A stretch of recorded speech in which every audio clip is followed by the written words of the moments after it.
Good evening. We want to welcome everyone to the November 10th Williamson County Commissioner meeting. As a friendly reminder, ask everyone to please silence their cell phones for the duration of the meeting. Our first item on the agenda is always the invocation and pledge, and tonight it will be given by District 9. The invocation to be given by Commissioner Matt Williams. The pledge to be led by Commissioner Chaz Morton. Please rise.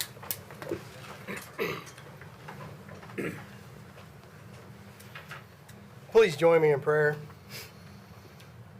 Lord, we thank you today for the opportunity to peacefully congregate, contemplate, and act in the relative safety and security that we enjoy in our community.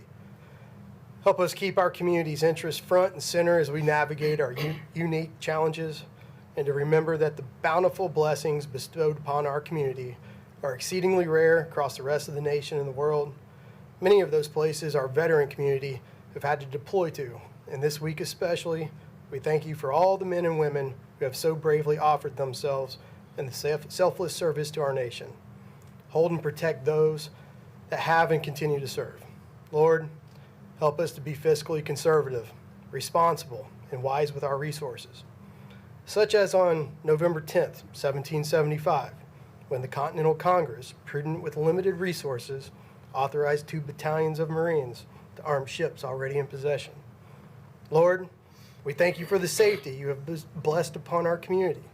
As the hymn says, if the Army and Navy should ever look upon heaven's scenes, they would see the streets are guarded by the United States Marines. Too many of the cities in our mighty nation have seen firsthand Marines having to guard their streets, but not in Williamson County, as you have blessed us with sound judgment and a God-loving people. Lord, on this 250th anniversary of the United States Marine Corps, we especially thank you for allowing the Marines to become the most feared fighting force in the world, for empowering them to judge the living from the air, land, and the sea, knowing that we trust in your divine judgment of the dead. Please forgive the Marines of their trespasses against our brethren in the Navy for stealing their anchor. Please forgive the Marines for their trespasses against our brethren in the Army for stealing the rope. Please forgive the Marines of their trespasses against our brethren in the Air Force for stealing their eagle. And Lord, on the 7th day, while you rested, please forgive the Marines of their trespasses for overrunning your perimeter and stealing the globe. But in your omnipotent wisdom, we thank you for allowing the Marines to run the show ever since, and wish them a happy 250th birthday. Semper Fidelis. In Jesus' name we pray. Amen. Please join me in the pledge.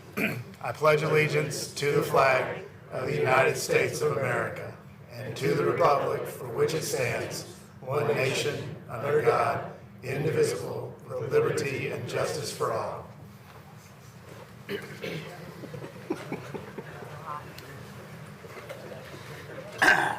Next item on our agenda is the roll call. If all the commissioners have signed in, if you'll please press your present button once it appears. Mr. Whidbey is not here tonight, and we'll be calling upon Miss Darlene throughout the evening to record the vote. We thank her for being here.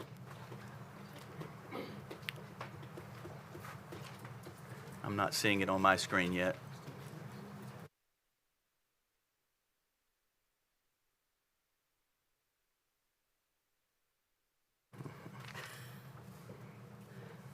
We went down.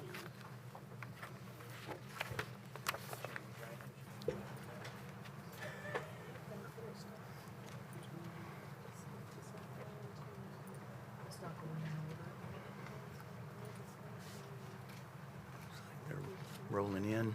No, that's citizen communication. I keep seeing presents are popping up slowly.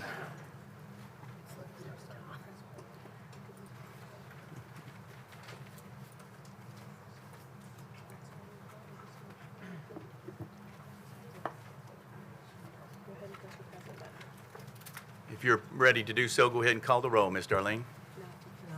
Press the present. She said press the present button. If you haven't pressed your present button, or maybe you did and you're seeing it again, press it again. Oh, some aren't seeing it? Okay. I think some of us are seeing it and some aren't.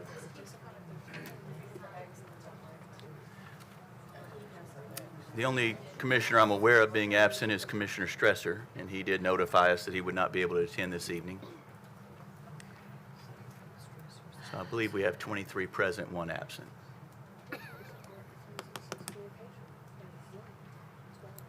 hope the votes don't take this one. Now, it works great in the afternoon when we come down here. I thought I hit my present button. I'm not seeing it again.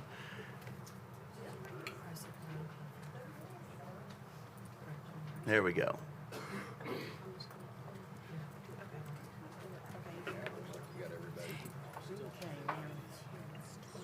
Where is Stresser on 23 present, 1 absent. there? Thank you for that. And again, we did hear from Mr. Stresser, and we knew that he would not be able to make it this evening.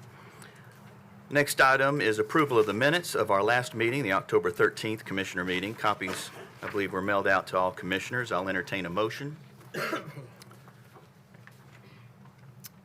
not showing up here, but it looks like here I have a motion from Commissioner Torres, seconded by Commissioner Lisa Hayes. Are there any questions or comments regarding, or additions or corrections regarding the minutes from October's Commissioner meeting? Chairman, I don't have a comment on the minutes, but some of us still don't have the ability, I don't think, to. Yeah, I don't either. Everything's working pretty slow up here. Some have the button on their screen to speak or to make a motion, and some don't.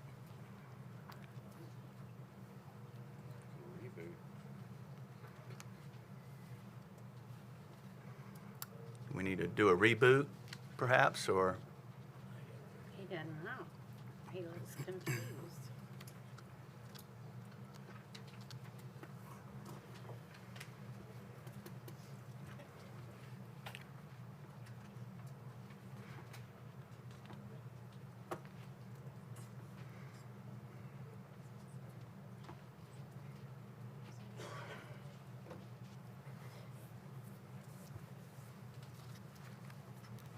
mine's one of the screens, and I think Tom's is as well.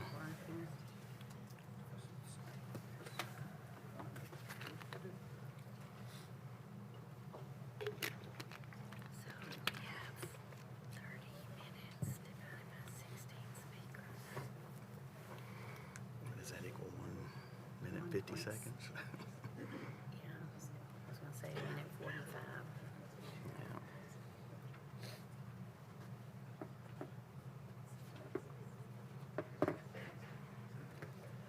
Yeah.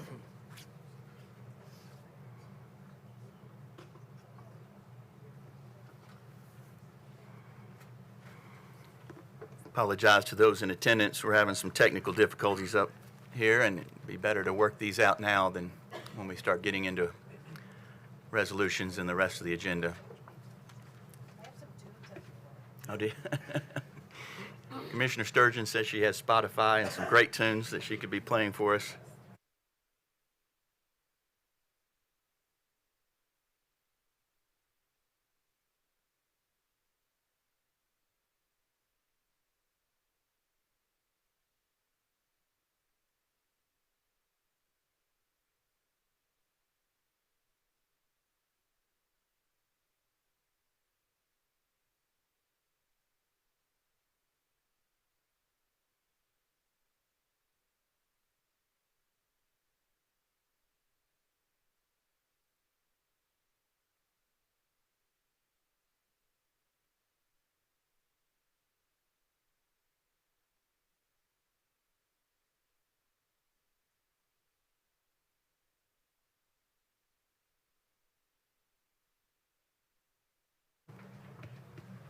Can you ask that if anyone doesn't need to be online?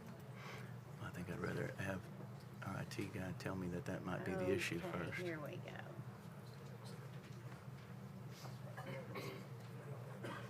She's pushing everybody's buttons right now to record them as present.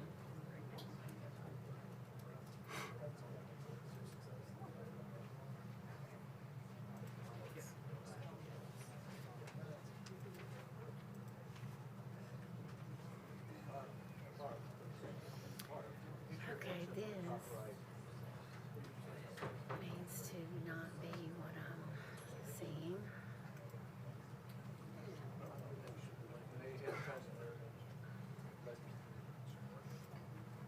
Got an error message on my screen. And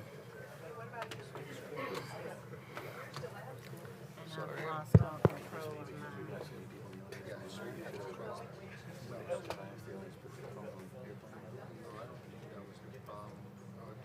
problem was that computer there, it did not want to communicate with the iPad, or the iPad didn't want to communicate with this.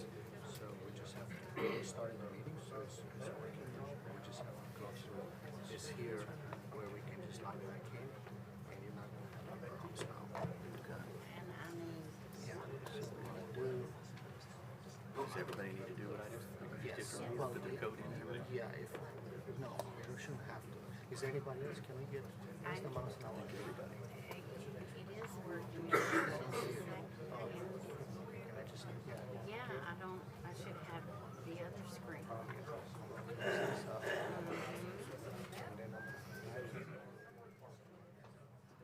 it works, 'cause I tried that twice.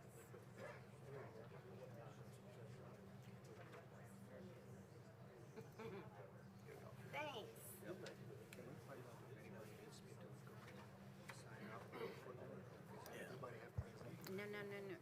no?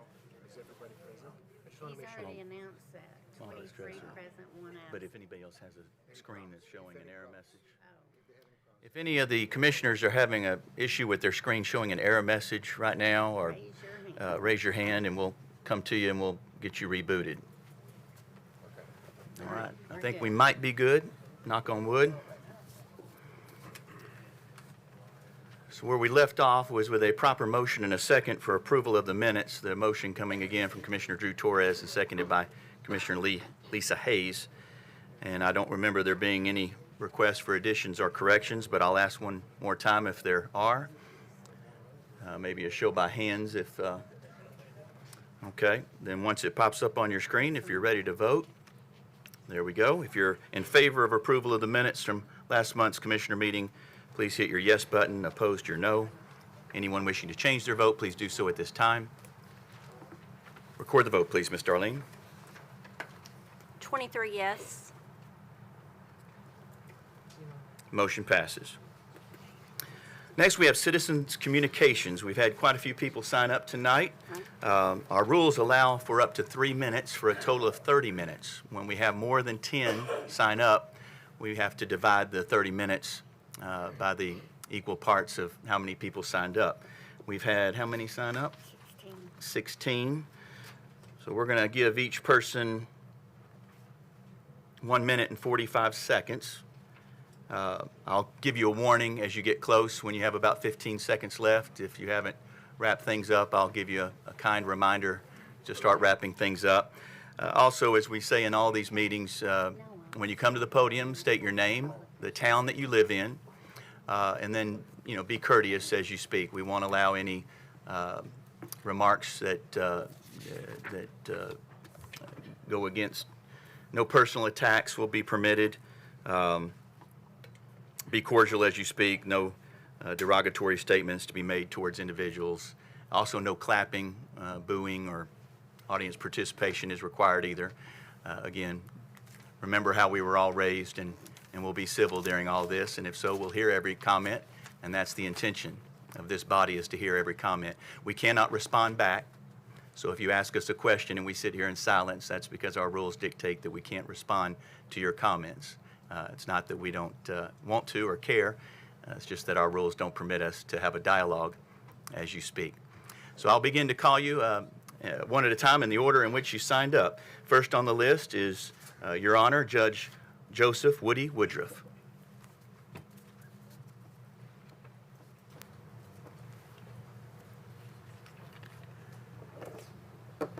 Mr. Chairman, members of the County Commission, thank you for this opportunity.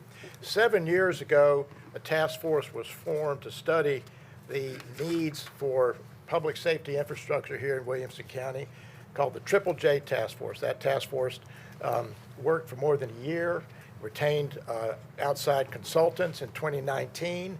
After a year of continued study in 2020, a 5-volume master plan report was delivered to the County Commission, which was adopted as a blueprint for the future on how to address the needs of congestion and the obsolescence of the facilities for juvenile services, the jail, and the courts. The global pandemic disrupted that process. It blew up the timeline. It completely obliterated the economic assumptions. And one of the casualties of that was that the program or the plan for the courthouse got decoupled from everything else. What the pandemic did not do, of course, when it went away, was do anything about the need for courtrooms, offices, holding cells, public spaces, and physical security. Those needs still exist today. But fortunately, some of the folks who were involved in that task force have continued to meet and to work on plans for the future of the courthouse. And last week, an opportunity 15 seconds, Your Honor. I know it goes by quick. Well, I urge I'll extend y'all- some grace to Your Honor. I and urge, no. I try to- urge y'all please to take up the motion that Commissioners Morton and Mason late filed. It's extremely important, and I appreciate your time. Thank you very much. Thank you, Your Honor. Next, we have, Your Honor, Judge Dina Hood.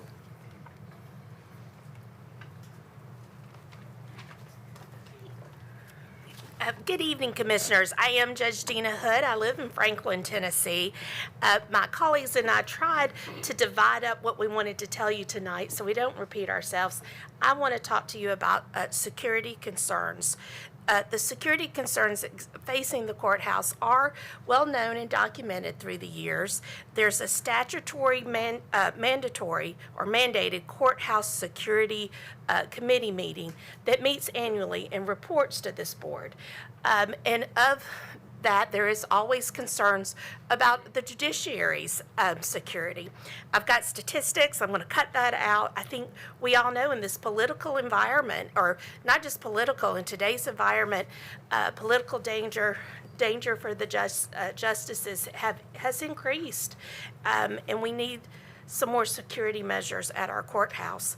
I do want to tell you from a personal standpoint, since I've been on the bench in 2022, I've had 2 incidents of threats where law enforcement has done a threat security assessment. During a time when one of those threat assessments happened, I came to work, got out of my car, I didn't see anyone, and as soon as I got out, there was a person this close to me. And it turned out to be fine, but it was startling, and that person shouldn't have been able to get that close to me. And then let me just 10 say, seconds. I'll just want to end of saying it's not just judges' security that it's at risk. People in the public, we compel them to come to court. Jurors, witnesses, litigants, they all walk out of the same building, the same doors, where there could be a criminal defendant or someone who's upset. They walked in and out the same door. So we can do better on the security standpoint. Thank you. Thank you, Your Honor. Our next judge speaking tonight, Your Honor, Judge David Veal.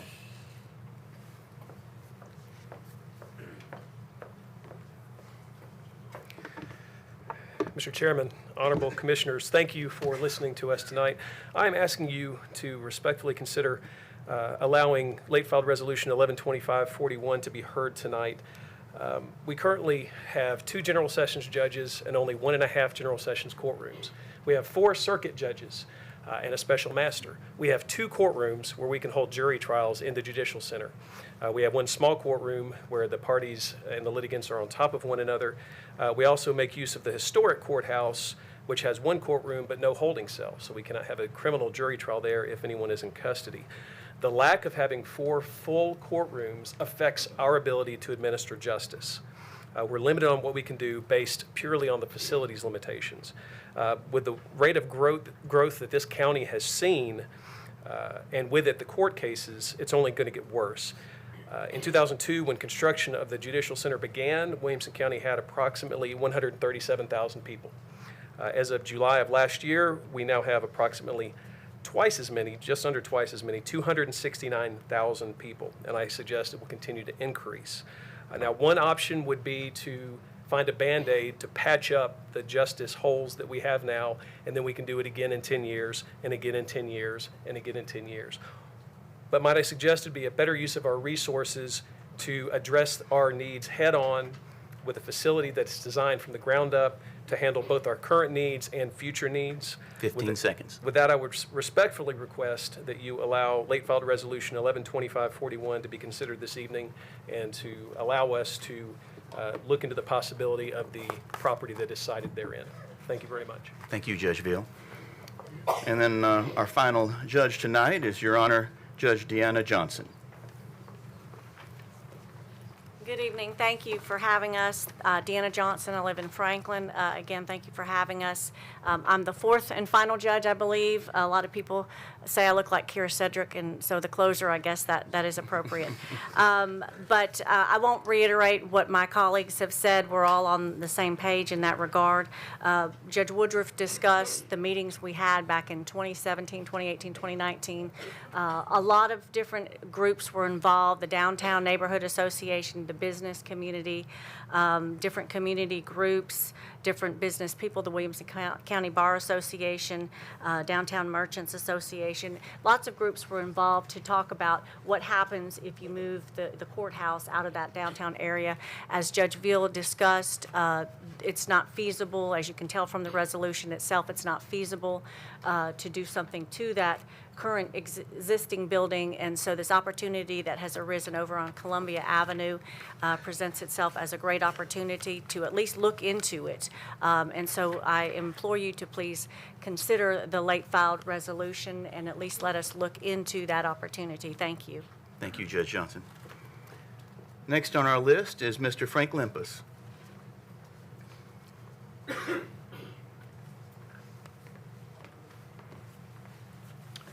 My name's Frank Limpus. I live in Franklin, and I want to talk briefly about the hospital sale.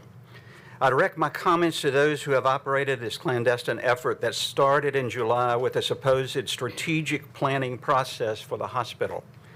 Citizens have learned you are now in tactical execution of steps that include vetting potential purchasers for the hospital, all without notifying the representatives of Williamson County residents about what you're doing. We need full, transparent, public disclosure of what's on the table, plus financial advice and legal representation that's not under an inquiry. I also strongly support Commissioner Lawrence's resolution to ensure that any proceeds from a hospital sale will benefit the people of Williamson County. For 68 years, the hospital has been publicly supported by county taxpayers. The equity in that facility belongs to the population of Williamson County, not some third-party entity who will spend however they wish. As a voice of the people, you commissioners have oversight in this situation. I respectfully ask that you please assert your responsibility on behalf of citizens. Thank you. Thank you, Mr. Limpus. Next we have Catella. Well, I don't know if that's Hopefully I'm saying it correct. Mr. Jim Catella. or Colella. I don't know if that goes with the Or Colella, maybe. That's all right. Good evening. My name is Jim Colella. I've emailed all of you recently, and I just wanted to have you put a face with my name and my situation regarding the waste management issues that are before you. On a personal level, I have experienced terrible service from these public servants. My experience, as I mentioned in my email, that I have a property that is 5 years now under a arbitrary stop work order because of a healthy septic system. It works. We have a problem in this county with our waste management, and the regulations are exceedingly complex. I've had to spend tens of thousands of dollars of money that is better deployed to beautify a building on attorney's fees, engineering fees. We have a serious problem, and as a 30-year resident of this county, I'm a Franklin resident, I should have mentioned that earlier, and I currently own $8 million of market value of real estate in this county. Until this waste management debacle that we have in our government is fixed, I will not be investing any more money in Williamson County. Period. Full stop. That breaks my heart. My son was raised here. He went to school here. We love it here. 15 seconds. And so we have a problem, and I'm asking you to fix it. And it's not just me, it's many other citizens in our county. So thank you for your time, and if any of you want to email me afterwards, you're more than welcome to see the building and see my situation. I appreciate your time. Thank you, Mr. Colella. Next, we have Casey Johnson.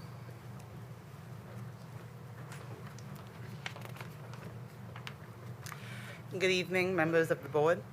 My name is Casey Johnson. I live in Columbia, Tennessee. I'm a mother to a 1-year-old girl, a wife, and an Army veteran. I'm here to talk about SDM Resolution 11-25-7.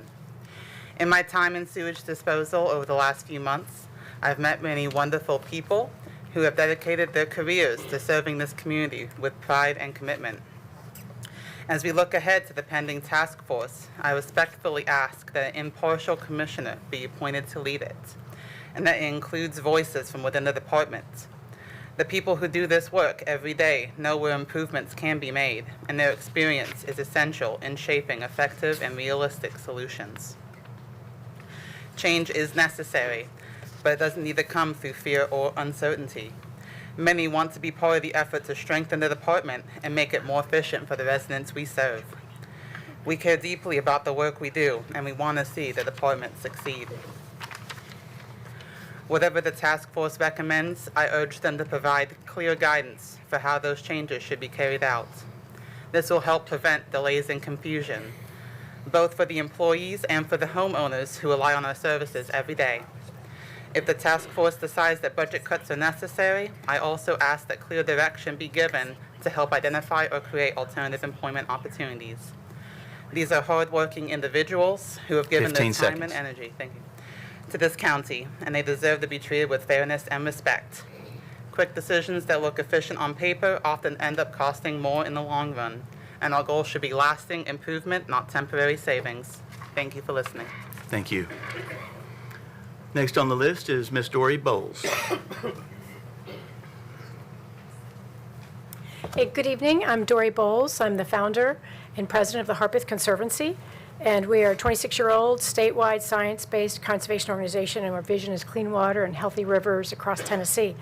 I've been working involved with Williamson County ever since I moved here. I've done a lot with Williamson County on stormwater, worked a lot on land use planning, and know a lot about sewer. And that's what I want to talk about just briefly tonight is the sewer task force.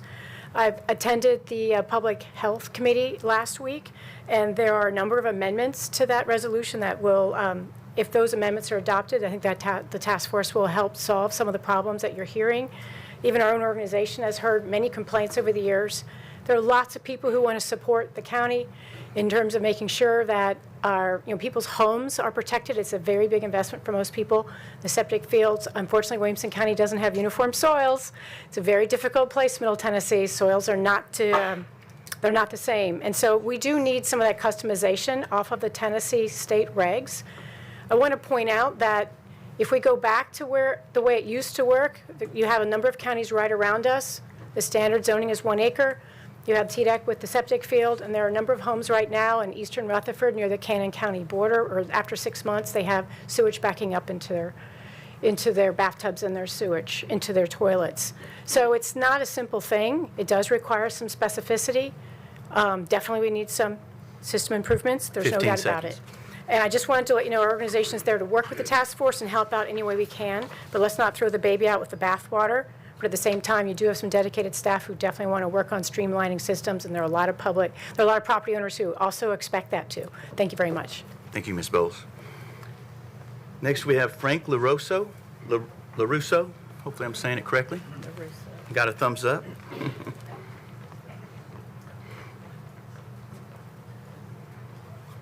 Hi. Good evening, Commissioners. My name is Frank LaRusso.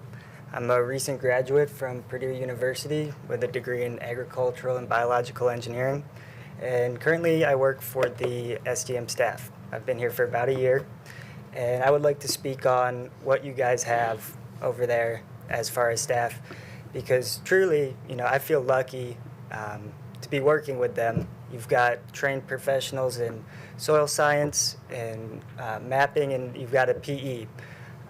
That's not very many people out there at PEs. That's pretty hard to find. So You've got a great group of trained professionals with probably hundreds of years of experience working for the county, and I'm proud to be part of that group. And as professionals, I do believe that we all deserve respect, and as public servants also. I very much appreciate the Budget Committee and the Public Health Committee for voting to amend the resolution regarding our department to try to remove the budget cuts. I truly believe that this group of people could greatly benefit the community. And I ask you all to please support the resolution with the amendments so that we can all work together, try to turn this ship around. Thank you. Thank you. Next up is Grady Tabor.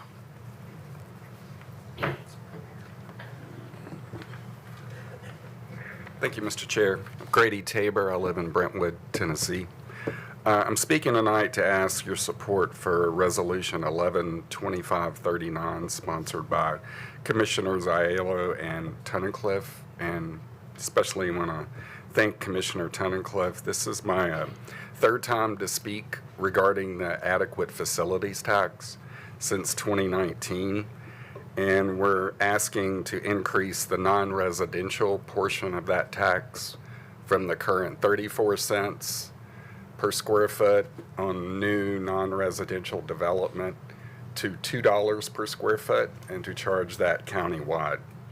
Also, want to thank Commissioner Richards for his work on getting a study done by Tischler Buys to evaluate this increase in the non-residential adequate facilities tax. Because if we assume development costs are around $350 per square foot, a $2 fee at permitting is a rounding error. It's 0.57%. You should all have this little spreadsheet here. And the study, we were disappointed it didn't go back to historical development, but the 10-year time frame from 09 to 19, if we would have had $2 in place, that's $27.5 million. And you can see we've got a lot of big projects coming soon. I spoke to Greg Sanford, who's 10 the seconds. retired CEO at Tractor Supply, and asked him when he was CEO in 2014, when they built their corporate headquarters in Brentwood, if this $2 would have had him walk away. And his answer was absolutely no. Time. Thank you. Thank you. Next, we have Kim Coggan, or Coggan. Hi, thank you. Hi, Kim Coggan. I live in Brentwood. I'm also here to ask your support for Resolution 112539, which is the adequate facilities tax resolution. And I want to thank Commissioners Aiello and Tunnicliffe for all the work you've done to get the resolution before you tonight. As Grady mentioned, we've been pushing this effort since 2019, and with the study that Chris Richards had done, and now we're at that point where it's time to make some decisions. So this is a one-time permitting fee that is business-friendly, particularly for small, local businesses. The AFT is a permitting fee, a one-time permitting fee that developers pay when they build a new commercial development. Our local businesses lease space oftentimes from local property owners. Those property owners pass that property tax fee on to those businesses. And we were here when the local owners of a lot of those businesses and buildings down on Main Street, Franklin, were asking for some relief due to the high property taxes. Well, the AFT can help. It's another revenue source that will have large developers like Boyle out of Memphis, whose 2024 revenue is around $20 million, and Spectrum out of North Carolina with revenue around $16 million to help pay for the strain on our infrastructure. By collecting more permitting fees, this helps offset future property tax increases, and we are going through a large one now. And when we pass the AFT at $2, you can tell local businesses you are looking for ways to help reduce property taxes. Or at least stall some of the future increases that get passed on to them. 15 seconds. Yeah, I'll end it there because I have more. Okay. Well, thank you. Next, we have, Douglas York, unless you're planning on speaking later. If you are wanting to speak now, come to the podium now. Otherwise, we'll move to. Thank you, sir. Then we move on to Elise Farrell.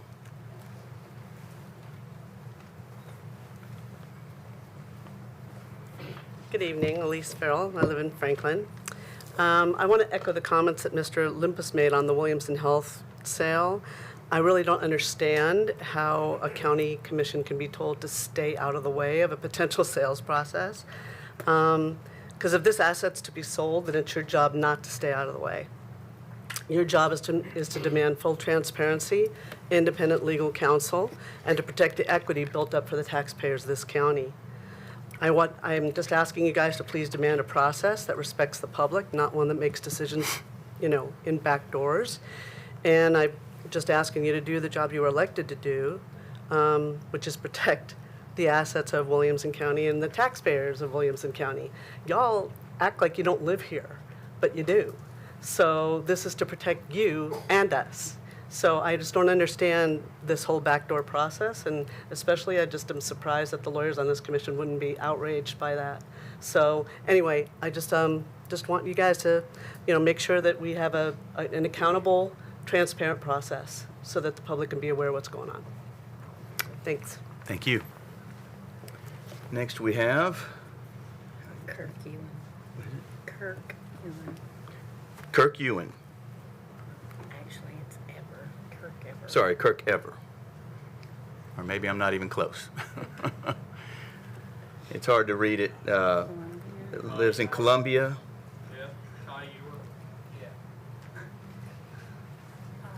Kaya Ewer. Okay. K-I-A-H. Print was a little difficult to read. I apologize.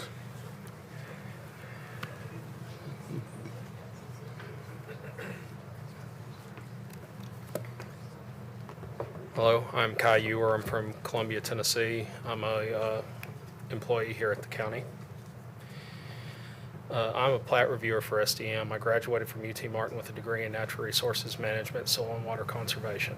I'm a father of two, as well as one of the many parents that work in my department.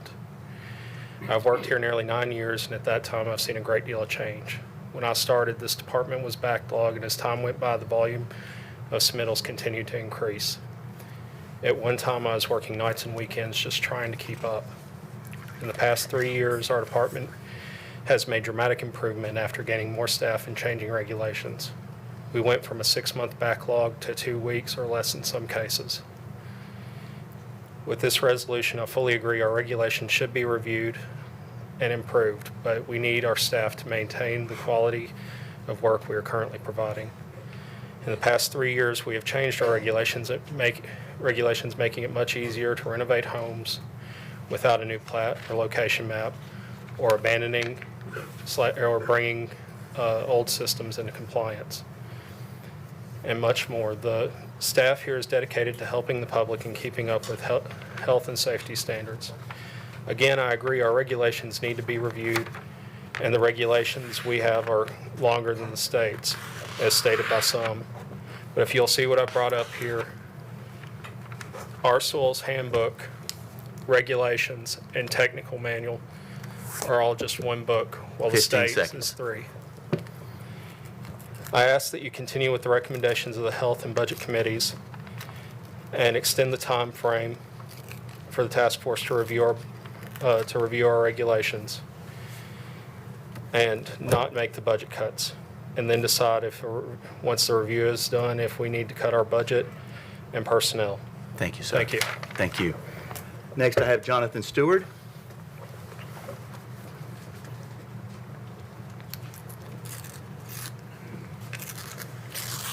My name is Jonathan Stewart, and I'm an employee of the Septic Department, and I'll be addressing the Resolution 1125-7. Both the Budget Committee and the Health Committee have agreed that it would be unwise and imprudent to make uninformed budget cuts without knowing the depth of the cuts being made.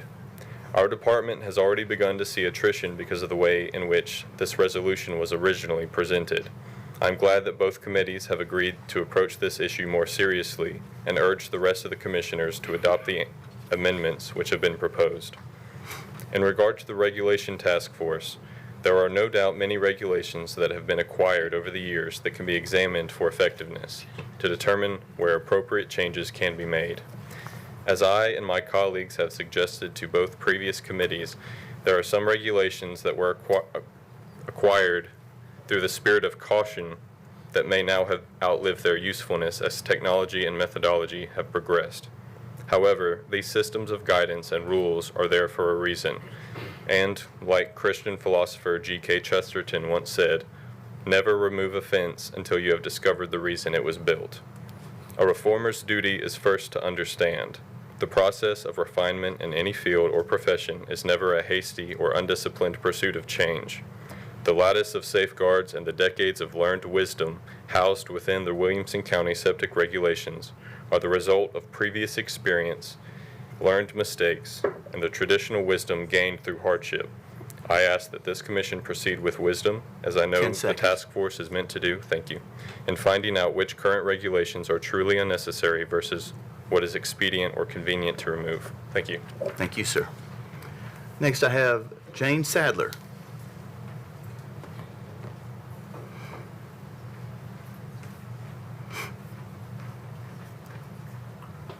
Good evening. My name is Jane Sadler. I live in the unincorporated area of Williamson County. Back in March, I was the lone voice at this meeting expressing concern and sadness about the proposed mall project and asking you to stand with those of us who will be directly impacted. Last week, Simon Properties unveiled their updated plans.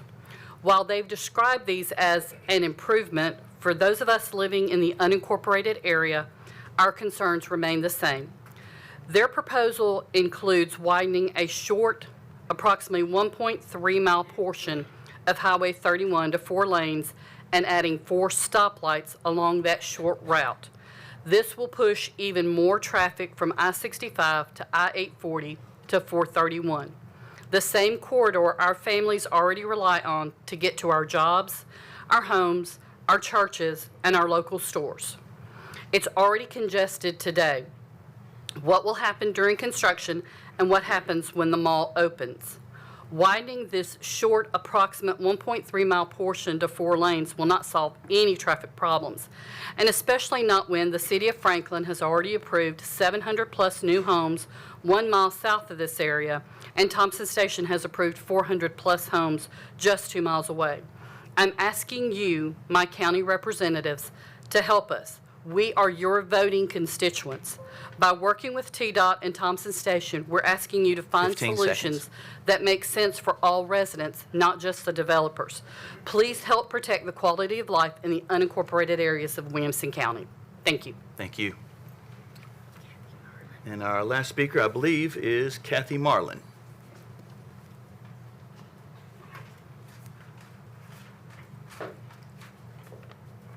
Good evening, everyone. I'm Kathy Marlin. I live in unincorporated Williamson County, about 1 mile from the proposed Sagefield development.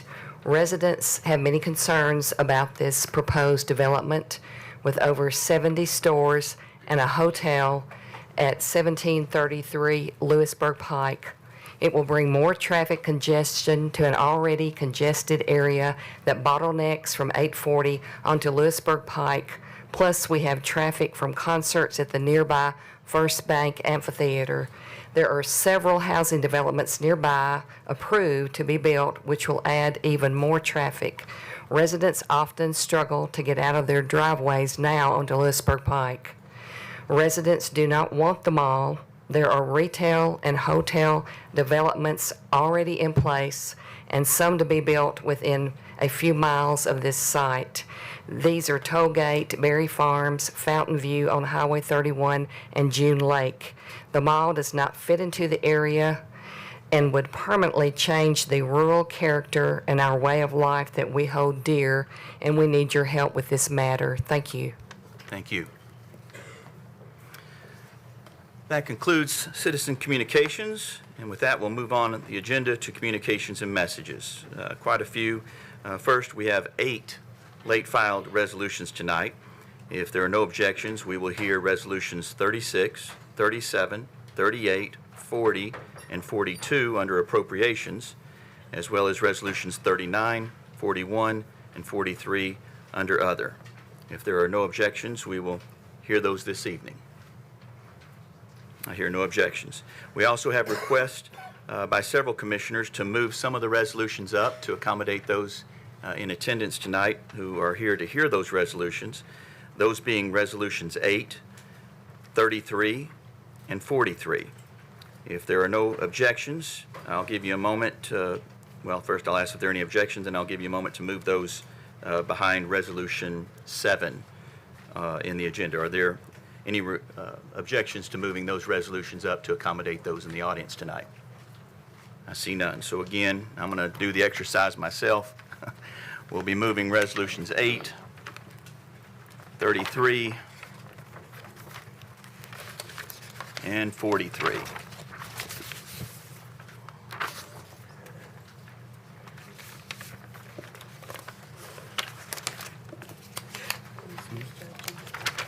Commissioner Sturgeon. Is there a resolution 40 and I'm missing it, or is there no late filed resolution 40?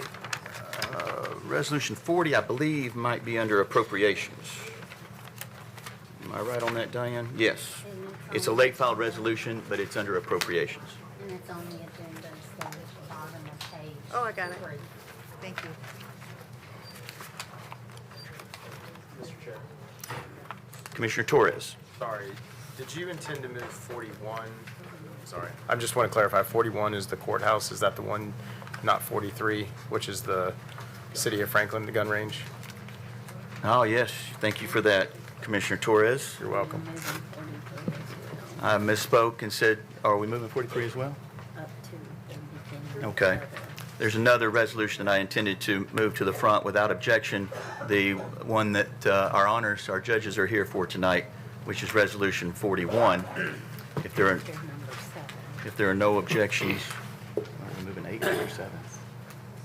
Yes. So we move the 2 after 8 or just keep them in order? Chair.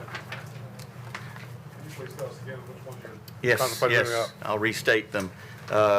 Moving up behind Resolution 7 will then be Resolution 8, followed by Resolution 33, followed by, thank you, Commissioner Torres, Resolution 41, followed by Resolution 43.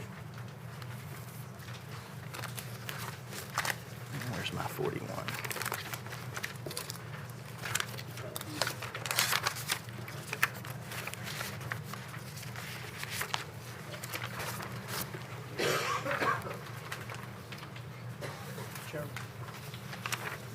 Commissioner Tunnicliffe. I am not familiar with all the resolution numbers as quickly, but what about moving resolutions that staff have to stay for? Is there any way to move some of those forward?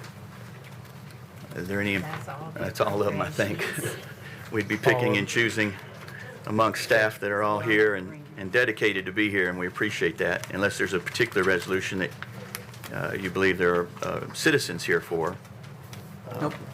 then we'll consider moving those up as well.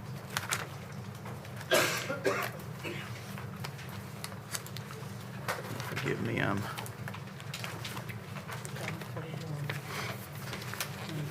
right. Then number 8. Yep. Then 33. Then 41. And next, we have a proclamation. I will call on Mayor Rogers Anderson.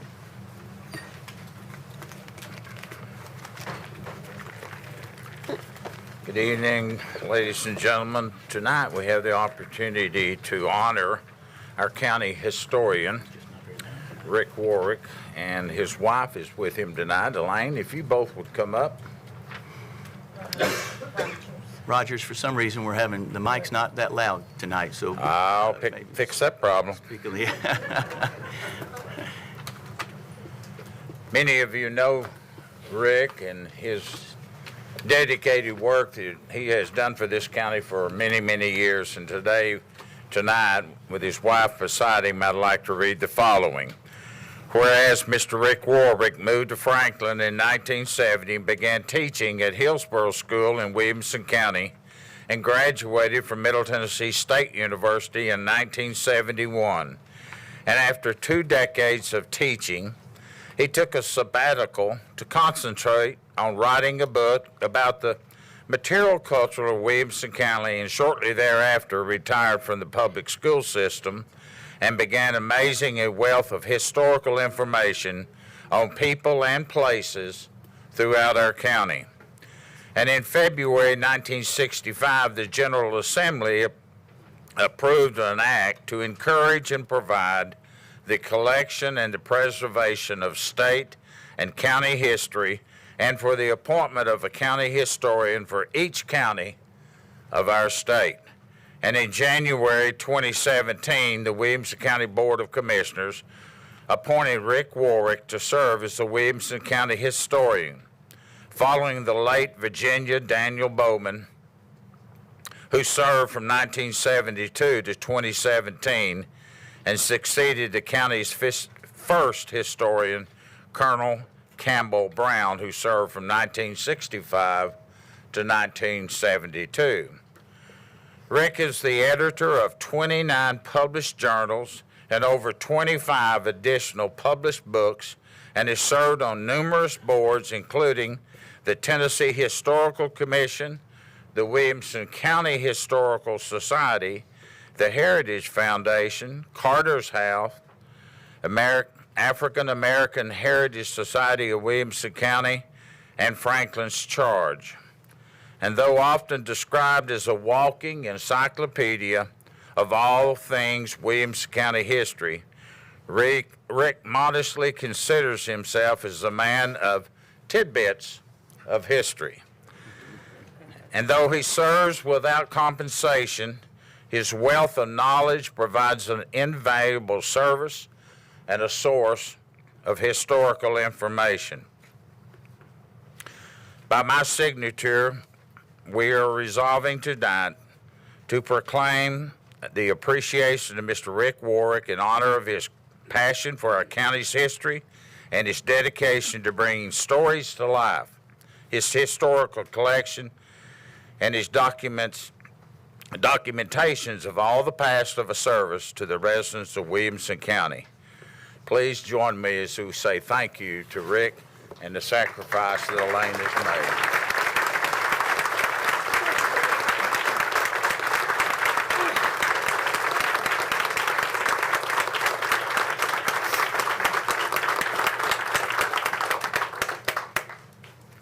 All I can say is it has been a pleasure to serve Williamson County. We have a rich history, and we need to preserve it, and I'm doing my damnedest.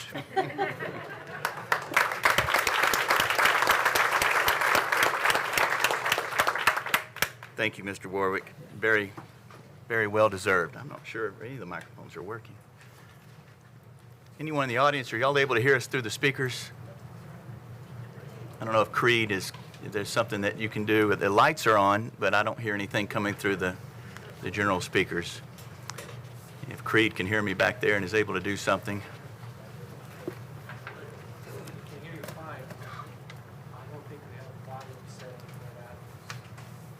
Okay. Well, do what you can if you can. And before we move on to reports of county offices, there was talk about maybe reading another proclamation tonight. And I think Diane and I both thought that the gentleman we were going to read it on behalf of would prefer that we act in the interest of time. But I will mention that this past Friday, coming up on Veterans Day tomorrow, one of our county and local leaders, Mr. Bob Ravner, had put together what he hopes to be an annual Veterans Award ceremony, benefit, banquet. We honored quite a few veterans this year, and we honored them with proclamations. One of those proclamations I had to sign. I know I've delivered proclamations. I think every commissioner up here has at some point spoken and delivered a proclamation, but we don't usually sign them. I had to sign this one because this particular proclamation was honoring our very own Mr. Rogers Anderson. And as I honored him with that proclamation, I made a point to not only thank him for his service to our country, but to also thank him for his service to our county.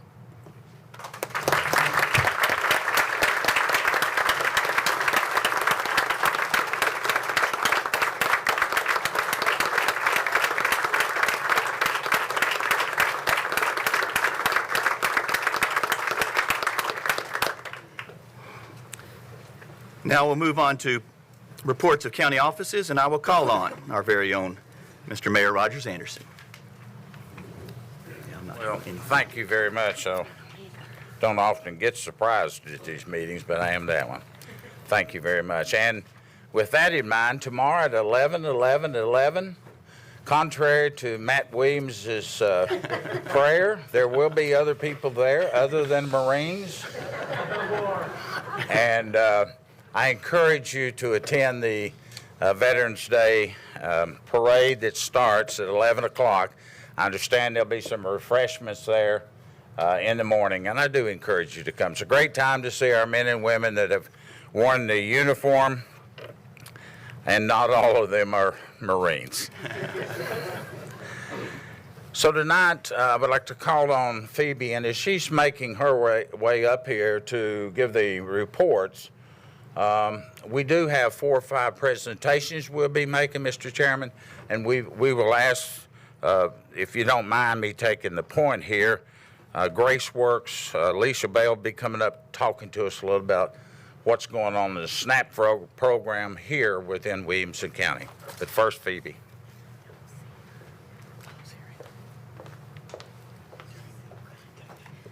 Good evening, Commissioners, and thank you, Mayor Anderson. This evening, I'd like to first start with an update on our bond issue previously approved by this commission. The county has gone out for public sale for both our general obligation, public improvement, and school bonds, and our county district bonds, Series 2025. We received 15 bids for our general obligation issue, accepting the lowest bid of 3.589%. We received 8 bids for our county district school bonds, accepting the low bid of 3.6%. Our closing date is set for the 18th of this month, as I am required to provide this body with a debt obligation report within 45 days of the closing. And since we do not meet in December, I ask that you please keep a lookout on your email, as I will be distributing those to you so that I can meet that obligation. So if you will please be mindful and open that report. I will provide a hard copy in January, but since we do not meet, I do need to make sure that you have had the opportunity to review that report. The county did receive a profit from the Cool Springs Conference Center for the month of September in the amount of $105,955. So that is improvement. I know we've had a loss for the last 2 months at the Cool Springs Conference Center. This will almost break us even, not quite there yet, but I anticipate over next month we should see a profit and turn the corner for the total year.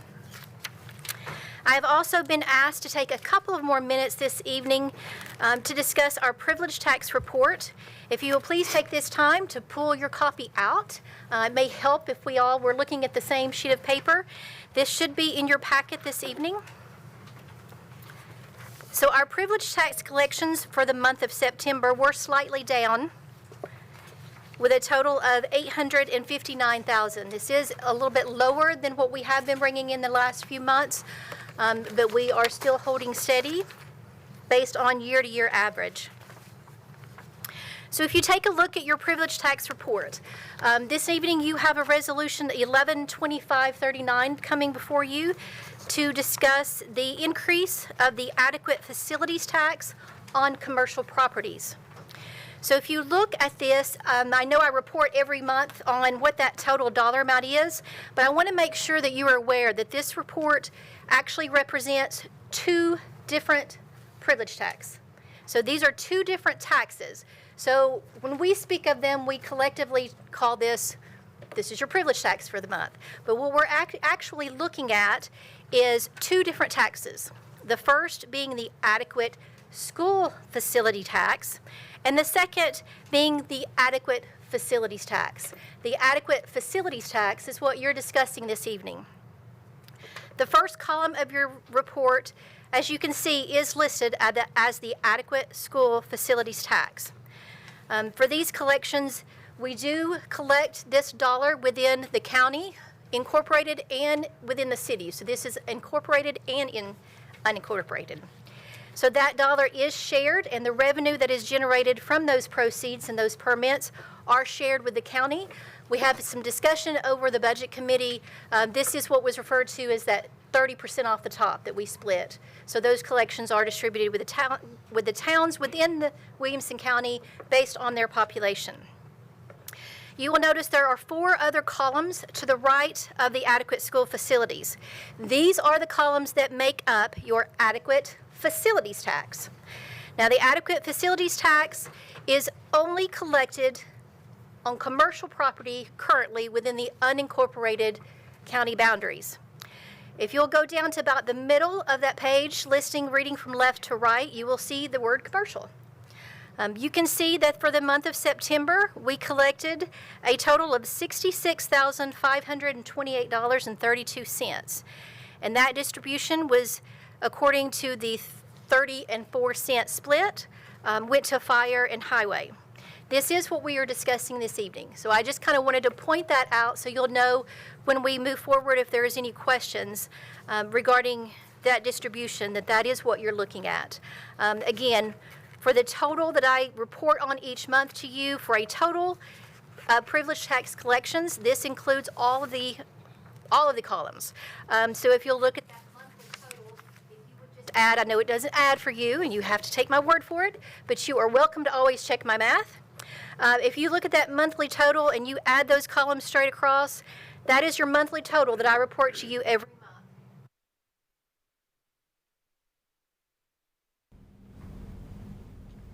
So at this time, I'd be happy to take any questions. If there is any further discussion that you all would like to have. If not, then I will yield the floor. Any questions for Ms. Riley? I see none. Thank you.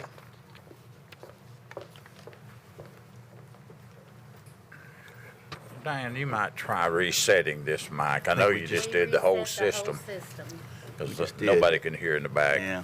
Yeah, I agree. Still can't. So next we have Alicia Bell with the Grace Works asked for some time to give you an update on the SNAP program here in Williamson County. Thank you for your time tonight. I don't plan to use all allotted to me for all the important work that you have to accomplish. I'm Alicia Bell. I am a born, raised, and publicly educated Williamson County resident. I live in Franklin, and I have the honor to serve this community as the CEO of GraceWorks Ministries. Tonight, I just wanted to give this important leadership an update on what has happened locally in your community regarding the effects of the SNAP program with the federal shutdown. We have 3,300 Williamson County residents who depend on SNAP to feed their families. We also have an incredible ministry that was founded 30 years ago in this community, and we are built for moments like this. So I'm very honored to be able to share with you that GraceWorks, who on a regular basis provides food, shelter, and support services for your Williamson County residents about 7 minutes from here, that we were able to have a plan in place within about 48 hours that was designed to serve every single one of these SNAP recipients, all 3,300 of them. What we have seen in reality is what I'm here to report on tonight. On a regular day, not in an environment like this, we serve 45 families a day, both in Williamson County and in neighboring communities. For SNAP, we prioritized our Williamson County neighbors to make sure they had access, and we are seeing a 25% increase right now in our food pantry every day on average. Of course, there was an influx at the beginning, and it's evened out to about 25% increase. So we're very proud to be able to offer this service to those residents. As I mentioned, we're built for times like this, and it's a place that we want to partner with the leadership of this community so that you know we are designed to fill these gaps. What we're predicting in the future, though we're optimistic that this season is going to come to an end, that it's going to be a little rough in the next few months as folks recalibrate from what choices and sacrifices they may have had to have made in order to feed their families in the interim. So our shelter programs that are only for Williamson County residents, where we offer rent and utility assistance for families experiencing crisis or traumatic poverty, we are prepared to make sure that we are available to meet those needs as well as the next few months unfold. Thank you for your time, and thank you for listening to GraceWorks. Thank you.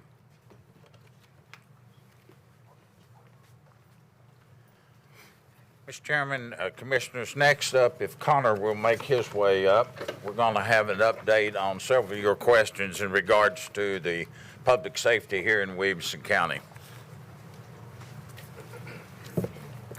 Thank you, Mr. Mayor. Good to see you, Commissioner.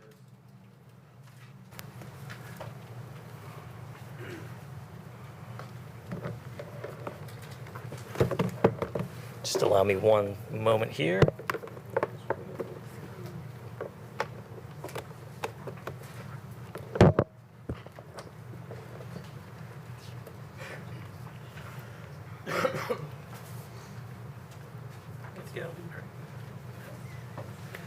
Again, good to see you all. So this presentation came about because of several questions that came up about the state of the fire service in Williamson County. And I wanted to take this opportunity to have this conversation here and bring you up to speed on the things that we've accomplished since the Public Safety Task Force report, as well as some of the challenges that we're facing in the fire service currently. So I'm Connor Scott. I'm the Public Safety Director for the county. And again, I just have a couple minutes here to go over this sort of detailed conversation with you all. So I'm not going to go over every slide here. You have more information in your packets, and I'm happy to pick up this conversation in more detail at a later date. But as a reminder, Public Safety for the county is the 911 center, which answers 911 calls and dispatches fire, police, and EMS across all of the county. Other than Brentwood, Brentwood does have their own 911 dispatch center for fire and police. Public Safety is also the emergency management agency for the county, and it's our support to the county fire service, which is what we'll be speaking about today. It's also our partnership with Williamson Health and the delivery of services for EMS, which is a county department, but of course is run through a public-private partnership through EMS. And did just want to mention tonight that I don't want to forget first responders who work in our community every day, who we don't always think of in this group, and that's Vanderbilt Life Flight, who of course is having a very challenging time right now. So just wanted to make sure to remind you all to keep them in your thoughts and prayers. They work very, very closely with us and come to us when called. So please don't forget them. So the Williamson County Fire Service is a partnership. The Office of Public Safety, the county provides support to the volunteer departments, which cover all of the unincorporated areas of the county and Thompson Station. The other municipalities, Franklin, Brentwood, Nolensville, Spring Hill, Fairview, of course, have their own full-time fire departments. But the rest of the county is covered completely by volunteer services. And it would not be fair to have this conversation without the chiefs of those departments. So two of the chiefs were able to join us tonight. Unfortunately, Chief Kessler from Arrington was unable to join us. But Chief Bob Gallopi from the Williamson County Rescue Squad and Chief Brian Jones from Williamson Fire Rescue is here. Also, Jay Bonson on my team, he's the fire coordinator for the county. They're available to answer questions as well. And again, I want to speed through this to really get to your questions. There are 14 stations across the county that are staffed by these volunteer departments. And under Mayor Anderson's leadership, and you all know, the county has dramatically stepped up support to the volunteer departments. Volunteer departments across the country are facing a lot of challenges when it comes to funding, when it comes to sustaining volunteers, recruiting and retaining, obtaining apparatus. One of the biggest challenges that we have, but is also nationwide, is increasing costs in fire apparatus, both to buy, to maintain. Wait times, as you've heard, can be up to 4 or 5 years when purchasing apparatus. So this county has really stepped the support over the last decade or so. We now have 11 full-time individuals who do nothing but support the volunteer service through some of the things you see on the screen here, really with the goal of doing everything it takes to support the volunteer departments, to set them up to be able to respond to calls. And our team does respond to calls too. All of our team are active certified firefighters and are able to supplement the volunteers as needed, which is a lot of what they do during daytime hours when volunteers are at their normal jobs and are unable to respond to calls. So, as you know, and as you heard, there was a J task force that looked at the state of the jail, juvenile services, and the courthouse. There was also, as you know, a public safety task force that convened for about a year from 2022 to 2023 to look at how we deliver public safety services and in particular fire services across the county. And out of that report, you all are familiar with it. It's on our website for those who are not. There were several recommendations, and we have been aggressively working on those recommendations over the past couple years to really put in place some improvements in our infrastructure, everything from buildings, apparatus, the way we train, governance and organization. And hopefully you all have seen that. We've had sort of piecemeal conversations, and you've seen me coming to this body with several different resolutions to improve the way that we deliver services. But now we have an opportunity to just have a brief conversation holistically about the fire service. So one of the things that I put together in my just about year and a half here was basically a simple SWOT analysis of the fire service that recognizes sort of the internal and external factors that are facing the fire service. A lot of these, again, come out of the Public Safety Task Force, but as you know, the county is rapidly evolving and growing, and the fire service is rapidly changing. So some of these things are changing on a day-by-day, week-by-week basis. So some of the biggest challenges that we have, I already mentioned, are around apparatus maintenance. You've seen us done many budget transfers to try to be creative to be able to fund apparatus maintenance. Building infrastructure. Our stations are not where they need to be. We really only have a couple stations that could support full-time firefighters if we decided to move to that option with sleeping quarters, even running water. We have some stations that don't have running water in them. But one of the big areas that I want to talk about tonight, really just to put on your radar, and I'm not coming tonight with a funding request or a big recommendation, but as we have these challenging conversations about the financial future of the county, I wouldn't be doing my job as a public safety director if I didn't put these things on your radar. And the big challenge that I want to talk about tonight is volunteer retention. It's really an area where we are struggling, and we have exceptional volunteers in this system. Don't take away any message that says that the volunteers aren't incredible, because we have some very, very high-performing volunteers. We just don't have enough of them, and the ones that we have don't stay in our system long enough. This slide, and again, all this information is in your packets, and this may be something that we want to pick up at a law enforcement public safety committee meeting just for the sake of time here, but this just gives you a snapshot of some of our stations that we have. This slide goes over some of our call volume and shows you that our call volume, as you probably already knew and would expect, is for the most part increasing year after year. Station 20 is the station triune that we opened this year. That's why the numbers are a little bit goofy there, but that already in that brand new station that we stood up just this year, we've already had 341 calls in the triune area.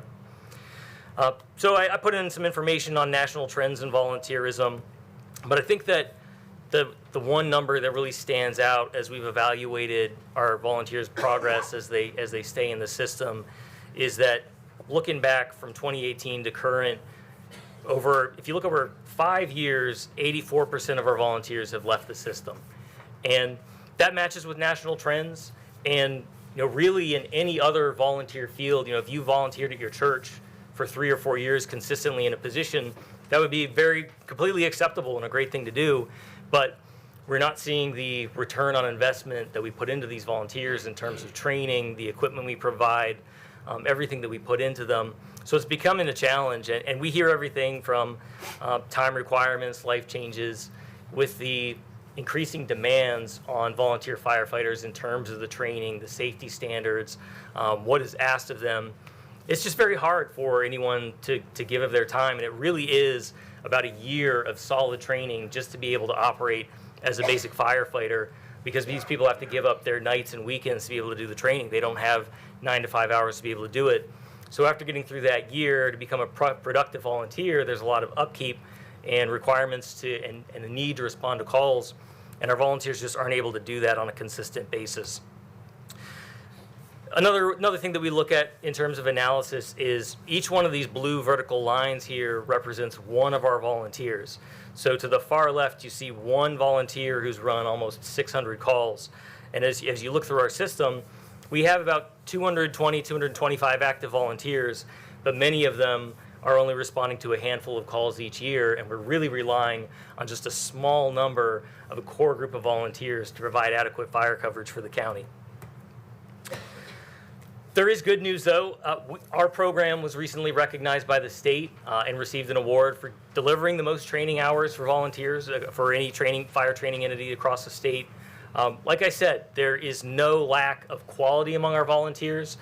We have higher training standards. Our program is consistently recognized as one of the best in the state. Our volunteers are routinely poached by career departments who want to hire our volunteers because they've gone through a high level of training, which of course there are pros and cons with that. But it leaves much to be desired in terms of keeping our volunteers on board and providing adequate fire protection. A lot of this is what you have seen over the last several months. We have changed the reporting structure for the fire organization. They used to be lower down in the emergency management structure. Now the fire coordinator reports directly to me, just recognizing the elevated importance of that position and all of the work that happens in the fire service. We've been working aggressively on auto aid. You've seen that come across your desks with Spring Hill, Thompson Station. We're working on an agreement with Franklin on I-65, knowing that there are going to be times when we need help from our neighbors, and they've been willing to step up and support. A similar story with Fairview and Nolensville. You've seen us enter an agreement with them where they are covering the areas that's further for us to reach than them, and several other projects that are going on throughout the county. Again, I don't have time to cover all the information here. Again, I'm not coming with a budget request tonight or big recommendations for moving forward. I just wanted to put this conversation on your radar. And know that I will be back, and all of these things are going to fall under that SWOT analysis that I put together, that our team has put together, the recommendations of the Public Safety Task Force, and the ever-evolving nature of fire service and fire protection in Williamson County. So I had to go through that very quickly, but did want to leave time for questions, and I, of course, have the chiefs here if you want to hear anything operational from the departments. Any questions for Mr. Scott? I see none. Oh, Commissioner Sturgeon. Scott, Connor, I'd just like to ask, we have a resolution about the adequate facilities tax. And the tax study committee passed an amendment that said we can only use the money for ambulances and apparatus, meaning we can't use it for anything else. Like, what's your opinion on whether we should be able to use that for the county emergency management? Sure. So in terms of capital funding for... I'm working on it. Just a second. Basically asking his opinion on the reservoir. Mr. Scott, if you could do us a favor and just Sure. repeat the question that Commissioner Yes. Sturgeon. So the question from Commissioner Sturgeon was about the adequate facilities tax, and there's an amendment to the resolution that would allow for only ambulances and fire apparatus to be purchased with that funding. Is that correct? Ambulances and apparatus. Is it fire Yeah. apparatus? Yeah. Well, we have other funding sources. We also pull from general fund reserve to fund apparatus and fund ambulances. We're also able to use the privilege tax, which I guess this is a category under the privilege tax. So I guess I would say I don't have an official opinion on that. There are other options for funding those things. Yeah. Any other questions or comments from Mr. Scott? I see none. Thank you all.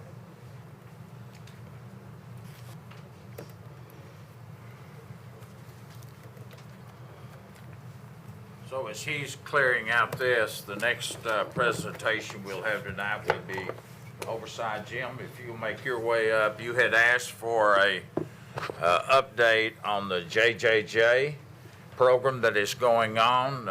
As Jim is setting up his slide presentation, he's got some other individuals here that he can introduce that can address some of the numbers and the questions that you might have. I will say that to date, many of you will remember we moved the MRF off from Century Court, off from the hill, moved it out to the landfill. The MRF is up and running in the oversight of Mac Nolan, and then the special ops going on. And then one of the resolutions that I would suspect, this late file, that you'll want to ask some questions about. How about the numbers down at the courthouse? What do those look like? So Jim, we've asked Jim and to be prepared to answer some of those questions for you. Thank you. Thank you, Rogers. Good evening. Do we need to plug this computer in that's here?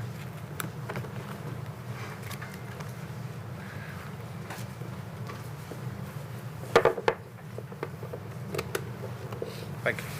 Okay. As a reminder, but as a reminder, the current projects that we're involved in, can you hear me okay? Okay, I'm sorry. Current projects that we're involved in revolving JJJ are obviously the jail, Juvenile Justice Center, the Alternative Learning Center, the Special Ops Building, as Rogers just mentioned.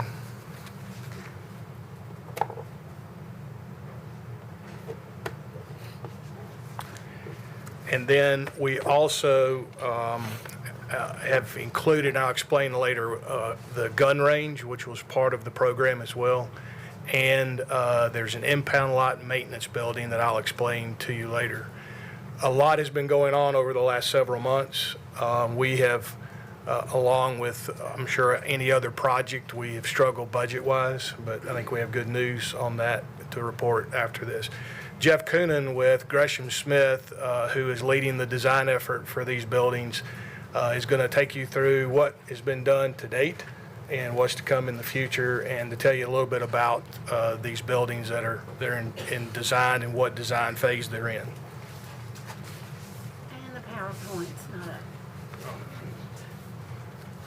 Is there a thumb drive in there?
You want to call a brief recess?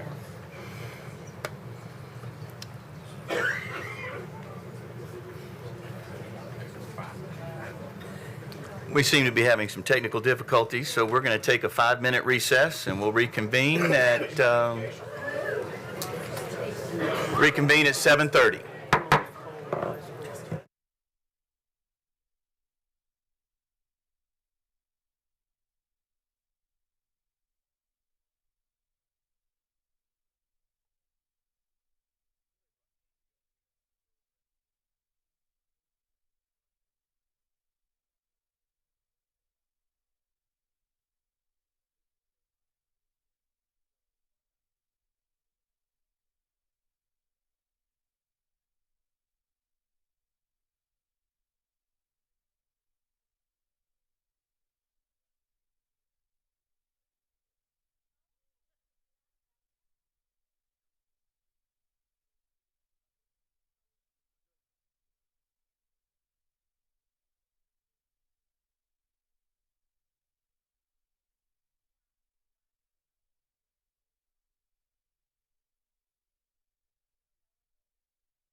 Going to reconvene the November 10th Williamson County Commissioner meeting. I believe we've gotten all the technical difficulties worked out, and Mr. Jim Cross is ready to give his presentation. So if all the commissioners can begin making their way back to their seats,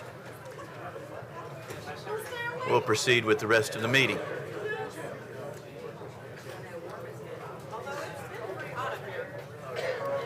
Can I do it? And I apologize for the technical difficulties we seem to be having tonight. It all depends on how many questions. Pretty full meeting with a lot of moving parts. Mr. Clifford, if you could take your seat, we're going to start.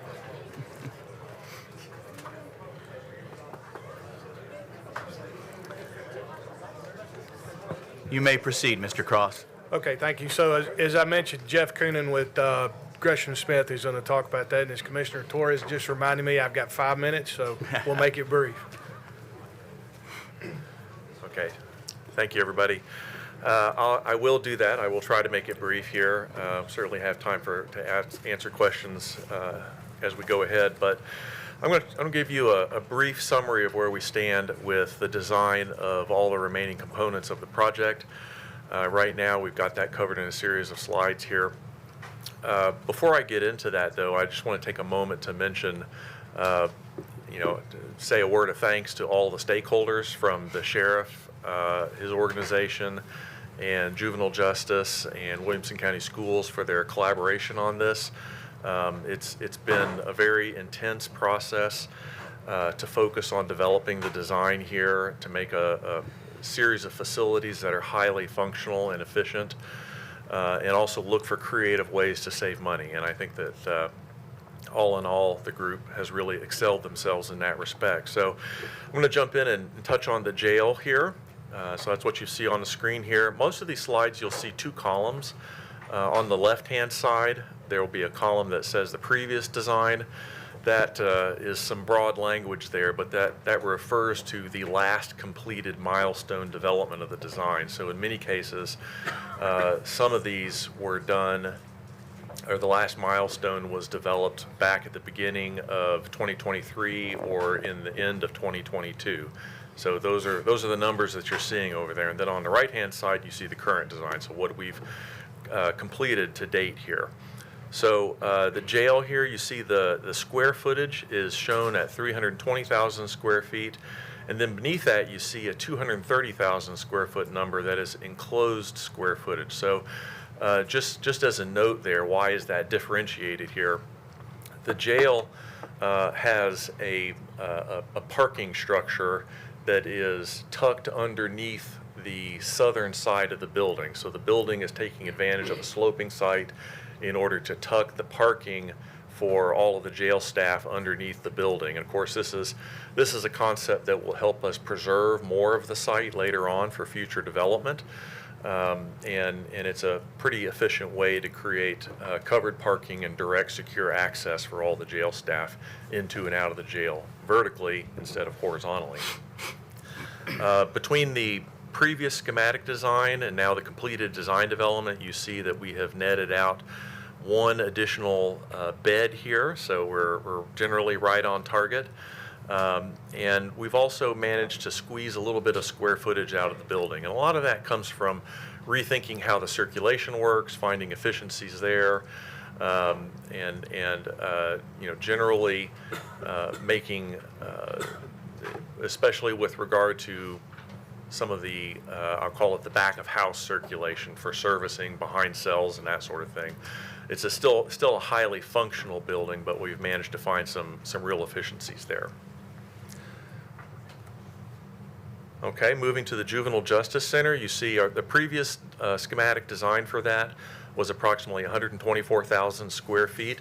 At the time, the Juvenile Justice Center and the Alternative Learning Center were combined into one contiguous facility. Now the current scheme has broken those apart. So of the previous facility, about 124,000 square feet of that was associated with the Juvenile Justice Center. The previous design also showed really effectively an ultimate build-out, especially for the courtroom spaces. So one of the things that we've done is we've moved ahead with this revised schematic design is we've had conversations with the staff, looked at the growth of cases and so on, to better understand what the needs are going to be for courtrooms immediately upon opening. So we're showing 4 furnished courtrooms and 2 shelled space courtrooms that will be built out eventually. We're still providing community room space, although we've reduced the scale of that a little bit. And then through that same conversation, we've determined that the right solution is to go ahead and construct the 32 secure beds, 6 respite beds, and of course the clerk's office has always been part of this scheme here. All that is now being fit into an area that is a little sort of around 10% smaller, about 112,000 square feet, as opposed to 124,000 square feet. So again, we've managed to find some efficiencies in the facility while still retaining a high level of functional service and utility, and also preparing for an effective and efficient growth into the future. 1 more minute. Thank you. Then I'll move faster. So this is the Alternative Learning Center. It is a adaptive reuse of the existing 300 Beasley facility. Again, as I said previously, there was a somewhat different scheme that this building was incorporated into a single structure that also housed the JJC. We now are looking at about 24,000 square feet of finished space as opposed to 32,000 square feet. And basically, we're really accommodating the 150 students that we expect on day 1 versus the ultimate build out of 250 students, which we have space allocated to grow into 17,000 square foot remaining. This is the gun range. The gun range is effectively the same. Even though the program has evolved slightly, the overall building size has remained the same, a little over 6,000 square feet. And then the impound lot is really an impound lot and also a maintenance facility for the building. So previously there was some maintenance facility space that was in the jail. That has been relocated out in favor of incorporating a bit of a different strategy in terms of dealing with the mechanical, electrical, and plumbing systems for the entire campus here. The result is that this building has got a little bit bigger, moving from about 2,600 square feet to about 9,000 square feet. So, there you are. Jim? So, quick review of the budget for all of these buildings. And before I do that, I want to talk about the maintenance facility and the gun range. The gun range and the maintenance facility were not in the initial plan for this phase. The gun range, if you don't know, is located at the very rear of the property currently of the jail. And it became apparent to us as we were working through this process that if we didn't do the gun range first, we would have to go back through finished property, through the secured fence of the jail, and then work on the gun range once the sheriff's office was being done. We were able to do 2 things. One, we're able to find the money within the budget to be able to do that now, and we took some space or some uses out of the sheriff's office to put into the gun range. It's going to reduce square footage of the sheriff's office, and it was much less expensive to put these uses in this building than it would be into the sheriff's office. So you can see, I don't know if this comes up on your screen there or not, but our previous cost estimate for each of these components, and what we did, if some of those look different than what you may have seen in the past, is that we have now removed the site work from each of these components and put that into one. Our intention is to bid the site work as one package and do that as one package and not allocate that to each component of this.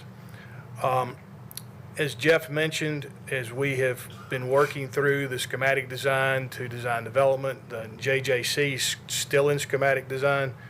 As that further develops into design development, there'll still be more opportunity to value engineer on that building as well. But working with the stakeholders, we've been able to take a value engineering process, and we've been able to cut $25.6 million out of the budget, which gets us to a total current budget of $341 million, which is $3.5 million, almost $3.6 million over the allocated bond proceeds for these projects. These projects have not gone out to bid yet. We feel very certain that we're going to be able to make up the $3.6 million deficit that we currently have, but these numbers still here carry a $30 million contingency that we don't anticipate to have to use. We would recommend, once we go into construction, we would carry about a $16 million contingency. So we anticipate these numbers to still work their way down, but at this point in time, it's still prudent to carry a $30 million contingency into this point.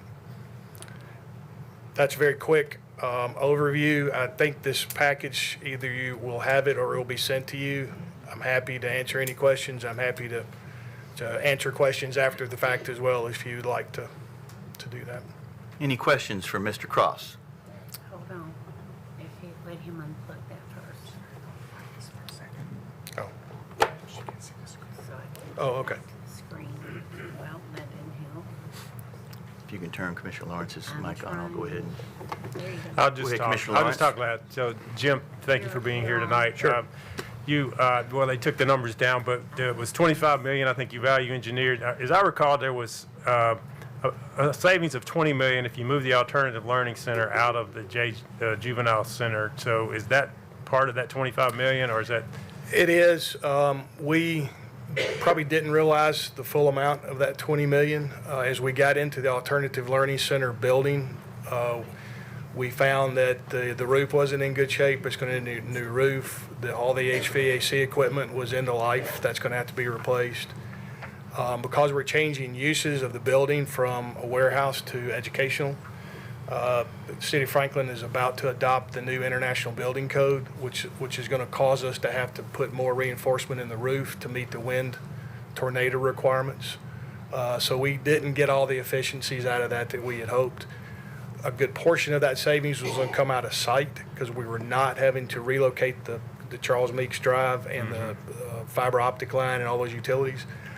Our site drawing packages have just come out, and so that's going out to get priced. And so hopefully we'll be able to see more savings as that comes through. But Okay. we've already, through value engineering and another resolution that you'll hear tonight, we've already saved about $4.7 million out of the site package already. So, and I think there'll be Good. more to do for All that. right. Thank you. Any other questions or comments for Mr. Cross? Commissioner Judy Herbert? When are you going to break ground? Well, if you approve the resolution tonight, the late file resolution, we hope to pull a grading permit in early December. The special ops building is complete, so special ops is moving out of the 306 building now. In fact, I think they're already out. And we're starting to prepare demolition of that building soon, so all the asbestos removal will start the week before Thanksgiving or the week of Thanksgiving. And then that building will start to come down pretty soon, and then site work will start shortly after that. Thank you. Commissioner Sturgeon? I apologize for coming in a little bit after you started your presentation. So maybe you covered this, but when the numbers were up, they're gone now. It was the original estimate and current estimate, and it was about a $50 million difference. What caused the change from the original estimate to the current estimate? Why did it go up? From the current estimate, I'm not, well, is there a way we can put the It was, numbers yeah, back it was up like to 316 and went up to like 66? 366, yeah. Right. And then you managed to value engineer another 25 million out, but it's still, why did it go from one to the other?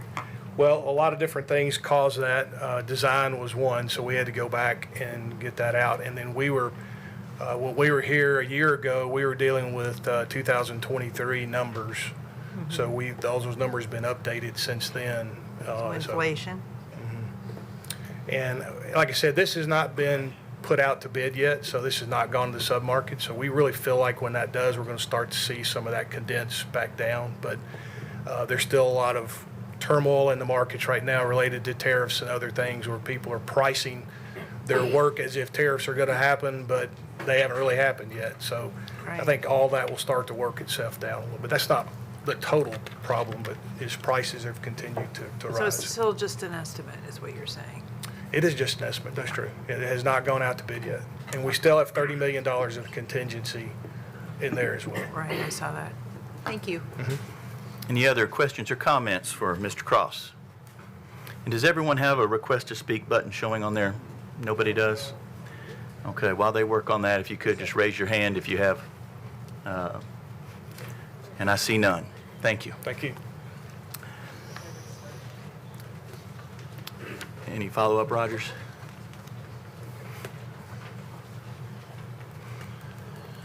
I do not, Mr. Chairman. I think that's all the reports that you all had asked us to bring forward. I'll answer any questions you might have, though.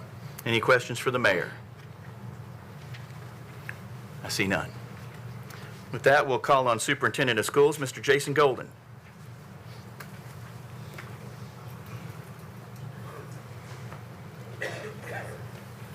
Thank you, Mr. Chair, and thank you, Commissioners. As I was standing there during Commissioner Williams' prayer, he made me smile. I have one particular uncle who would have thoroughly appreciated your prayer, but it actually gave me a reminder of those moments throughout the school year where we identify, at least in my mind, as the school's chief executive, who we are. We intentionally and thoughtfully have school tomorrow on Veterans Day. And we do that because we want to make sure our students have that opportunity to honor our veterans. Commissioner Williams, I know you've attended at least one of those, maybe some more over the years. You've spoken at one of our elementary schools, I know, so I want to thank you for that. Tomorrow, our students will be in school. We do that in conjunction with Franklin Special District as well. We work as a team to make sure that that's an important aspect of our community. We're going to have a lot of students participating tomorrow. You've had a busy day already. I'm just going to mention the one item that's an expenditure item on your agenda tonight related to schools. We do have our annual bus request. We retire our buses based on state requirements related to mileage, and then we ask you to approve our purchases this year. In this time of year, we are netting a request for 2 fewer school buses than we currently have based on the retirements and the replacements. That includes a reduction in 6 from our general education fleet, because we've done an analysis of maintenance and determined that we can get by with fewer replacement buses to cycle, but it includes an increase of 4 net special education buses because that demand continues to increase in our community. Net 2 reduction on that item tonight. Open to any questions you may have.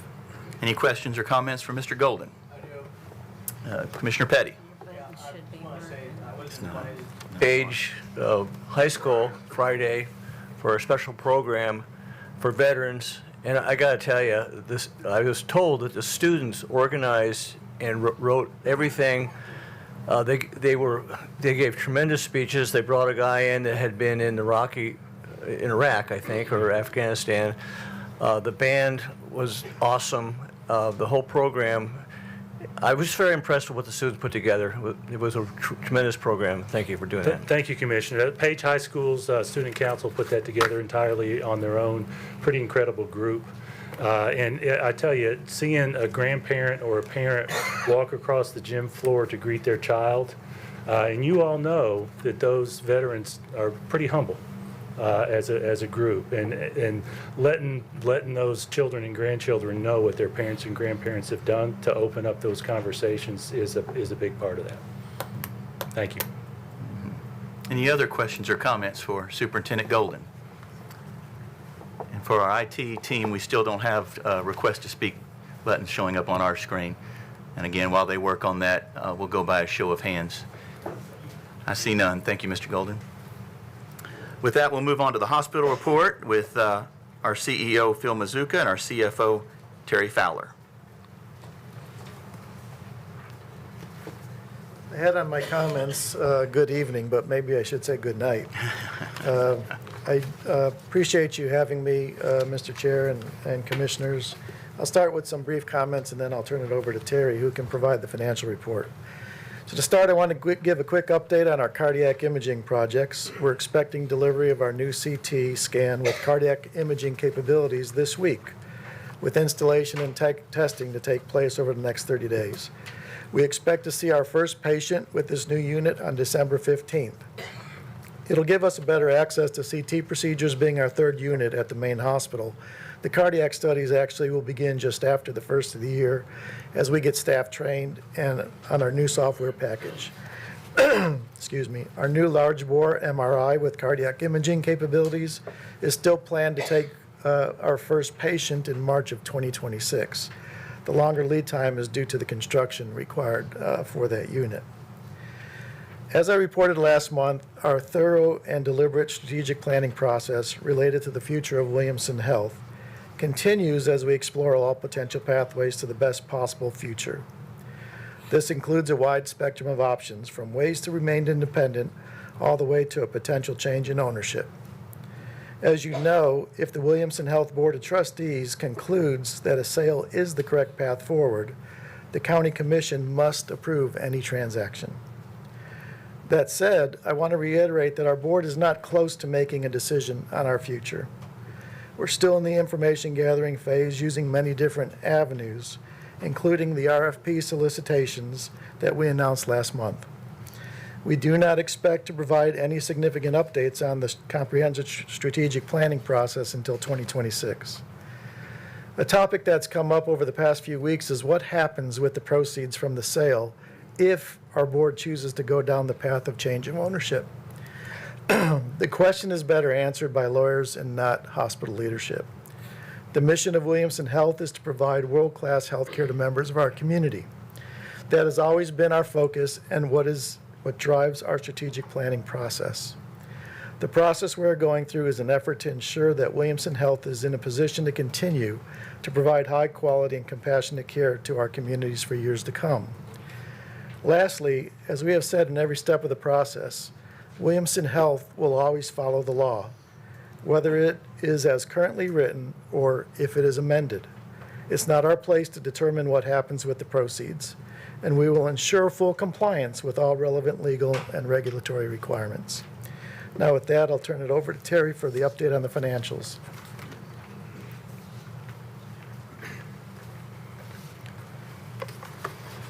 Good evening, everyone. First, I want to apologize for the August financials being sent to you instead of September. You should have received the September financials, which should be in your packet. The financial results for September, EBITDA was favorable to budget by 8.6%, or almost $182,000.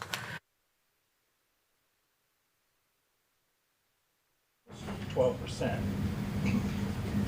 Net income for September was favorable to budget by 20%, or $82,000, and favorable year-to-date by $502,000, or almost 53%.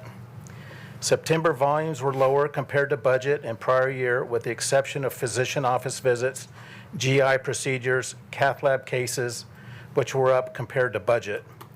Deliveries were also up 7% versus budget and 1% versus prior year. The lower volumes are why you see net operating revenue was down for the month versus budget by $553,000, or almost 2%. However, we still beat budget for net income as operating expenses were lower than budget by $1.2 million, or 4.1%. EBITDA margin percent was 7.4 for the month and 7.9% year-to-date. And operating cash increased $3,094,000 due to decreases in accounts receivable and timing of payroll. Days cash on hand, all sources, increased to 116 days, which is up 3 days. And debt coverage was the same as prior month at 2.48. And this concludes my report. Any questions for Mr. Mizuko or Mr. Fowler? And again, I'll go by a show of hands since our Mr. Petty. Hi, I just was wondering, down here on the operating cash and funds, what is the restricted fund? What's that for? It's 68 million. So it's two things. One is the bond covenants that we have that require us to keep a certain amount of cash on hand to support the bond payments. And so that's about somewhere around 30.5 million. The remainder is funded depreciation. So a lot of hospitals, everyone records depreciation, but there's not a lot of organizations that actually fund the depreciation. our board in the past had decided that they wanted to, on their own, fund depreciation. So there's about, I think, $38 million of funded depreciation. I think it's on page 2 of your balance sheet that shows you those 3 categories. So the board could actually use those funds for whatever they want. In the past, and they're normally used to take care of things that happen with your facility or whatever it may be. In the past, the funded depreciation that sits there, but they can use it for whatever they want. Any other questions or comments for either Mr. Mizuka or Mr. Fowler? I see none. With that, I believe we have a report from our Budget Committee Chairman, Mr. Chaz Morton. Yes, thank you. One of the tasks that comes before our commission, it's been brought up within a resolution and otherwise, is seeking independent counsel in connection with the potential sale of the hospital. We have identified counsel, and Mr. Jesse Neal is here. We're here just to vote on his to approve his rate. His rate is $900 per hour, which I know is a significant amount. Mergers and acquisition is a very, very specialized field. I believe it is a reasonable rate, but Mr. Neal is here. We are here to vote upon the recommended rate. With that, I'll entertain a motion, and we'll have to do that verbally. There's no resolution, but we'll have a motion, a second, a time for dialogue. We've got a motion from Commissioner Sanford, seconded by Commissioner Cardin. And I believe you said Neal is here. Yes, Do you Mr. want to Jesse Neal is speak here. before I open the floor, or maybe Yes. come up to the podium, because I will anticipate there'll be some questions. Fully enlarged. And while he comes to the podium, maybe our system's working now, because I see a question or comment from Commissioner Richards up first. Do you want to go ahead and if you have some words you'd like to say first, and then I'll call on the commissioners to ask questions. Sure. Thank you, Mr. Chairman, and thank you, Commissioners. I appreciate your time. I know you're very, very busy. A little background about me. I'm a Middle Tennessee native who has developed a niche advising almost exclusively governmental hospitals and county governments that are affiliated with them. And I advise them both in terms of evaluating transactions about whether to move forward with them or whether not to. And then if the choice to move forward is where they reach, then I help them execute on that transaction. And I've been doing this almost exclusively for several years, excuse me. And I've done it in Tennessee, in California, and Florida as well. Okay. If you'll pull your microphone up a little closer to you. Sure. First question or comment goes to Commissioner Richards. Thank you, Mr. Chair. I'd like to object to this vote. It's not part of the agenda, and according to our rules, it has to be part of the agenda. Like, it requires a 2/3 vote of the county commission to approve this vote. It is on the agenda, so council is telling me that it doesn't fall under the statute of requiring 2 objections to not be heard. Is that correct, council? Rule 4.7 will allow, if it is on the agenda at Do you the want to start say of... that to everyone? Rule 4.7 allows matters on the agenda at the beginning of the commission meeting to be heard. Where is it on the agenda? I don't see it on the agenda. It's under reports of... County offices, under budget committee, outside legal counsel, rate approval. Okay. All right, well, I have another objection. This engagement letter was initiated and negotiated through the county office, which is currently conflicted with this matter. Because of that conflict, neither the county attorney nor anyone recommended through his office can legally serve as independent counsel for the commission. Approving this tonight would expose the county's significant legal and ethical risk. I respectfully request that this item be deferred until we can review and get our own independent counsel. I would also note there are several things in the contract that maybe the commission is not aware of. It pretty much waives away all of our rights to conflicts of interest. And I believe you have your own conflict of interest. You were previous counsel for who? I've had a number of clients over the years. CHS, is that correct? I was in-house lawyer for Community Health Systems for a period of years. Okay, and you don't feel like that would present a conflict of interest to this bidding process? No, sir. Okay, I would respectfully disagree. I think this is a bad choice. I have a resolution that would address this issue, and we can, as a commission, pick our own untainted counsel. I would also say the contract says that this attorney would report to the mayor, not to the county commission, as it's written now. So even if we hire this individual, we still would not have our own legal counsel. And I believe before the system went down again, we had a question or comment next from Commissioner Lisa Hayes. Is that correct? Not really directed at you, but maybe Jeff. So it's, and Chris may have just answered the question, but would he be available to answer any questions we have as a commission towards this whole strategic planning and project of the hospital? Yes. So at any point, I could call Mr. Neal and say, hey, I have a question, just want to run something by you and understand. Mr. Your mic is down. You'll have to use mine. Mr. Neal will represent the county in the transaction. He will be available to advise county commission as to what that process or the results are. So there is no distinction between the mayor and the county commission in terms of representing the county overall. So yes, he would be available to answer those questions. Okay, thank you. He was speaking loudly because his mic is not working. Thank you. And again, our system seems to be down again, so with a show of hands, is there other questions or comments? Commissioner Lawrence, and then I'll go to Commissioner Sturgeon. I'll try to take them in order as I see them. All right, well, this question is also for council. So what would be the distinction between, excuse me, hiring our own attorney to represent the commission and in this case, hiring Mr. Neal to represent the county? Is there really a distinction there?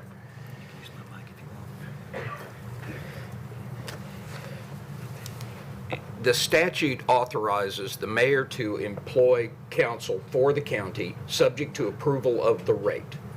Now, there are opportunities, I guess, for the county commission to do that. That issue has come up and it's always been disposed of due to duplication of costs and efforts. His representation of the county and his fiduciary duty will be to the county as a whole, including the branches of government, including the county commission. So there is no conflict between the branches. So again, it would be duplicative of the effort, and I don't know under what authority you would utilize that.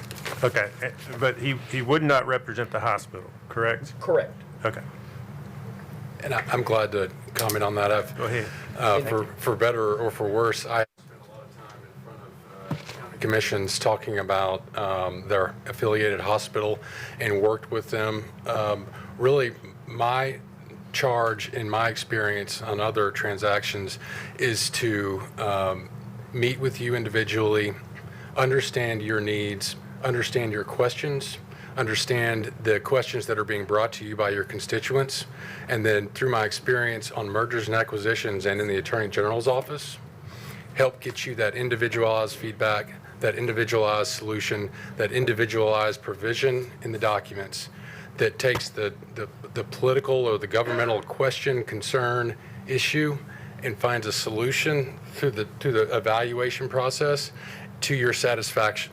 I am at your disposal in that regard, and having spent time in government and also at a hospital system is probably how I came to have this lane in my law practice. And so very much is a individualized feedback. I would be able to answer your questions, research what issues you needed to be researched.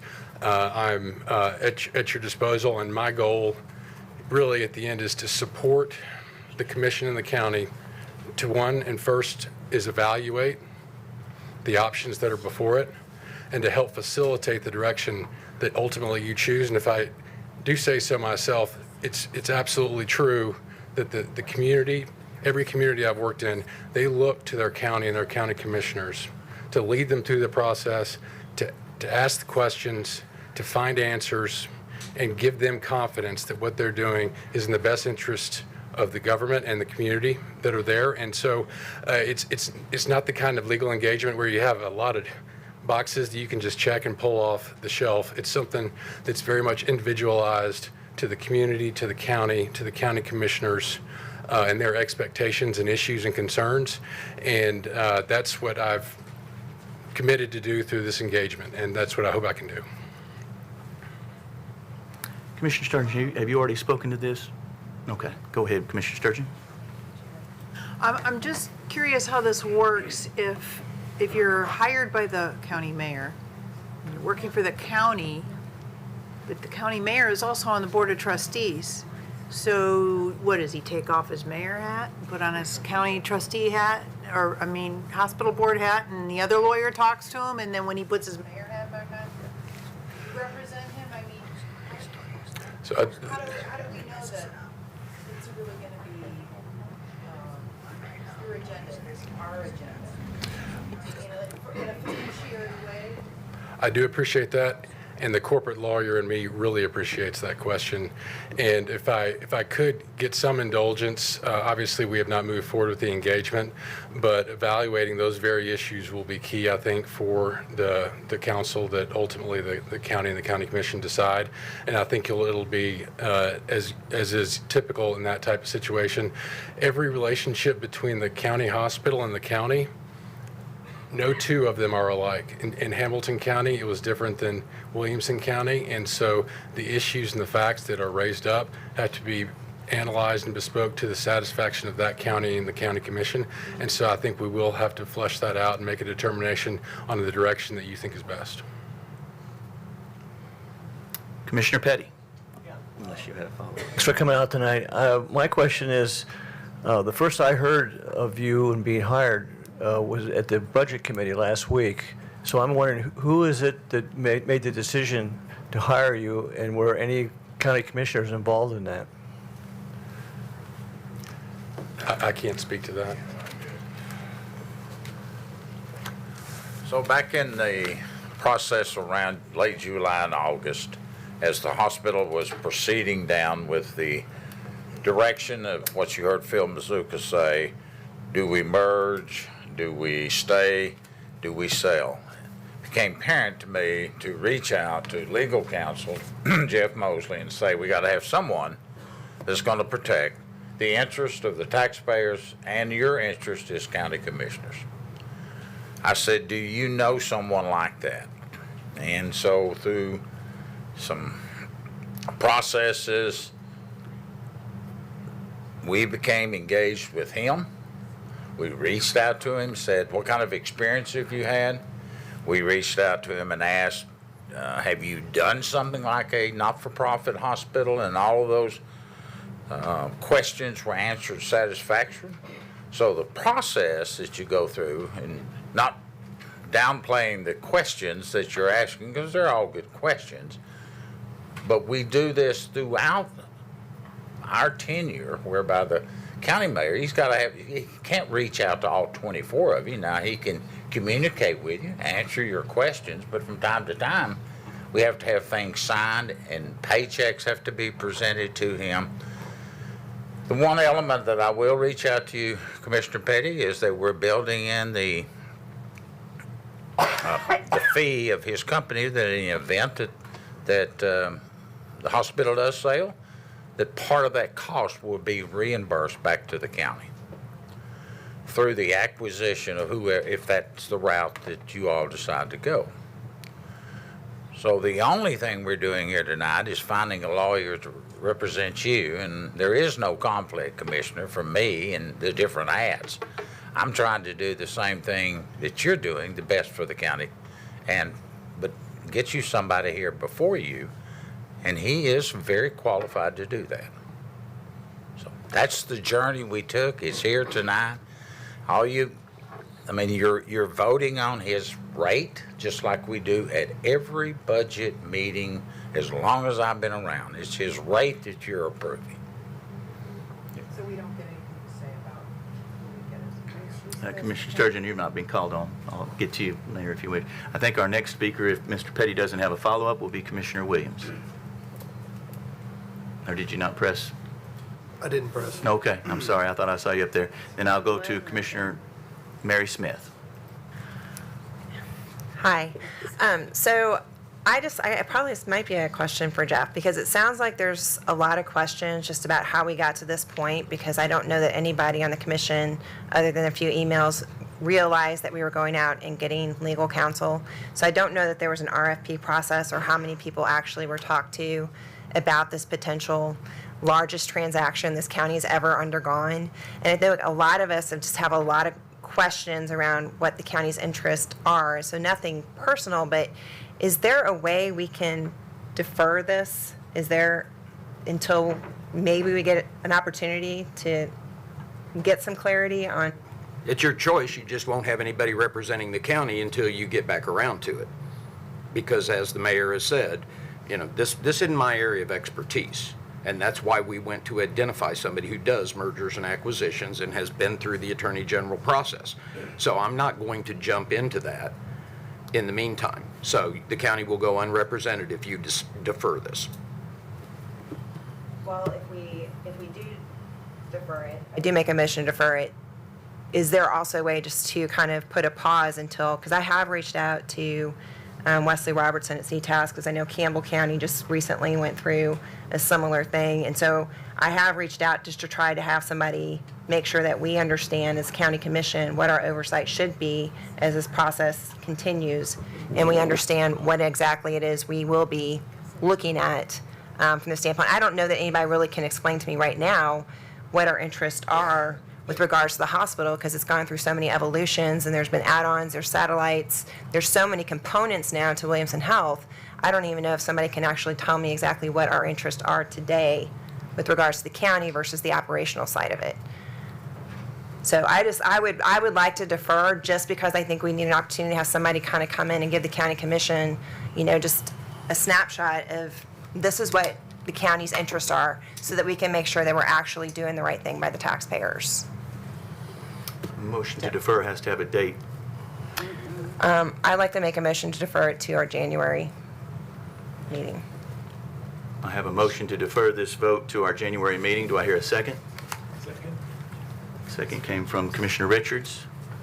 Any discussions or comments on the motion to defer? And I have Commissioner Morton on the amendment or motion to defer. I think it's on both, but certainly within the motion to defer. With regard to questions that some of the commissioners have had, I'd had the opportunity to meet with Jesse and speak with him about his practice, to questions that the commission doesn't even know that it needs the answers to. I will say, as a practicing lawyer, one who has done so for over 25 years, I'm very impressed with his credentials, with his ability. I feel confident that he will lead us through this process. He understands questions that we don't even know how to ask. As to the question of who else might be available, there may be someone else. I will tell you that in Nashville, there are a great number of healthcare lawyers. Independently, I have reached out to them. They are all conflicted out.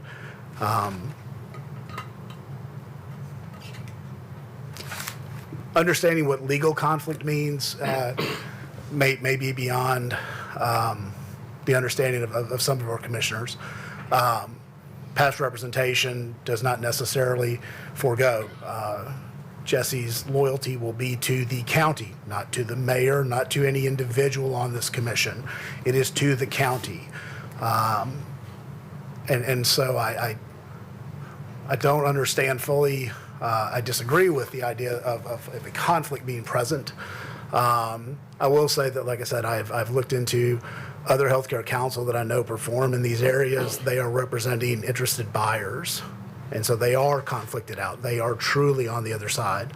And it's my understanding that the hospital has engaged, I believe, Bassberry and Sims to represent it and its interests, which is why we cannot be represented by Bassberry and Sims. We cannot be represented by Bradley now. We cannot be represented by Holland and Knight. These are all conflicted out because of their other side of it.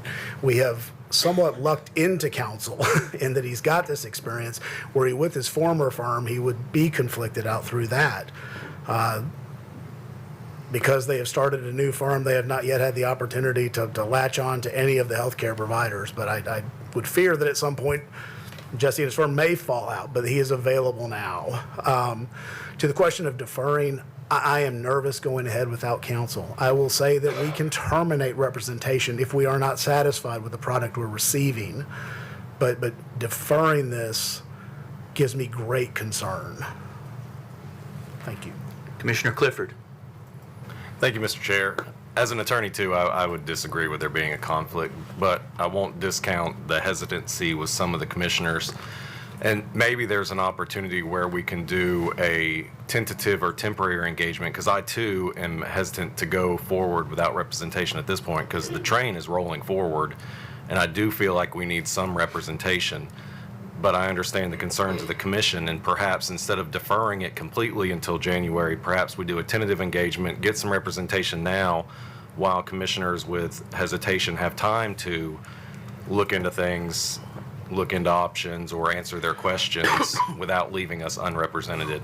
And then in January, perhaps we can have another debate about anything that a commissioner has found and whether or not we need to continue the temporary representation or do something different.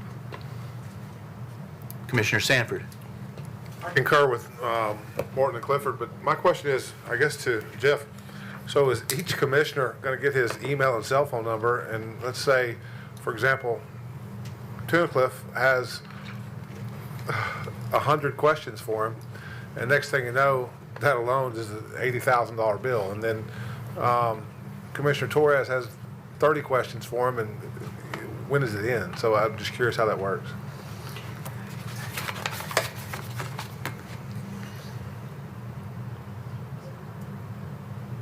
We have historically, well, first of all, I need to state, the statute says the county mayor employs the council, not the county legislative body. The county legislative body fixes the compensation, the rate. That's the only involvement you have under 56112.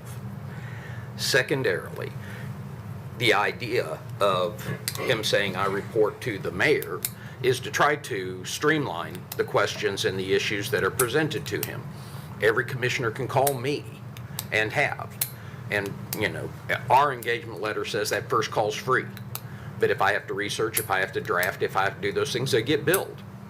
So, it's going to be kind of the same situation. It seems to me that the more economical way to go about that is for your committee structure to address the questions with Jesse and have him address those.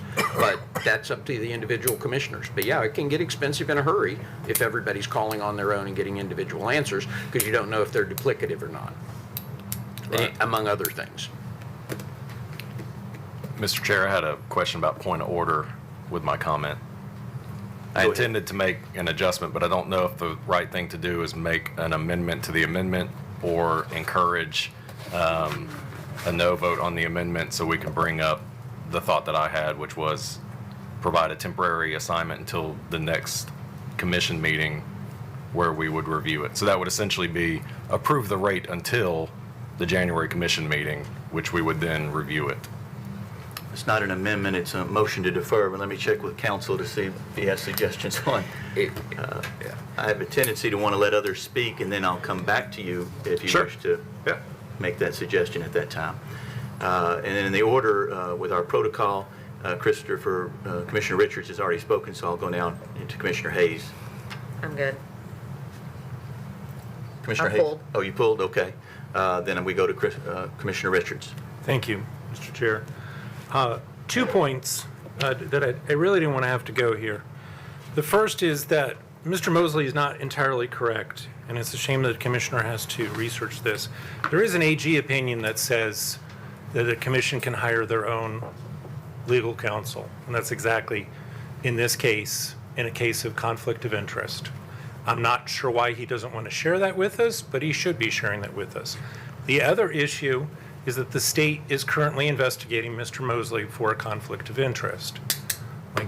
That conflicts any advice that he gives to the commission right now. I did not want to share that. Mr. Mosley chose to share that in an email this afternoon. I'm not prevented from sharing that. Point of order, is this to a motion on the floor? Point of order. It is. It's whether or not we should defer or not. I think it's very relevant if we're receiving adequate legal counsel. Mr. Mosley continuing to give us legal counsel right now is actually digging himself and the county commission deeper into the hole. It is an active investigation, and I'm sure you understand the Board of Professional Ethics does not lightly go into investigations. They receive thousands of complaints a year, and something like this is of a high magnitude that the county commission should take seriously, and certainly the attorney should understand, who spoke and said that there is no conflict of interest. I would disagree with them and say, well, somebody at the state certainly seems to think that there is. Thank you. Can I address that? Yeah, I'll let counsel address that if he wishes. First, if Commissioner Richards is referring to the AG opinion he cited in his email, he should know that opinion does not address independent counsel for the county commission, as has been pointed out by other commissioners. It's a wrong citation. Secondarily, that only occurs when you have a conflict between the branches. There is no conflict between the branches, between the mayor and the county commission. Third, you have made the complaint to the Board of Professional Responsibility. That is the only thing they have seen. The Board of Professional Responsibility will investigate if your complaint, if it is proven true, has the basis for a proceeding. It has not made that determination, and in fact, it has not even received my response. I am confident when this process goes through that we will be completely cleared because you have omitted material information for the board, like the fact that the hospital and the county have issued consents to mutual representation or dual representation. Both of those consents say that either party can ask me to recuse myself if there is a potential conflict. In this case, the mayor said in this opportunity he would like additional outside counsel. That has been done. The county commission must approve the sale. There is no conflict. I am confident that will be the finding. There is no information other than your bald-faced complaint. And with that, I'll restrict all further comments. Both sides have spoken. We appreciate that. The rest of the comments I'll accept will have to be specifically given to the motion to defer or any ideas that might take us out of deferral into another direction. So with that, on the motion to defer, Commissioner Hayes. Yes. I do agree with the comment that I do think we need some counsel between now and considering. So I like the deferral to go ahead and have counsel and maybe do a deeper dive in January. I too have made phone calls and found several firms that had to opt out as well. But my concern is I would like to sit down, and maybe the mayor can host this, and just have us sit down and talk with you.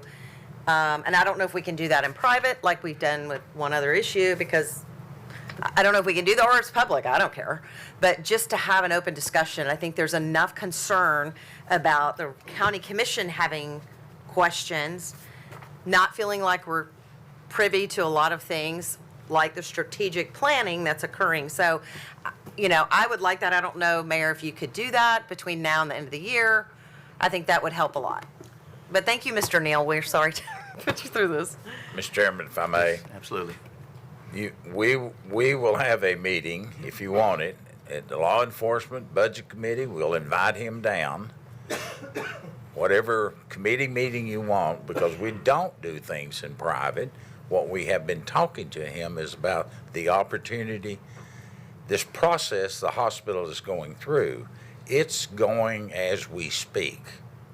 Not at 8:15 in the evening, but the process is going on. And he is here to represent you and this county. But as Jeff has said, I'm the one that has to hire. You have to approve the rate. And whether you do a temporary, that's fine. We just need representation at this hospital. This body in this county needs to be represented. I just know 2 major firms have opted out of being able to even talk to me or assist. So that tells me that RFP process is, and I have seen the words RFP used. Now, again, that's where I would like some clarification to understand. Is it strategic planning or is it an RFP? Because these are multiple hospitals that have been reached out to. And that's a concern for me because, again, my job is to represent my constituents that are taxpayers, and this is huge. And we don't know what we don't know. So that's all I have to say.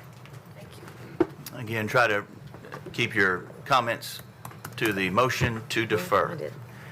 Commissioner Torres on the motion to defer. Yes, thanks, Mr. Chairman. So I would just ask maybe Commissioner Smith, if you would consider withdrawing the motion to defer. As somebody who works for the largest private healthcare company that's based here in Nashville, these things move pretty quickly once they start moving. And I do have concerns, especially with us not meeting in December and not having representation. So I would just respectfully ask you to consider letting us vote on the rate, whether it's temporary. As Commissioner Morton pointed out, it sounds like the way the engagement is set that we've got latitude to make changes at a later date if need be. But this is a very specialized type of law where, as this continues to progress, where we're going to need that counsel, that outside counsel. Thank you. Commissioner Smith, if you wish to address that, otherwise I'll go. If you have a response, you can make it now, or. Yeah, I'm fine with withdrawing the motion to defer, but I would like to, within the next couple of weeks, just maybe have a committee meeting, because I do think that there's a lot of folks that just really want to understand what does the county currently own. We've gone through the Bone and Joint Clinic, we've gone through a lot of different iterations, and the Williamson Health has expanded exponentially over the last 70 years. So I think there's just a lot of questions around what are our county's taxpayers' interest in this transaction. So I will withdraw, but I'm hoping the next couple of weeks, maybe we could just have a, some sort of, committee meeting, whatever the case might be, just to understand how we're being represented, what you're actually representing us for. And with a motion to withdraw, I'll need the second to also withdraw. Commissioner Richards, do you withdraw? Then the motion to defer is still going to stay on the floor. Before I go to Commissioner Williams, did you have something? Other than to say, we'll find a time to address that. We'll make it public so that just come down, answer your questions, get more comfortable with him. But I do want to reiterate what Commissioner Torres says. This process is going on. Mm-hmm. Commissioner Williams? We do not have legal counsel there because Jeff cannot represent in this fashion. He has not gone down this road before. Understood. Commissioner Williams? At $900 per hour, encourage brevity. I call the question. We have a motion to call the question. Do I hear a second? Second comes from Commissioner Tunnicliffe. This requires a two-thirds vote. Okay. We'll do a voice vote. If it doesn't sound like it's close to unanimous, then we'll do a roll call. It just has to be a majority vote here. So all those in favor of the calling the question, we have a motion and a second to call the question, which means we'll. Okay, then it does require two-thirds. I apologize. So we're going to do a voice vote first. If it doesn't appear to be close to unanimous, then we'll do a roll call. Ms. Darlene, if you can be prepared for that. Yeah, this would be to call the question on the deferral, which is still on the floor because even though the motion was removed by the maker, it was not removed by the second. So we now have a motion and a second to call the question. I couldn't hear. I would second that. It's been seconded, but we'll take yours as a third. And with that, if you're in favor of calling the question, signify by saying aye. Aye. Any opposed? The question is called, and we're back to the vote at hand to approve the rate. This is the motion to defer now, and this is a majority vote. No, I'm sorry. Yes. These things get complicated. We are now back to the motion to defer, which is still on the table. And the question has been called, so there will be no more comments. Has it been loaded, or do I need to? No, just We'll do a voice vote, and again, if it doesn't sound like it's close to unanimous, we'll do a roll call vote. If you are in favor of deferring this to January's meeting, signify by saying aye. All opposed? No. Then the motion to defer fails. Now we're back to the vote at hand, and I will go to Commissioner Aiello. Thank you, Mr. Chair. This is Lee for the mayor. Based on my understanding of the appointment rules about an attorney, pretty much you determine to select an attorney, and then we're voting solely on the compensation. What I would ask is, rather than saying this is a temporary appointment, would the mayor consider revisiting this in January of whether to retain counsel moving forward? So we can appoint counsel now, and then we vote whether to continue the representation in January. That way we're covered in the months intervening. Let me answer that question, but what I feel that I heard from you saying, you're wanting to engage him on a temporary basis until we can get back together in January and confirm it on a full-time basis. Somewhat, but my understanding is the commission really can't determine this is a temporary appointment. It would have to come from the mayor's office, whether there be a commitment of revisiting this in January for continuation of representation. I don't think the commission can put a restriction on the term of employment. I think that comes from the mayor's office. That is correct. So just I will asking- consider that if that's the direction you all want to go, but I do need somebody. You all need somebody. Well, and I agree. I think this needs to happen now, but some of the commissioners' concerns about having an opportunity to review later on, that might go to assuage some of the concerns.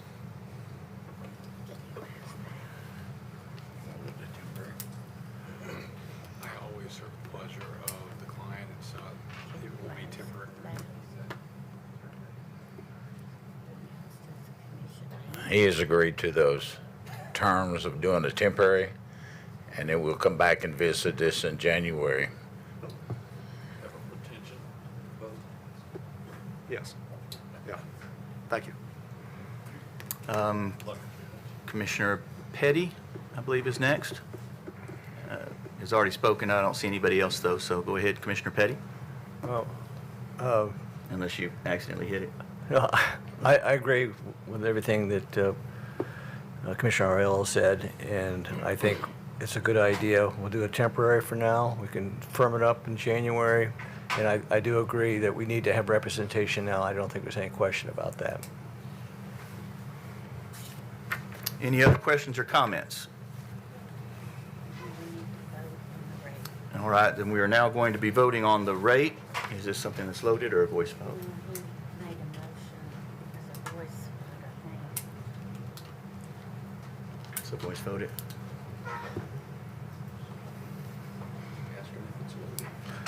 Is it loaded? Is this one loaded, or do we need to do a voice vote? Voice vote? Okay. Seeing no more questions or comments, we're voting on the rate now under the new assurances that it will be temporary to be re-examined in January. If you're in favor of that, signify by saying aye. Aye. Any opposed? Opposed.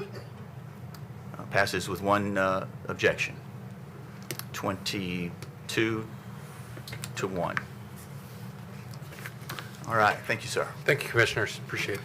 And lastly, under reports of county offices, I believe we have a report from Gordon from Parks and Recs Department.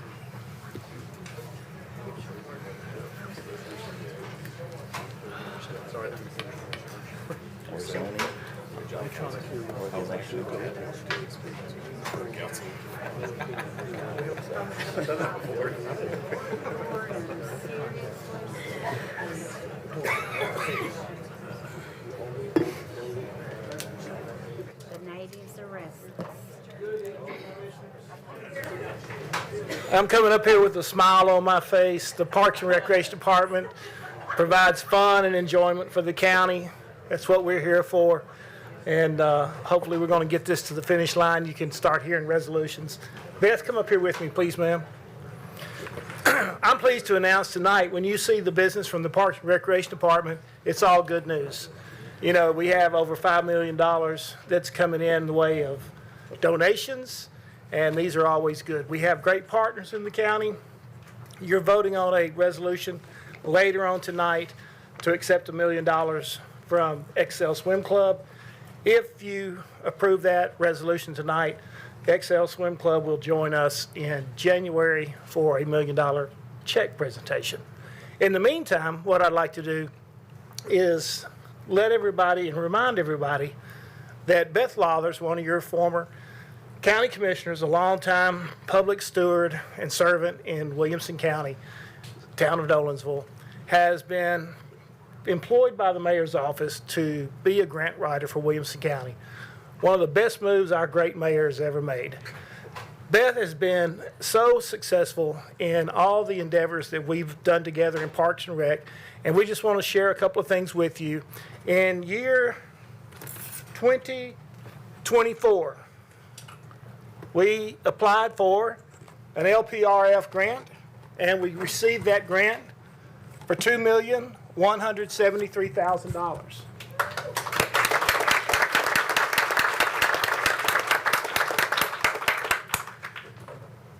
In year 2025, we went back to the well, applied for another LPRF grant, and we were awarded this one for the amount of $3,458,100.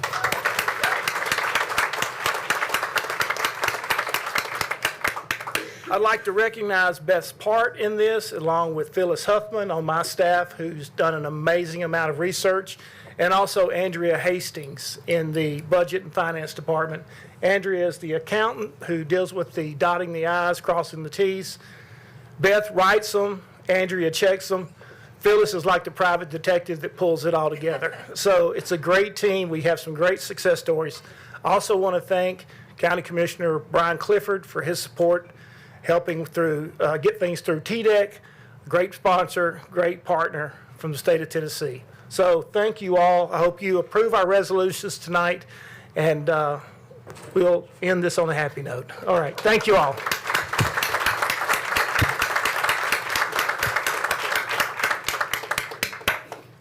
Thank you, Beth Lauthers, for all you do for our community, our county, the grants that we vote on every month.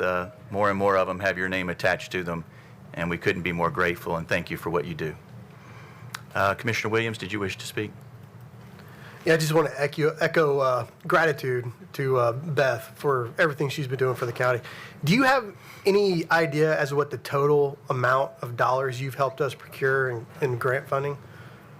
As estimate? I think it's estimated at $9 million, but I'll give you an exact number. $9 million that we otherwise would not have received without your help. Thank you very much.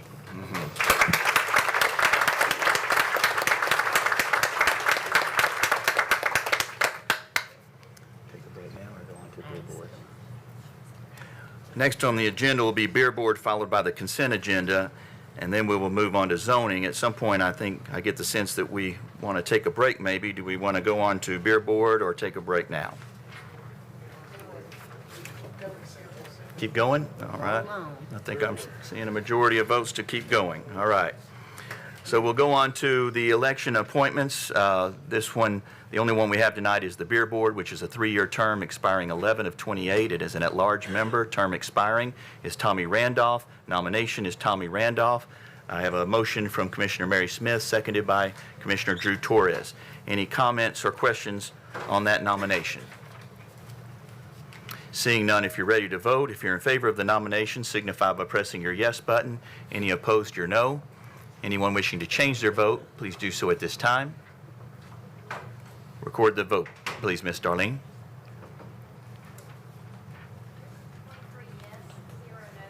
The nomination is approved. Next, we go to the consent agenda. I'll entertain a motion if your screen is allowing you to do so. Have a proper motion made by Commissioner Mary Smith, seconded by Commissioner Jennifer Mason. Any questions or comments concerning the consent agenda? Seeing none, if you're ready to vote, if you're in favor of approval of the consent agenda, signify by pressing your yes button. Any opposed, your no. Anyone wishing to change their vote, please do so at this time. Record the vote, please, Miss Darlene. 23 yes, 0 no. Motion passes. Oh, I'm sorry, 22 yes, 1 abstain. 1 abstain, yes. Sorry. That's okay. Now we move on to zoning. And we have 3 zoning hearings tonight. I'll pull my first one up. I apologize, I didn't have it already. You're gonna do unfinished. Oh, I'm sorry, we've got unfinished business before zoning.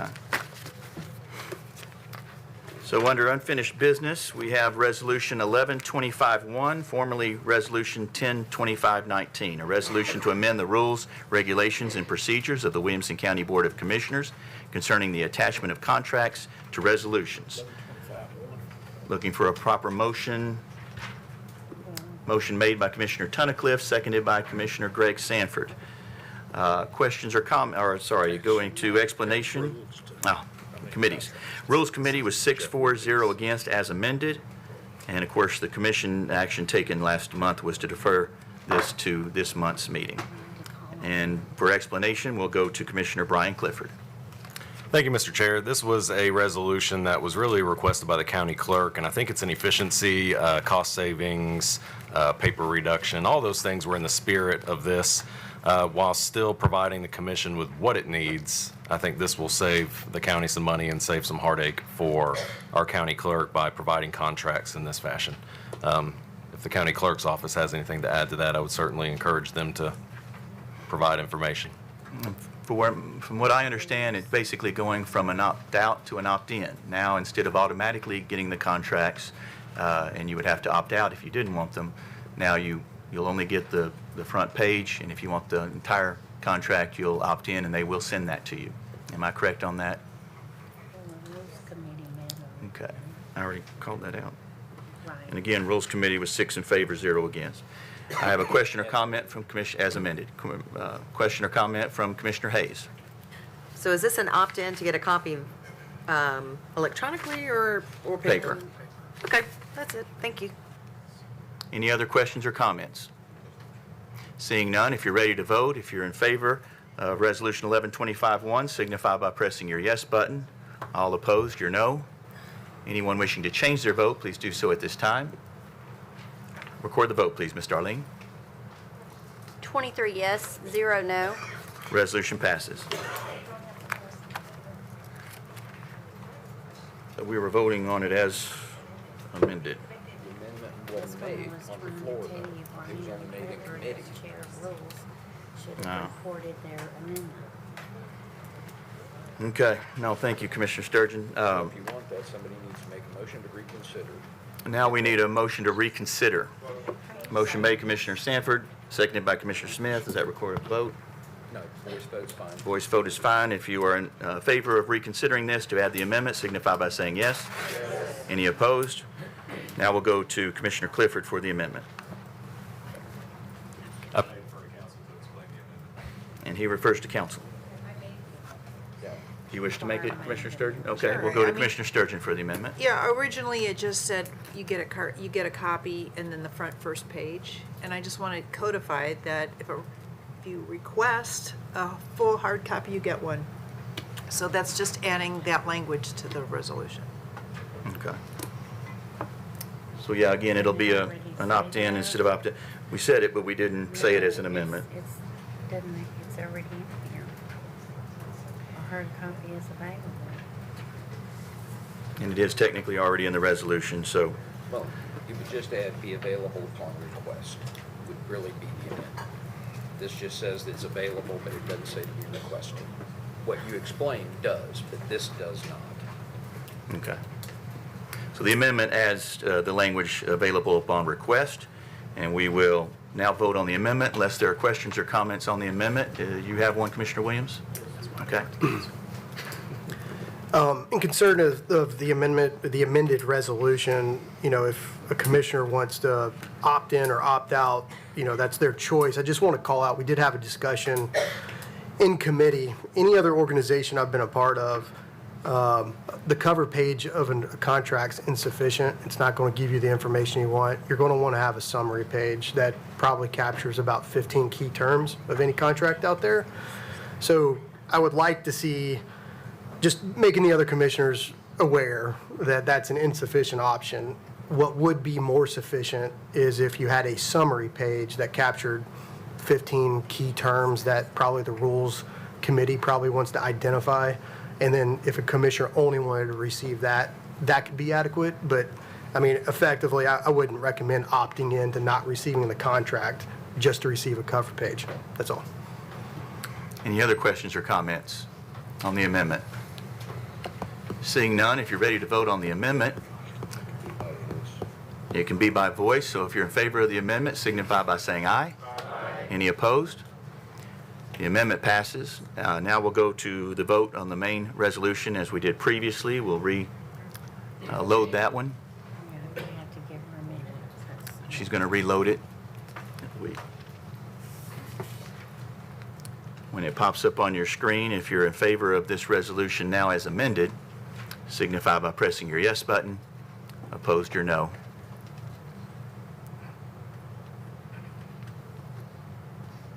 There we go.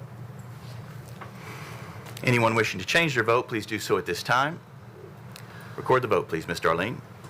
23 yes, 0 no. Resolution passes. Apologize for the obscure way that transpired. We now go to zoning. We have 3 zoning hearings. So the way these work, we read the resolution twice for each. The first time I'm reading it to the general public, and then I'll ask if anybody in the general public wishes to come up and speak on the zoning hearing. If we hear none, we'll move on to the vote for that public hearing. The first one is Resolution 1125-9, a resolution to amend Articles 10, 14, and 20 of the zoning ordinance regarding conservation subdivisions. I'll open this up to the public. Anyone wishing to speak to Resolution 1125-9, please come to the podium now. Going once, going twice. Zoning hearing is closed, and we'll move on to the resolution itself for the county commissioners. Again, Resolution 1125-9, a resolution to amend Articles 10, 14, and 20 of the zoning ordinance regarding conservation subdivisions. The Regional Planning Commission was 7-4-0 against. Explanation, please, Commissioner Judy Herbert. I was going to call Aaron Holmes to come up and talk about this resolution.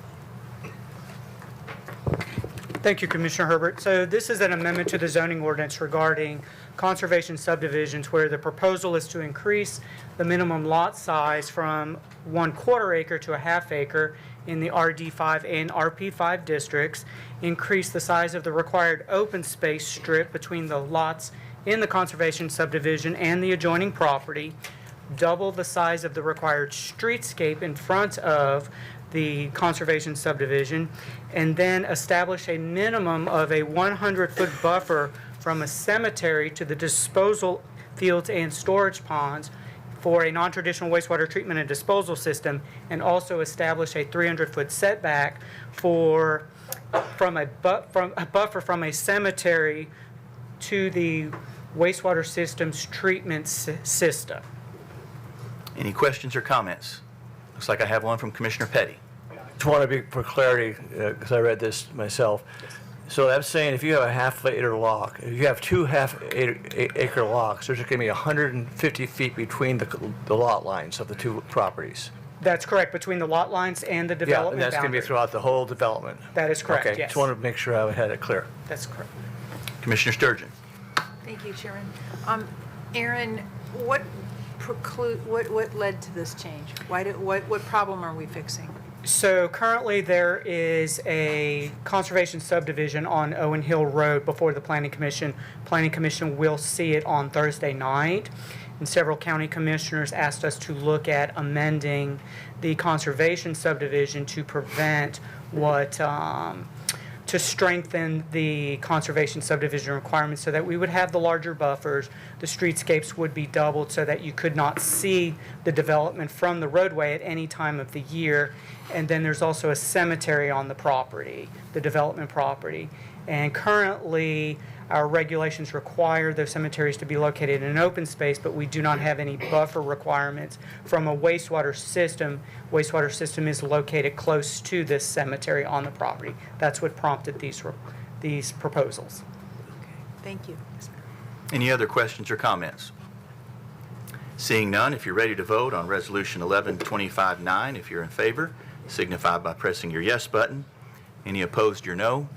Anyone wishing to change their vote, please do so at this time. Record the vote, please, Ms. Darlene. 22 yes, 1 no. Resolution passes.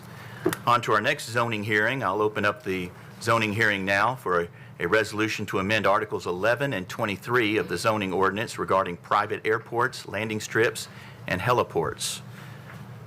Don't need a motion first, right? Yeah. No. So at this time, if there's anyone in attendance tonight who wishes to speak to this resolution, please come to the podium and give us your name and the town in which you live. Going once. Going twice. this zoning hearing is closed, and we'll move on to the resolution itself. Again, Resolution 11-2510, a resolution to amend Articles 11 and 23 of the zoning ordinance regarding private airports, landing strips, and heliports. Proper motion made by Commissioner Sturgeon, seconded by Commissioner Mary Smith. Regional Planning Commission was 7-4-0 against. Explanation, please, Commissioner Clifford. Thank you, Mr. Chair. This is affecting our zoning ordinances to create a new use type around landing strips or helipads for private use, and would clarify how the setbacks are measured for this new use type. And I would also invite Aaron Holmes to come up and speak further on its impact. Thank you, Commissioner Clifford. So this would create a brand-new accessory use category. It would only be allowed for existing residential and agricultural uses. As Commissioner Clifford said, it also establishes the way the setbacks are measured. They're collinear for the runway all the way to the property lines. This will also be a special use in the zoning districts listed inside of the resolution. Any questions or comments? I have one from Commissioner Lisa Hayes. Okay, so is this, maybe going to what Commissioner Sturgeon said earlier, what are we solving for? And is this increasing, how is this affecting constituents? So this is in response to, we had an applicant who submitted an application for a runway. It's his own private runway. There's one on the property. When we measured the setbacks, it was the end of the runway and the sides of the runway were too close to the property lines. So after we, as the staff looked at it, we determined that the current regulations for it were too broad, and decided that any runway for private use should be cut out and its own category created as an accessory use to the residential or agricultural use. Thank you. Any other questions or comments? Commissioner Williams. So if I understand this correctly, current is 1,000 feet setback from a property line, and this would change it to 1,000-foot setback from a residential structure. That's correct, and that's only for the accessory use, for the residential or the agricultural use. So there has to be an ongoing agricultural residential use on the property, and it would be measured to the existing dwelling. Yes. Okay, so the agricultural use is a limiting factor as to where that applies. Yes, that is correct. That and the residential use, yes. Okay. Any other questions or comments? Commissioner Mary Smith. I just have to ask, are we seeing, because I've had people like mention that helicopter transportation is something that's actually growing in the area. Are we seeing a lot of folks requesting this as part of the residential? Yes, so we've actually seen two. So the one that prompted this, and there's a second helipad that has been made application for. Okay. So are there is there another governing body that kind of oversees how many helicopters we might see in the skies? Not that I'm aware of. I know the FAA has requirements, but not that I'm aware of. Any other questions or comments? I guess I have one. Is there any sort of noise ordinance that is attached to this or would be looked into by another department? So we do have noise standards, but it would not apply to this one. Okay. So the FAA does have requirements for takeoff and landings, the time frame, if I'm not mistaken. Okay. If there are no other questions or comments, I see one now from Commissioner Petty. And make it easier or harder for somebody to install a helipad for their property? So it would require a second layer of scrutiny by the Board of Zoning Appeals. And so it's the same as it is now. This is just for an accessory use. Currently, the way that it reads is it's straight across the board for any use. So I would say that it would make it, it's the same. It's the same process. Okay. Any other questions or comments? I see none. If you're ready to vote, if you're in favor of Resolution 11-2510, signify by pressing your yes button. Any opposed, your no. Anyone wishing to change their vote, please do so at this time. Record the vote, please, Ms. Darlene.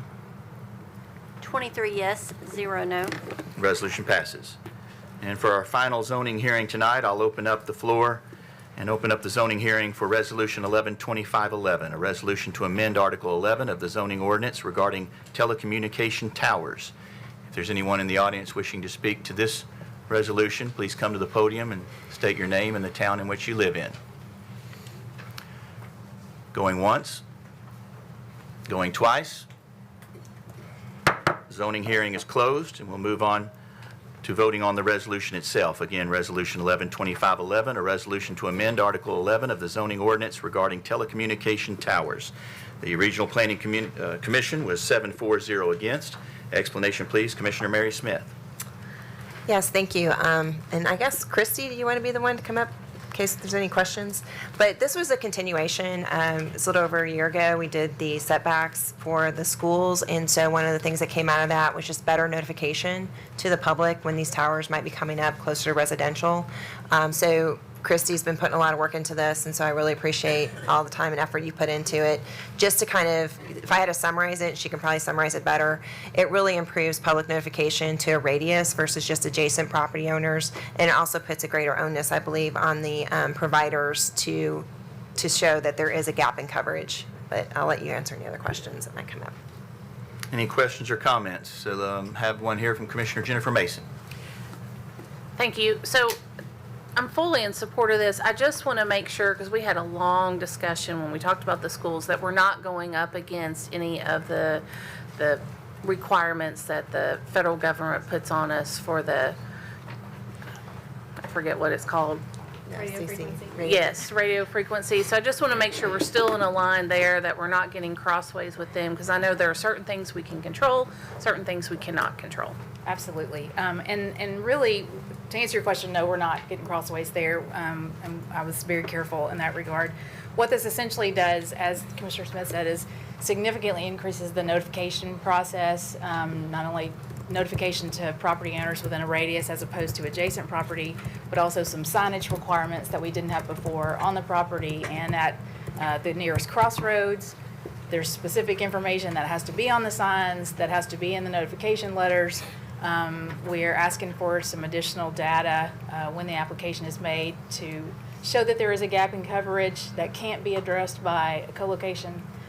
The other big push for, or what this is trying to accomplish, is to provide more information to the residents. So when they do get these notification letters and they come to the county offices, they're getting a lot more information. And so we're essentially asking the tower companies to provide, like the NEPA study that they're doing, their FCC application, their FAA application. So not things that they have to do more of, but just provide it in our process so our county residents have easier access to that information. And then also provide a study of what that RF is, confirming that it's consistent with the FCC requirements, but we're not imposing any standards. Okay, so thank you.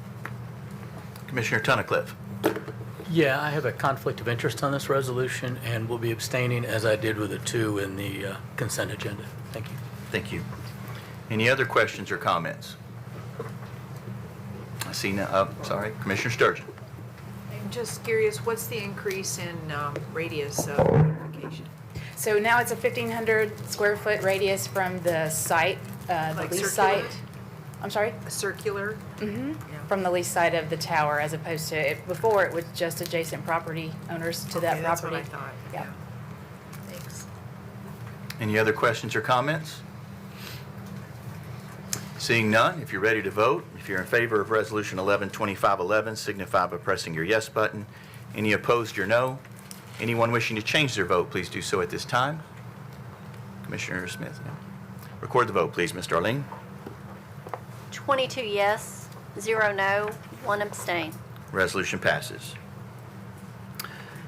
All right, we're now under appropriations, and our first resolution for the night, Resolution 1125-7, a resolution calling for the establishment of a task force whose mandate is to recommend a reduction in the regulations of subsurface sewage disposal systems and calling for a reduction in the budget of the County Department of Sewage Disposal Management. I have a proper motion made by Commissioner Guy Carden and seconded by Commissioner Steve Smith. Budget Committee was 5-4-0 against as amended. Public Health was 4-4-0 against as amended. Explanation, please, Commissioner Judy Herbert. Okay, this is a project I think we've worked on for several years, me and Brian Clifford and Greg Sanford. We did some changes back several years ago, which were really good. We worked with a consulting firm, but it wasn't quite enough. So we've done a new one, and this is to establish a task force of experts on this. And it's not going to cost the county anything. This will be totally free. It will be their time volunteered to do this. These are people that can get in there immediately and say, these are some changes that need to be done. I think it is a great idea, and I'm fully supporting this. And I think there's some things in here about decreasing the budget, but I think there was an amendment to take that out. I don't know if you want me to make those amendments. Let me go to the other sponsors, and then we'll ask if anyone wants to go ahead and read off the amendments that I believe have already been loaded, and then we'll take questions and comments from the other commissioners. So if you're done, Commissioner Herbert, I'll now go to Commissioner Brian Clifford for his explanation. Thank you, Mr. Chair. And I know this is a complicated one, so it does take a bit of explaining and comment. But our goal in bringing this resolution is really to reset some of the regulations and bring back some accountability in our county rules. Our homeowners, businesses, and churches have just reached their breaking point, and that's why this resolution is now. Because of that, over time, we've seen a huge increase in our septic rules, often adopted without us being involved. Certainly no oversight by this county commission. We spend $2.5 million every year on this service here in the county, and the state of Tennessee does it in 85 other counties at no cost to those counties. So it's definitely something we have to be cognizant about when we're spending $2.5 million a year. But in doing so, we have 6 times the amount of regulations as the rest of the state. So here in Williamson County, 436 pages of regulations compared to the state's 78 pages. It also costs our citizen on average 10 times more than it does the rest of the state. The average cost of a 4 to 5 bedroom septic system across the state is about $10,000 all in, and that includes the regulatory compliance, consultants, installation. In Williamson County, on the other hand, the average cost is around $80,000 to $100,000, which when you think about it, that's about 10% of the average home price here in our county. And when we talk about affordable housing in our county, we just have to consider things like that are 10% of a home cost. Then on top of that, it takes up to 100 times longer to get things done in Williamson County, and that's not really an exaggeration. By that, I mean state law requires the state to turn around septic permits within 45 days. The state just recently said its average turnaround time's just over a week, and that they find it unacceptable when it takes 20 days. But here, and you've heard from people tonight, you're going to hear hopefully from more, that it takes sometimes a year or 2 years to get a permit in Williamson County. So at the end of the day, I think we need to provide the essential government function that comes from regulating septic, no more and no less. And right now, we require a lot out of our citizens. I mean, we require a lot of cost, a lot of time, a lot of investment. And to be clear, this is not a reflection on our most of our county staff. They are public servants, and they do a great job with what they're required to do. They simply operate under a flawed system that we must fix. And it's not a reflection on Mike Madison either, our Director of Community Development. I do believe he's the right leader to help work through these changes. So just to be clear, it's not a reflection on that. But the resolution would essentially do 2 things. It will, 1, establish a task force to tell us what above state regulations might be required in Williamson County and why, so we can decide whether or not to enact those on our citizens. And then also to conduct some research about how this county commission could have voting and approval of new regulations enacted on our citizens, which currently we don't for septic. That lies with the unelected members of the Board of Health. And think about the zoning ordinance we just heard this evening. You all had a chance to ask questions and approve those regulations before we enact them on our citizens. For septic, we do not get that opportunity. So this resolution would require our county attorneys to look into options for us to have approval and oversight before we enact regulations that clearly impact our citizens in a high degree. Then finally, with a recent resignation and some of the discussions at committee, I agree with the amendments to remove the budget reductions for right now. I'm not opposed to any of the amendments that have been discussed at budget or public health, which essentially does three things. It extends the timelines, it delays the budget discussions, and then it adds another member to the task force, which would be a member of staff appointed by Mike Madison. And then I know there's going to be some discussion about adding more people to the task force. I would just simply ask that we keep it tight enough to be efficient. I don't think we need to create more bureaucracy or unreasonable timing from this task force. And even in that spirit, I've said I don't need to be on the task force. I think we just need to get some recommendations, make sure they're provided by experts, and just get it back to this commission to extend or to consider. And then finally, the extension of timing does worry me a bit, and I would caution us on extending the task force report deadline more than what's provided in the amendments at the bottom of the resolution in your packet, because at some point the budget committee has to consider it, this commission has to consider it before the next fiscal year, and it's already going to be a really tight timeline. And if I could, Mr. Chair, I would like to request your permission, and if you'd like to go to another sponsor, I understand, but I would like to request your permission to have County resident Jessica Bell speak briefly about her experience, so that can better inform our discussion here tonight. I believe we may have another that wishes to give their experience, but let me go now to the third sponsor on this resolution and give an opportunity for Commissioner Sanford to speak. I'm going to defer for right now. Go ahead. Okay. Then as a sponsor of the resolution, I'll go to you first, Commissioner Clifford. Yes, thank you, Mr. Chair. I'd like to request that Jessica Bell be allowed to speak briefly, and I have asked her to keep it under 3 minutes. And Jessica Bell's with you. She's just okay, I believe with this, it does require a vote, a majority vote of the commissioners. I'll need a motion and a second to have a private citizen come speak before us to share their experiences. Motion. I've got a motion from Commissioner Sanford, seconded by Commissioner Lawrence. If you're in favor of allowing a resident to come and share under the guidelines of 3 minutes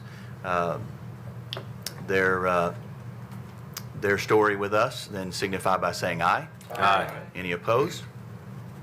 Okay, we'll call on her now if you wish to speak. Thank you, Mr. Chair. Yeah. Thank you so much, generous of you guys. My name is Jessica Bell. I live in College Grove, and I just want to thank you all for taking the time, those of you who responded to an email that I'd sent about 2 weeks ago, and for the invitation to come and share my family story. And while it may be slightly more complex than some other families or citizens, it has been one that has largely consumed the last 4 years of my time and my life. And I just want to share with you what it's been like since we purchased our property in 2021. We had dreams to build our farm and our homestead in Williamson County. And while I don't intend to make any proposals on how the task force operates or to be disparaging to any of the staff of Williamson County, who many of you I now have gotten to know and love, I urge you to consider, as a task force, the remediation for the families that have suffered over the last 4 years. And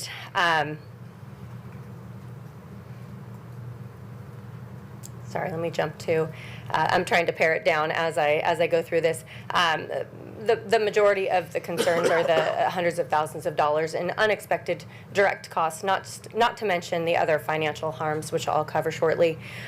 For the record, our home is still not built, and we are evaluating the income and the 4 years of work that has gone down the drain. So tonight I just want to share just the facts and figures, timeline and finance for a real family. The most heartbreaking of all, as I reflect on this, are the years of precious time with my children, the 4 years that we've lost in a secure environment We've sacrificed an unbelievable amount of time managing this project and navigating the process. And when we started, we had a 4th and a 6th grader. Now we have an 8th and a 10th grader. I'll start with the summary and the timeline. So in July 2021, a preliminary perk test had already been completed on our property. We closed our property in September of 2021 and immediately began the process. About 16 months later, around November 2022, the initial field location map was approved.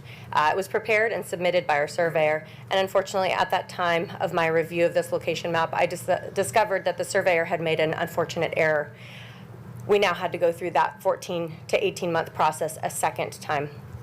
About 10 months later, I started asking more questions about the regulations, which I had not had an opportunity to look through. For our 7+ acre property, I questioned our surveyor where it said in the regulations that a property of our size had to be recorded with a field location map. I was unfortunately met with condescending comments from our surveyor. I followed up with the county about those regulations, and I was assured that there were regulations that covered this, but I never received any language specifying, and in the 400-page document, could not find it myself. Because our original field was stuck in the septic process a second time for about 20 months at this point, we decided to see if we could identify a separate building site on our property. With the new information I had just learned, we decided to dedicate soils to a conventional system that would not require the over-engineering of an alternative system. And at this point, I had never even been given an option of a conventional system. However, I later learned that that conventional system would have been an option on our property. Additionally, our alternative system was requiring a curtain drain. However, this was requested to be reviewed, and at that point, a licensed soil scientist was able to furnish a letter saying that this curtain drain, which I believe it would amount to about $7,000 in additional install cost, the letter was submitted with our application saying that this would not be necessary and it was entirely not useful at all. However, that was overridden. So we jumped to March 20th of 2024 when our original septic site was finally approved. So that was over 3.5 years later. Onto the financial injury portion of it. We spent 4 years living out of various rentals, managing our property from a distance and living out of boxes, with most of them in storage for about 3.5 years.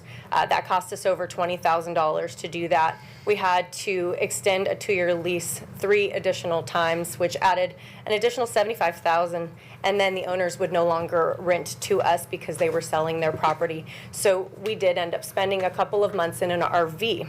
This was for family members plus a dog. That was an experience. We had delays in expanding our farm. We had started our farm initially, planted a bunch of trees, added animals, and continued to keep those animals alive, the garden maintained, and the machinery, much of which sat out for 2 years until we had to build some sort of structure on the property to keep that machinery working. The repair cost $10,000 to keep those machines back in operation. 30 seconds. After 2 years, that garage cost us $150,000. We excavated, graded, and prepared our site for building. We staked and then restaked, installed septic fences, and then they blew down and we had to reinstall them. We lost our $20,000 in architectural designs because we had to change our designs because we could no longer afford our house. I'm going to jump to the final portion of this. As Brian Clifford mentioned in his September 2025 article, we've paid for the Cadillac twice and still do not get to drive it. So as you can imagine, many of the details were omitted to keep this short, but while we were nearly at the finish line, the damages are done, and I appeal to this task force to consider the hundreds and hundreds of thousands of dollars for remediation to these devastating injuries. Thank you so much. Again, I appreciate it. Thank you. This time I'll call on Commissioner Lawrence, who I believe might have a similar request. I do, Mr. Chairman. Dr. Doug York is here tonight. He has probably more experience possibly than anybody in this county because of both the amount of years that he's lived here and the number of properties that he has owned. And he has asked us to address the commission tonight, and with the commission's approval, we'll hear from him as well. Motion. Same thing, I'll entertain a motion. Have a motion, Second. Commissioner Sanford, seconded from Commissioner Smith, Mary Smith. All those in favor of letting Dr. York speak signify by saying aye. Aye. Any opposed? Mr. York, you have the podium. And it was, it's 5 minutes, not 3, and I did give the previous speaker 6 minutes, and I appreciate your comments, but 5 minutes, please, Dr. York. Thank you. Ladies and gentlemen of the commission, I've been a resident of Williamson County for 48 and a half years now. I practiced surgery at the Williamson Medical Center for 40 of those years, almost 40. I worked most of the time. I was passionate about it, and the only thing I did other than work was buy land. I was very fortunate in that respect. But as early as 1980, when I bought my first farm on Lewisburg Pike, with a house built in 1840, gentleman had walked away from the project because he tried to do an addition on it with barn lumber, and it wouldn't support itself. So he left, but before he left, he put a new septic system in with field line appropriate for the bedrooms. It sat there vacant for a few years, and then I purchased it. I hired an architect, and we designed an addition to add 3,200 square feet to a 2,200 square foot house. When I went to get permission about the septic, the director at that time said that they hadn't kept very good records and that I was not going to be allowed to use the septic system that had been installed and never been used. I had to abandon it, put in a new septic tank and all new field lines, which, to best of my recollection, was $3,000 or $4,000 at that time. That was my first experience. My second was that I purchased lots in Oakleaf subdivision out there at the corner of Henpeck Lane and Columbia Highway. It'd been the old Wharf Dairy Farm. I purchased 17 lots in the mid-'80s from the developers. And then, of course, we fell on hard times in the late 1980s. At foreclosure, I ended up picking up numerous additional lots to the extent that I owned quite a bit of that subdivision at one time. The septic department decided that the lots sat there too long, the economy was bad, nobody was building, they better look at them again. And although they were platted, they went out and started probing around and decided that there was fill from a drainage ditch on one of them that had to be scraped, even though it didn't involve the septic fields. I spent $25,000, had to hire a soil scientist that sat out there for a week under a tree with the then director of the sewage department while the excavators excavated all of the fill off of the entire lot to satisfy them. About that same time, I sold a lot in Oakleaf subdivision to a lady and her husband who built a very fine house. They put up a very nice fence in the back around a swimming pool, and unfortunately they missed it by about 3 feet and had it over on an adjacent lot I owned.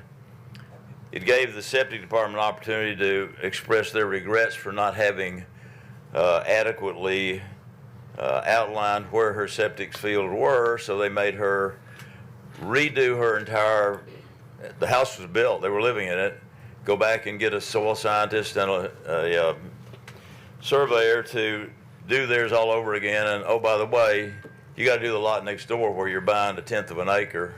So they had to do a lot that was already, wasn't even involved in this. They spent an inordinate amount of money on that occasion.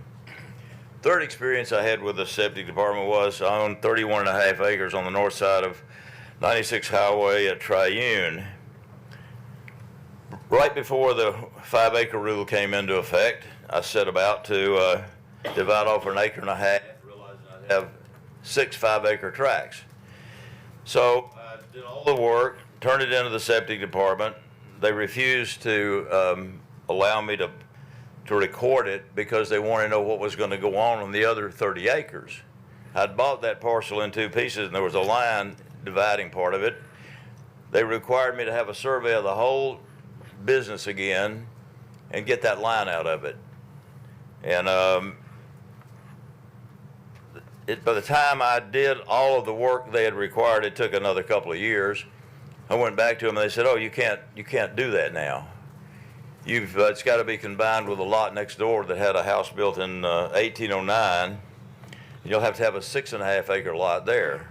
At that point, I reached out to Mike Madison, who did some research and told me that I'm not going to have to worry about that. I had it in process, and he was going to demand that the septic department approve it. That lot sold in April for $285,000. It would have been negligible attached to a house built in 1890.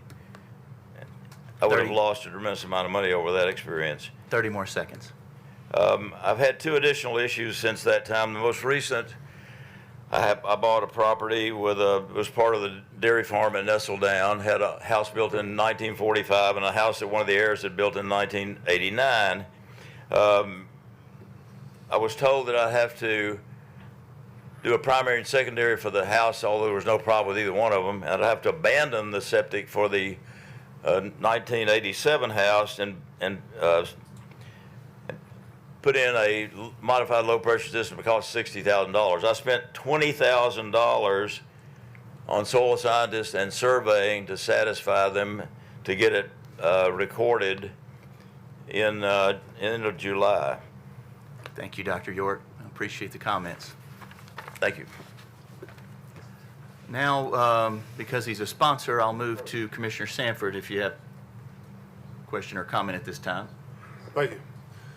So this issue is near and dear to my heart. This is actually one of the reasons why I ran for county commission. There were some issues in District 5, and I thought if I was elected commissioner, I could come in and wave my magic wand and fix the septic issues, and I found out real quick that's not the case. Back several years ago, I developed some property on Wilson Pike, 5 lots, went through the process. 18 months had gone by and still didn't have permit to build a home. I hired Doug Hale, spent $20,000 with him to sue the county, and shortly thereafter, I received my permit to build a home. There's some great people that work over in the septic department, and there's a few that's not so great. The emails y'all have gotten, the stories you've heard tonight, the terror that this director has rained down on citizens of Williamson County, and it's been allowed to continue, and it's absolutely sickening. It's disgusting. These regulations are too much. They need to be cut, and I fully support this task force moving forward and coming back to this commission and reporting of what needs to happen with that septic department. Thank you. Commissioner Hayes, I know you probably feel like I'm skipping over you here time and time again. If it's okay with you, I believe Commissioner Webb is prepared to make all the amendments that are listed at the bottom here. Not all of them, but okay, you can go ahead and let him go. Okay, and then if it's okay, I'll come right back to you. Commissioner Webb. Thank you, Mr. Chair. On these resolution amendments, I will ask Commissioner Card also made one of those at the Budget Committee meeting, and checking my notes, there are 2 typos that are listed here at the bottom. And before I put those on the floor, I want to make the corrections. The first bullet point changed the date from 2/1/26. The vote in the Budget Committee was to 4/1/26. That is correct. And then the third bullet point there changed the date from 1/1/26 to 2/2/26. That is also correct. And so, Mr. Chair, the amendments with those corrections are before you. And at your discretion, we can go those all at once, or I can do them individually.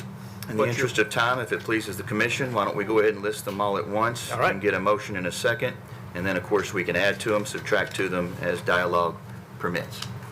All right, I don't think I need to meet them, but I will ask that you make the motion to accept the amendments to the resolution as presented on page 3 of the resolution.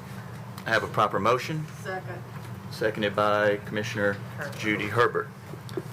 So now we are asking on questions and comments to all the amendments that are listed. Hopefully you all see them here at the bottom of your resolution on page 2. Page 2. There may be another page in your agenda that also lists them. With that, finally, I'll call on you, Commissioner Hayes.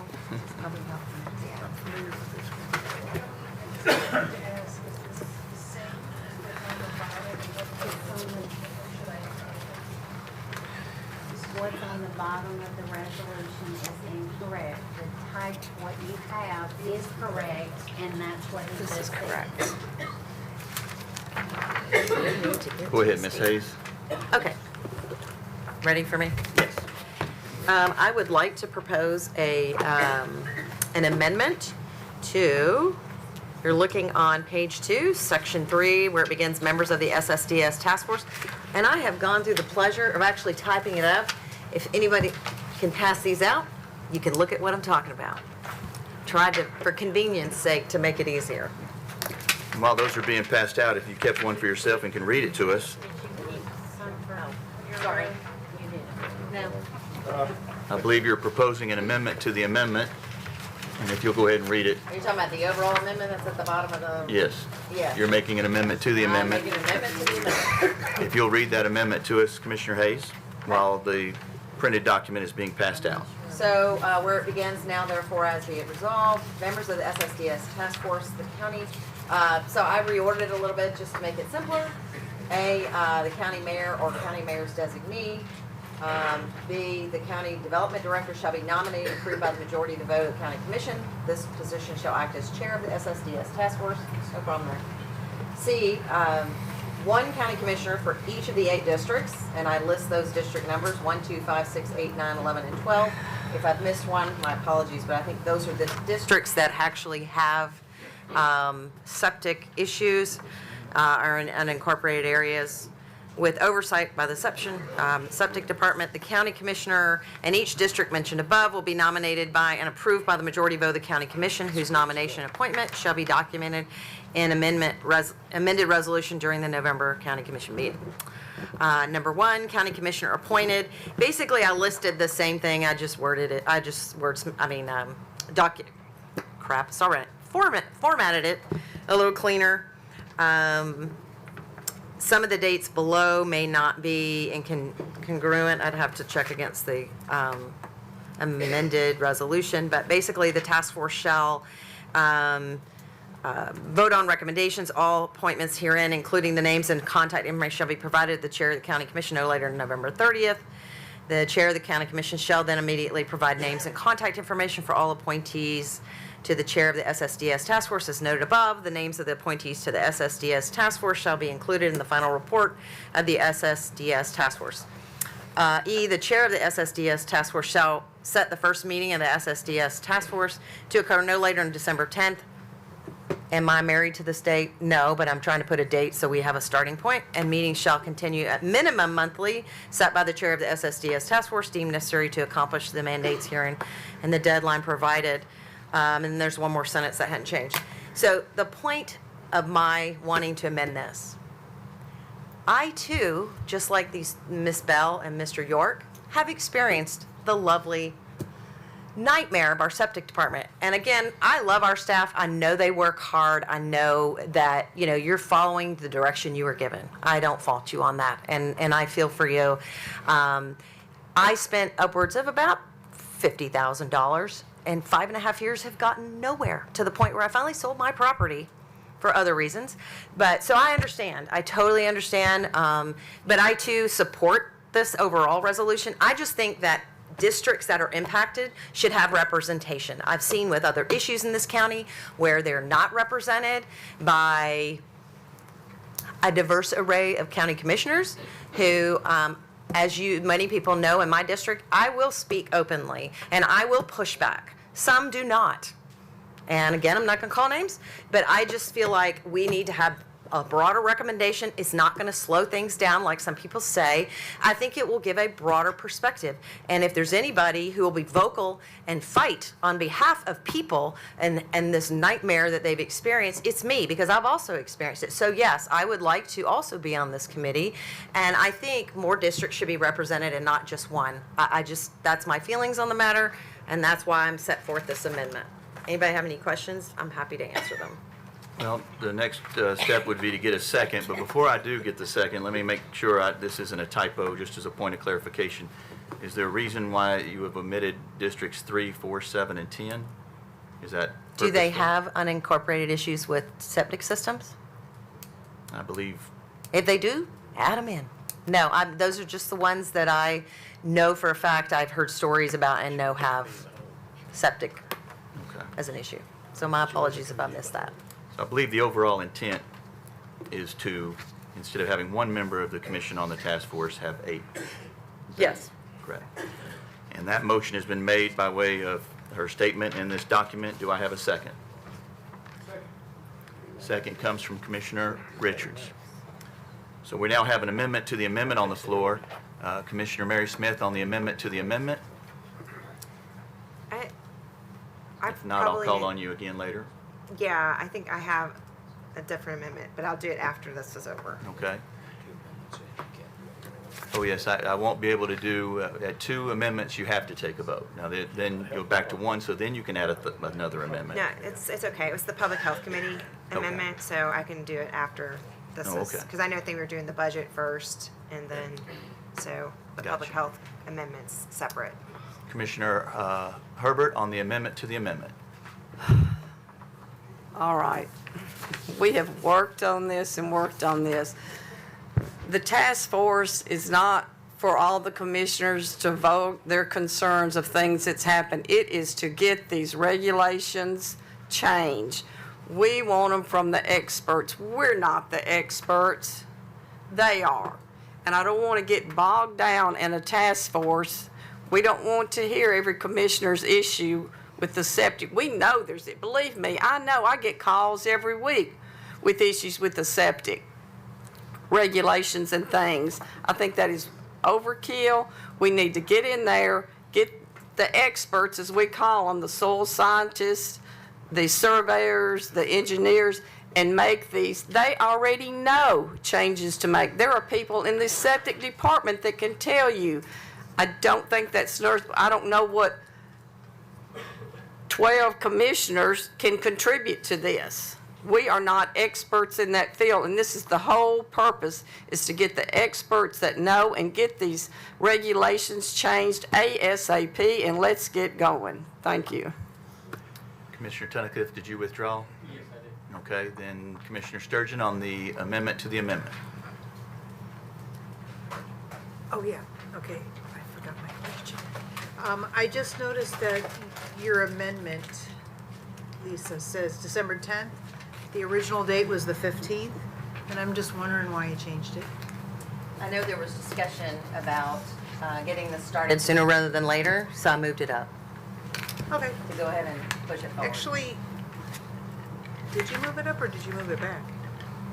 It Oh, was you the moved it up. 15th of the Okay, copy I have. thank you. That was my comment, thank you. Okay. Commissioner Mason on the amendment to the amendment. Thank you.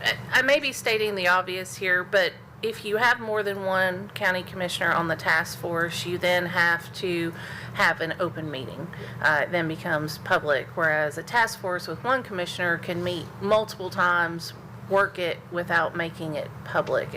I'm just concerned that that could be a hindrance. It doesn't preclude Without other... publishing it in the paper. Correct.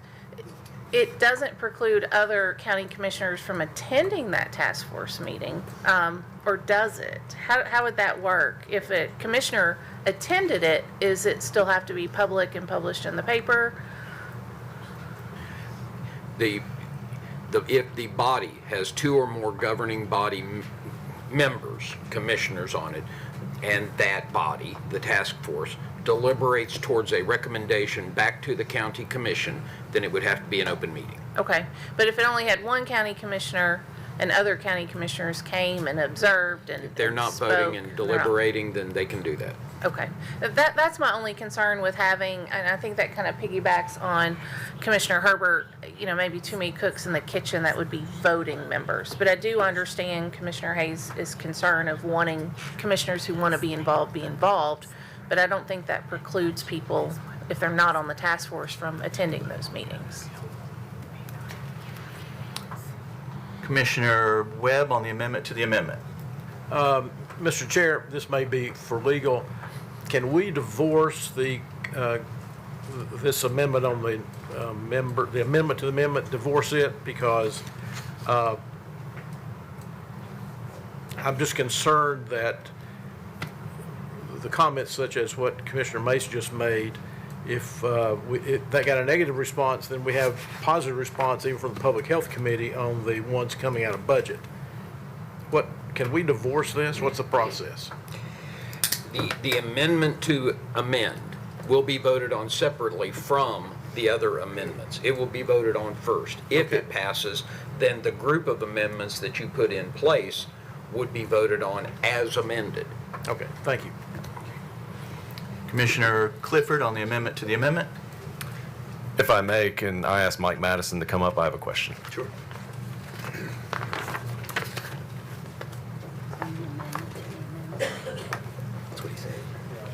Not a difficult question, I promise. So if this goes through as drafted in the resolution now without the amendment, you would be chair of the task force. Would you commit to this commission that you would hold at least 2 public meetings during the term of that task force work to give opportunity for the public and commissioners and whoever else to voice into the task force as opposed to appointing new members to the task force? Would you commit to holding at least 2 public meetings? Yeah, so if I could, let me say a few things. So first, I wanted the opportunity to say that as Community Development Director for the past year and a half, I don't have the history that some people do, but what I have observed during my time are a bunch of hardworking, good people in that office who care about what they do and care about providing a good service. So I wanted to make sure that I had an opportunity to get that in. I also wanted to point out to the commission that over the past several years, there have been quite a few really good changes, some of which have to do with the time for reviews, which have very, very significantly been improved. There have also been a number of amendments to the regulations that have continued through that time. And I wanted to make that point as well. Having said that, I agree, and you heard that staff, many of them have voiced their agreement that the regs need to continue to be evaluated. So I'm very supportive of this task force idea. And as the chair, the way it's set up, I want to make sure that is done in a very efficient, very productive, transparent process. And so however it's set up, I anticipate that those meetings would be not necessarily advertised from a legal standpoint, but it would be well known when those would occur, and would welcome the attendance of county commission members, of people from the public. So yes, I would certainly commit to making that a very transparent process. Okay. Can I ask it a different way? Follow up. So the idea of a commitment to 2 public meetings, those would be very formal. They would be noticed, public meetings for people to show up. I do appreciate you making it very transparent. We should definitely do that. If we do put more than 1 commissioner on it, it makes it, it would require a public meeting for every time they meet or everything they discuss, which would limit even 2 members of the task force calling each other to say, hey, what do you think about this regulation? They would have to wait until a public meeting is scheduled to come to a room like this to then say, hey, what do you think about that regulation? And that just takes a whole lot of time. Sure. But I think maybe a potential solution to accomplish what commissioners are suggesting is that we have public meetings alongside the task force so that they can be very efficient with their task force work, have public meetings for participation by commissioners and other members of the public, but then also allow it to move quickly. So I guess the commitment I would ask is to commit to organizing 2 official public meetings during the term of the task force. I think that's doable. We've got a fairly short amount of time to get this done, from December to April the 1st with holidays built in. I could see how that could be valuable, taking comment at the beginning and then on the recommendations. So it's of course up to you all, but sure, if that's the desire of the commission, then we can make that work. Commissioner Sturgeon, you've already spoken, so I'll hold your spot and go to Commissioner Tunnicliffe. Yeah, I am against having more than 1 commissioner on this task force, but if we choose to go this route, I think every district should be represented. We all talk to commissioners, to residents from around the county, and I think we all should be equally knowledgeable what's going on. That being said, I think it ought to be just one of us, but if it's going to be all of us, it should be all of us. Commissioner Matt Williams on the amendment to the amendment. Yeah, just a couple of thoughts. And I guess this is a question, maybe Mike, you might remember. I feel like the last real significant task force that we stood up was for the land use revamp. Do you remember what the composition of that task force was? I was on it, and there was about 12 of us, but I don't remember exactly what the composition was from county commissioners to farmers and developers. I mean, we had a broad array of interests represented. Do you remember maybe some more details around that composition? Commissioner Williams, I don't remember the exact composition. It did include, a number of stakeholders as this group is intended to as well, but I don't recall the exact composition. Okay, and then I just want to call out just for the commission, I do see an absence of anybody from the Planning Commission on here. And Mike, in your opinion, should the Planning Commission also be represented in this? I personally don't think that they need to have an official representation, although if you all, decide that, then that could happen, of course. Planning Commission members, just like County Commission members and members of the public, may be interested in the process and may want to attend and voice opinions. Some of them already have. So I don't believe that they necessarily need to be represented on the committee, but certainly welcome to attend and participate. Thank you. Commissioner Hayes, you've already spoken. I'll hold your spot and go to Commissioner Petty. I was going to say I don't know why all the committee meetings couldn't be public, but after what Commissioner Clifford said, I didn't realize that issue. But the point is, any commissioner will be able to come to these meetings and sit in.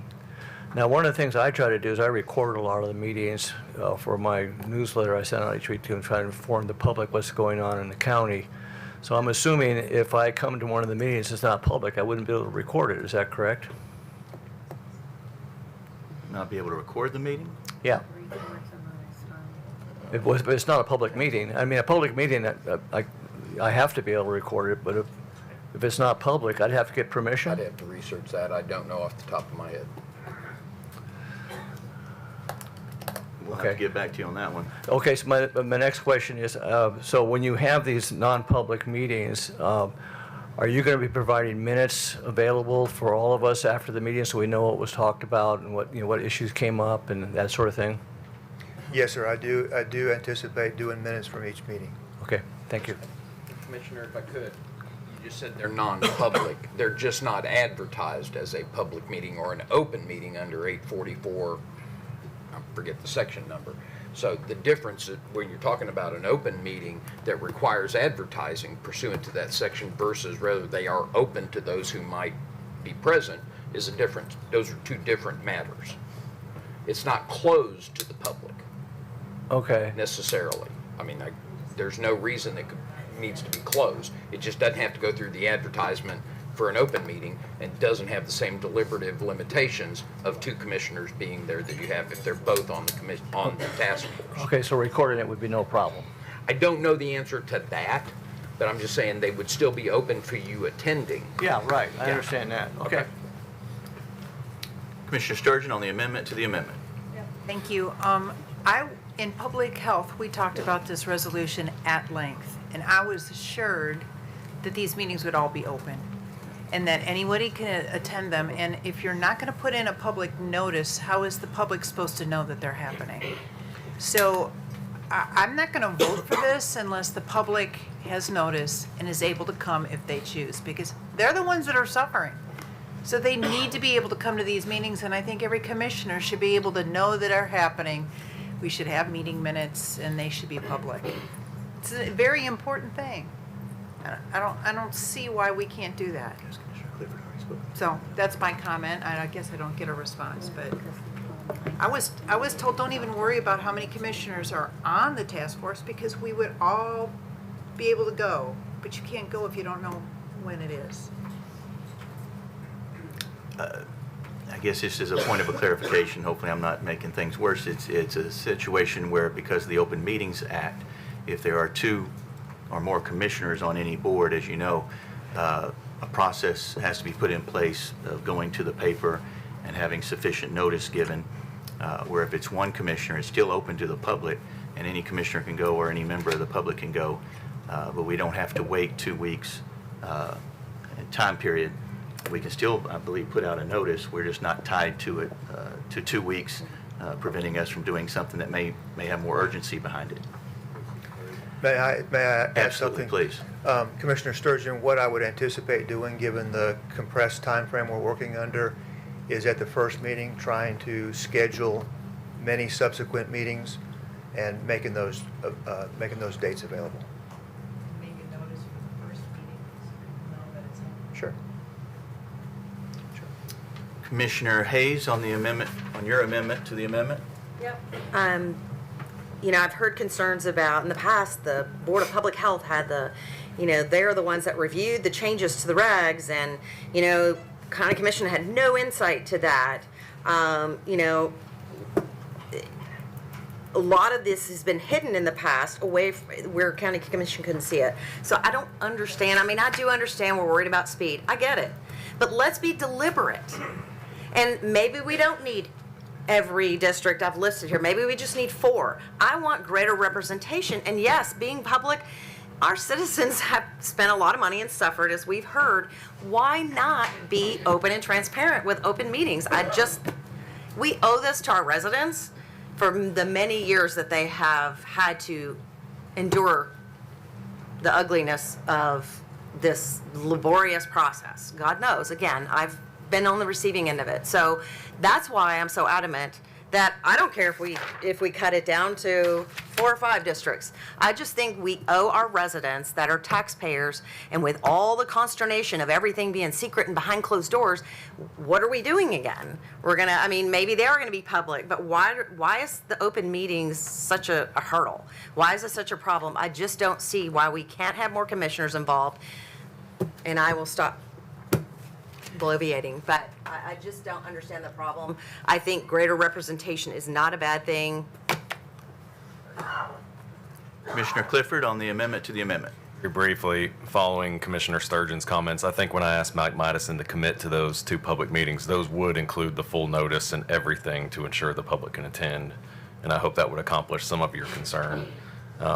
Beyond that, I would just encourage for expedience, because our citizens are spending thousands of dollars on this every month, and until we get changes, that's going to continue. So expedience is a concern. I'd encourage the commission to vote no for this amendment to the amendment and let it roll forward as amended by the Budget and Public Health Committees. Any other questions or comments on the amendment to the amendment? If not, I'll ask if this has been loaded, or should I do a voice vote? Voice vote? Okay. If you're in favor of the amendment to the amendment, signify by saying aye. Aye. Any opposed? No. I believe that was a close enough call that I'll ask Ms. Darlene to do a roll call vote. Aiello? No. Bether? No. Cardin? No. Clifford? No. Guffey? No. Hayes? Yes. Herbert? No. Hester? No. Jones? No. Lawrence? No. Mason? No. Morton? No. O'Neill? No. Petty? Yes. Richards? Yes. Sanford? No. Smith? Yes. I'm sorry, Steve Smith? No. Sturgeon? Yes. Torres? Yes. Tunnicliff? No. Webb? No. Williams? No.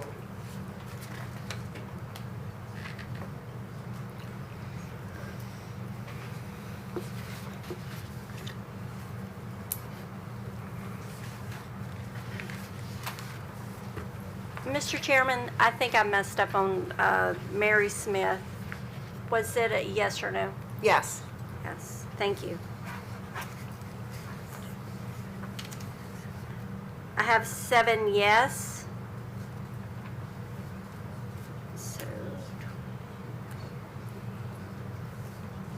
So that's 16 no? Correct? That's the count I've got as well. 17 yes, 16 no. Amendment to the amendment fails. We're back to the original amendment. where I believe Commissioner Mary Smith wishes to possibly add another amendment. Commissioner Smith, Mary Smith. Yeah, I just want to make sure that I'm doing this correctly, but at the Public Health Committee meeting, Mike Madison, we discussed adding a current member of the septic department to the task force. So if I can go ahead and make that amendment now. The amendment was to add a new bullet point at the end of the composition of the task force, to add a current member of SDM staff appointed by the Community Development Director. The motion is made by Commissioner Mary Smith, and it was seconded by, I heard someone up here first, Commissioner Clifford. Questions or comments to the new amendment to the amendment? Seeing none, if we're ready to vote on the amendment to add a member of the septic office to this task force, if that's been loaded, or do we need to do a voice vote again? I expect a voice vote, correct? Voice vote, okay. If you're in favor of the new amendment to the amendment, signify by saying aye. Aye. Any opposed? That amendment passes. Now we're back to the original amendment. Any questions or comments on the original amendment? Seeing none, if you're ready to vote on the original amendment, has this one been loaded? This one's been loaded, so it should pop up on your screen. If you're in favor, when it pops up, signify by pressing your yes button. Any opposed, your no button. Anyone wishing to change their vote, please do so at this time. Record the vote, please, Ms. Darlene. 23 yes, 0 no. So the amendment passes, and we're back now to the final resolution as amended. Resolution 1125-7 as amended. Any questions or comments? Seeing none, if you're ready to vote, if you're in favor of the resolution as amended, signify by pressing your yes button. Any opposed, your no. Anyone wishing to change their vote, please do so at this time. Record the vote, please, Ms. Darlene. 23 yes, 0 no. Resolution passes. Do we now need to take a break? Okay, we're going to take a 10-minute break, and we'll reconvene at, let's call it an 8-minute break, and we'll reconvene at 10 o'clock.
If the commissioners can start making their way back to their seats, we'll reconvene.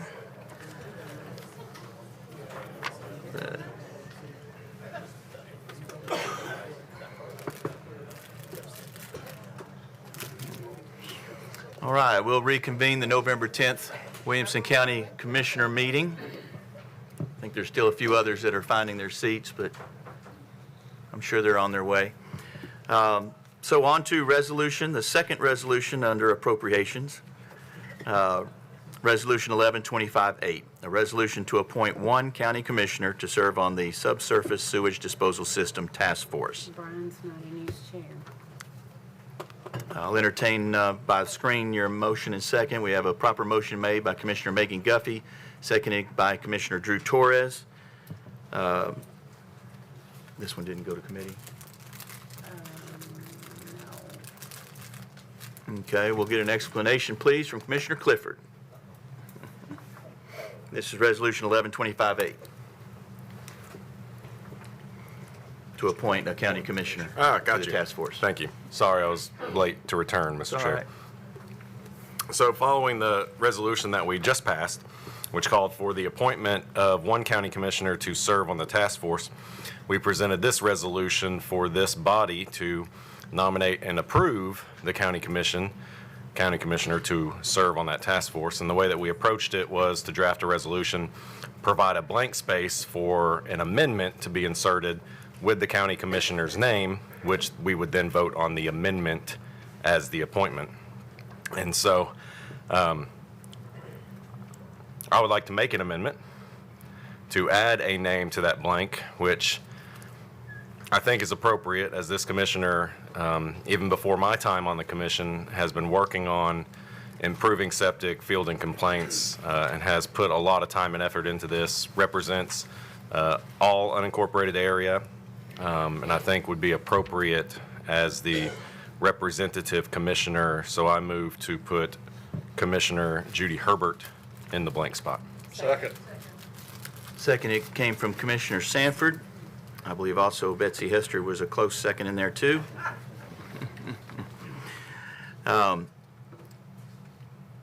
So we have an amendment to the resolution to add Judy Herbert's name to the list. Any questions or comments?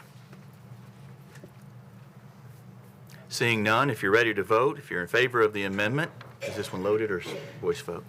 It is loaded. Okay, loaded. It's loaded. So when it comes up on your screen, if you're in favor of that amendment, signify by pressing your yes button. Opposed, your no. Anyone wishing to change their vote, please do so at this time. Commissioner Hayes? I don't have 8. Record the vote, please, Ms. Darlene. 22 yes, 0 no, 1 abstain. The amendment passes, so now we're on to the main resolution as amended. Again, a resolution to appoint one county commissioner to serve on the Subsurface Sewage Disposal System Task Force. And now as amended, that commissioner will be Judy Herbert. Any questions or comments on the resolution as amended? I don't see a request to speak, so if you have one, maybe raise your hand. Seeing none, if you're ready to vote, when it pops up on your screen, if you're in favor of the resolution as amended, signify by pressing your yes button. Any opposed, your no. Anyone wishing to change their vote, please do so at this time. Commissioner Hayes. Record the vote, please, Ms. Darlene. 22 yes, 0 no, 1 abstain. Resolution passes. On to the next resolution that we did move up in the agenda, that being Resolution 112533, resolution requesting. I'd like to request to do 112542 first because the judges are still here. We can get them out of here. This could take a while. I want to say that again, I got your mic on there. Is it 41 or 43? We still have the judges here. This resolution could take a while. I thought if we could move up to 2542 and the judges are still here. That's what they're here. 42, 112542. No, I'm sorry. I'm sorry. 43 Yeah, is the late file. judicial property. 41. All Okay, right. 41. So in the series of resolutions that we'd already moved up, I have a request to change the order slightly and go ahead and move on to Resolution 112541. Then we'll go to 33, and then I assume 43. Are there any objections to making that move? Seeing none, we'll go to Resolution now 112541. Resolution to acquire the option for property on Columbia Avenue for the construction of a new courthouse and to authorize the Williamson County Mayor to execute the necessary documents to allow the appropriate due diligence concerning said property and appropriating an amount not to exceed $300,000, revenues to come from existing juvenile justice and jail bond funds. Proper motion made by Commissioner Greg Sanford, seconded by Commissioner Tom Tunnicliffe. This was a late file, so no committee meetings met. I'll go to Commissioner Morton for an explanation. Yes, appreciate everyone's tolerance with a late filed resolution here. The opportunity has come up to acquire additional space. As was mentioned by the judges, the Triple J project did include a judicial system, which was quite frankly undersized the time we opened it 20 years ago. What has happened since then? You may recall a couple years ago, we used to be merged into another judicial district. Our judges were shared with Hickman, Perry, and Lewis counties. Those judges are no longer shared. So now we've got 4 judges in a space that was originally designed for 3 that we always knew we needed to improve. Downtown space, there's just no existing way to do it at the courthouse. Jim Cross is here. I know engineers have looked at it.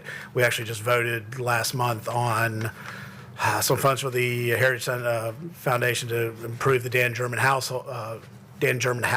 So there's a lot that's going on down there. We can't expand there. This will be an opportunity to keep it in Franklin. It's a state requirement that the courthouse be located in the county seat, which is Franklin. For all those reasons, the opportunity, we obviously need to do due diligence and check out the environmentals on it. This would give us the opportunity to do so. It's not a commitment to purchase it, but if we don't start moving on these things, that property will go because downtown Franklin goes quick. Question or comment from Commissioner Lawrence? I have 2 questions, Mr. Chairman.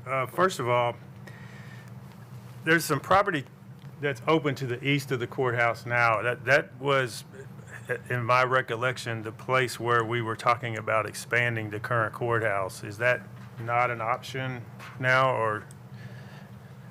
I'm not familiar with that property. either Mayor or There's Mr. some Cross. parking area there now, and I thought we owned it, and there was talk about that was where we were going to expand the courthouse. Is that, am I remembering that correctly, Mayor? Are you talking about the parking area where the Right. judges Yes. and sheriffs work? Right. So if I could have Jim come up and kind of give us a discussion on that. We have just spent, as Commissioner said here, doing some remodeling to the historical Old Dan German. In fact, later on tonight, I think there's a resolution and they're accepting some money from the Heritage Foundation to help reimburse us for the costs that we've incurred on that building.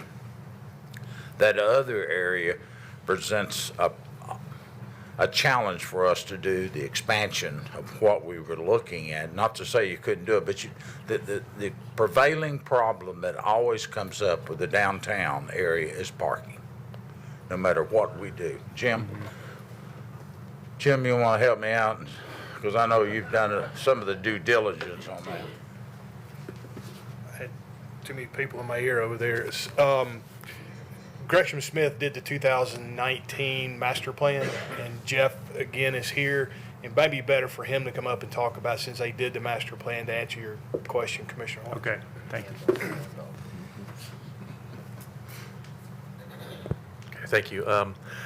When we did the study, we were requested to look primarily at real estate that the county already owned. And at the time, the discussion was that there was some favor to keeping the courthouse and the population in that general location adjacent to all of the, all the business and that sort of thing. However, the three existing buildings, and when I say three, I mean the new judicial center, which I think was something like circa 2008, 2006, somewhere in that era. The historic courthouse and then the courthouse annex behind it are laid out in, I would say, a complicated geometry that makes it difficult to link the buildings today.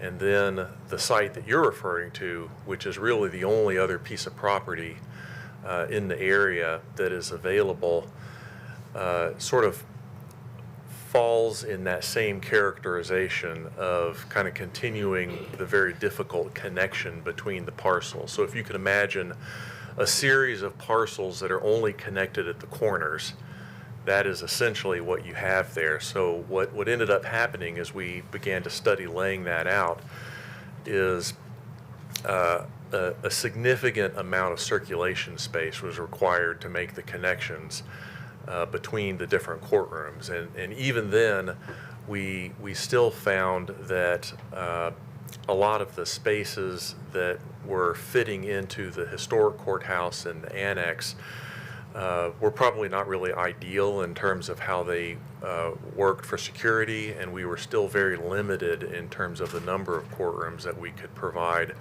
to be potentially functional for criminal trials. So we came up with a way to make it work, but I would describe it as a somewhat tortured plan in order to get there. Now, in addition to that, we noted in the master plan that the parking requirement for the courthouse really couldn't be satisfied by, I guess, dedicated spaces, so that we were going to end up expecting that as the courthouse continues to expand and the population of users expands, that those users were going to have to find their own parking someplace in the downtown area. Mm-hmm. Okay. So it's a complex bill to do it right there. It sounds like it may be expensive. Has there been any discussion about building a courtroom out at the jail for criminal trials? I believe we do have a hearing room at the jail. I'm looking at Did we not decide not to do that? Okay. No. I think there has been some discussion about that. I think there has been some discussion about whether there might be an opportunity for some remote hearings, I think. Right, okay. Yeah, I think that's the plan moving forward, is relying on that. And there is not a hearing room at the jail. There are hearing rooms in the Juvenile Justice Center. Okay. Thank you, Jeff. Commissioner Sturgeon.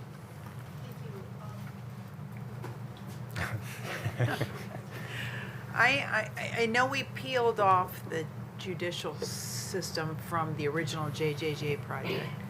Do we have an estimate on how much it's going to cost?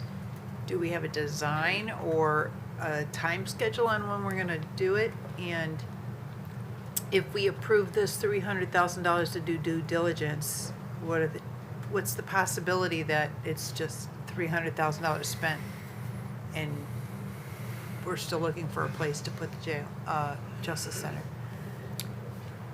Well, I could say that the master plan study did contemplate a solution, developed a geometry on the real estate that we had to use there adjacent to the existing courthouse, developed a rough order of magnitude cost and a timeline. So all of these things were included in the master plan study. Of course, this was all done in 2019, 2020. Just as we did with the rest of the program, as we began to advance that, one of the first things that we would need to do is probably validate that the things that we understood about how the court would function are still valid. But that being said, I would expect that the rough order of magnitude scale of that building, if it can fit in the area that we designated, I'm relatively familiar with the piece of property that we're talking about here, and I would say that property is certainly large enough to accommodate that. Do you have any idea Mayor how much has the something to add, project's going to probably. cost? I don't recall what the number was from the master plan. I did not come prepared with you that. probably would have to revise it anyways if 2019 was the last time you put together numbers on the judicial center. Is that? I would say that the passage of time always increases the price of things. And have we actually approved the judicial center, the intent to fund, or, I mean? So let me try to, Mr. Chairman, if you don't mind. Please. Let me try to Tell get you us where down we're the at. road, yes. Yeah. So I draw your attention to the very last, and it be further resolved. This is the way it was written, and maybe it was confusing when I asked Diane to do this. But to authorize the use of existing bond funds, we do have some money left in our bond funds available to acquire the right to perform such due diligence. It does not take $300,000 to do diligence. Okay. What you do with the due diligence, I don't know what that cost is, but it's nowhere near $300,000. Once we do the due diligence on this piece of property, and if it comes back favorable, we want to engage tomorrow with the owner of this property, if you vote in favor of this, to immediately get legal counsel to draw up an intent. And what's that word, Jeff, that you used, that the commitment with the down payment? What, the earnest money? Earnest money? We'll put earnest money down on that immediately, so this owner knows we're serious and no one else can go back in there until we finish doing our due diligence. You're reserving the property based on the value of what's happening downtown on the property. That confuse it even more. I'm just trying to understand where we're at in the approval of the judicial center, and if we know how much it's gonna cost. We do. Or we're just saying all- we'll spend up to $300,000 to look at this property. No. And that's it. Nope. The $300,000 is like an earnest money towards this property. If the sale, if you all don't approve it, we walk away, we get our $300,000 back. Oh, I thought the 300,000 was like they do engineering studies and stuff like that. We will do that. And we will take some of those funds, but it won't be anywhere close to $300,000. So the $300,000 is like money Earnest to money. hold the property That's correct. until we can figure out if we want To it. you guys, another way to look at it, if this is a piece of property that we should invest in, whatever the purchase price is, we've got some ideas on that, but that purchase price doesn't have a thing to do with the structure. And the bond money and the numbers that Jim gave you earlier tonight do not include, and I repeat, do not include, because we pull them out You're right. looking at the total cost. But that time has come, and the judges are saying, where are we going to be in 10 years, in 25 years? Just one more question. Do we have any idea what this land would cost? I'll turn that over to Jim. Do you know what kind of price? Rough estimate? Not yet. Price range? Probably a lot. All you're trying to do is see if you want it. And if we want it, then we got to see if it qualifies for us to get it. Okay, thank you. Commissioner Aiello. Yeah, just briefly touch upon Commissioner Lawrence's question about spacing and use. Our judicial system is unique in Williamson County in that we don't have designated criminal court judges. Our judges wear the hats of both civil and criminal judges. So even when they do have a criminal trial going on, when the jury's out, they still might be doing civil work that might need to be at the civil portion of what they're doing. Also, from a staffing perspective, our clerks are all centralized in one area, both the circuit court and our chancery court clerks. They've got judicial assistants, and then also the question of juries. So really, I think if we're talking about locations, it's not something that can be broken up easily without duplicating cost or space, and certainly personnel issues on moving around, not to mention the concern about judicial security if we do break it up into various locations. So I think it's worth examining what we can do to keep the entire judiciary really kind of centralized in one spot.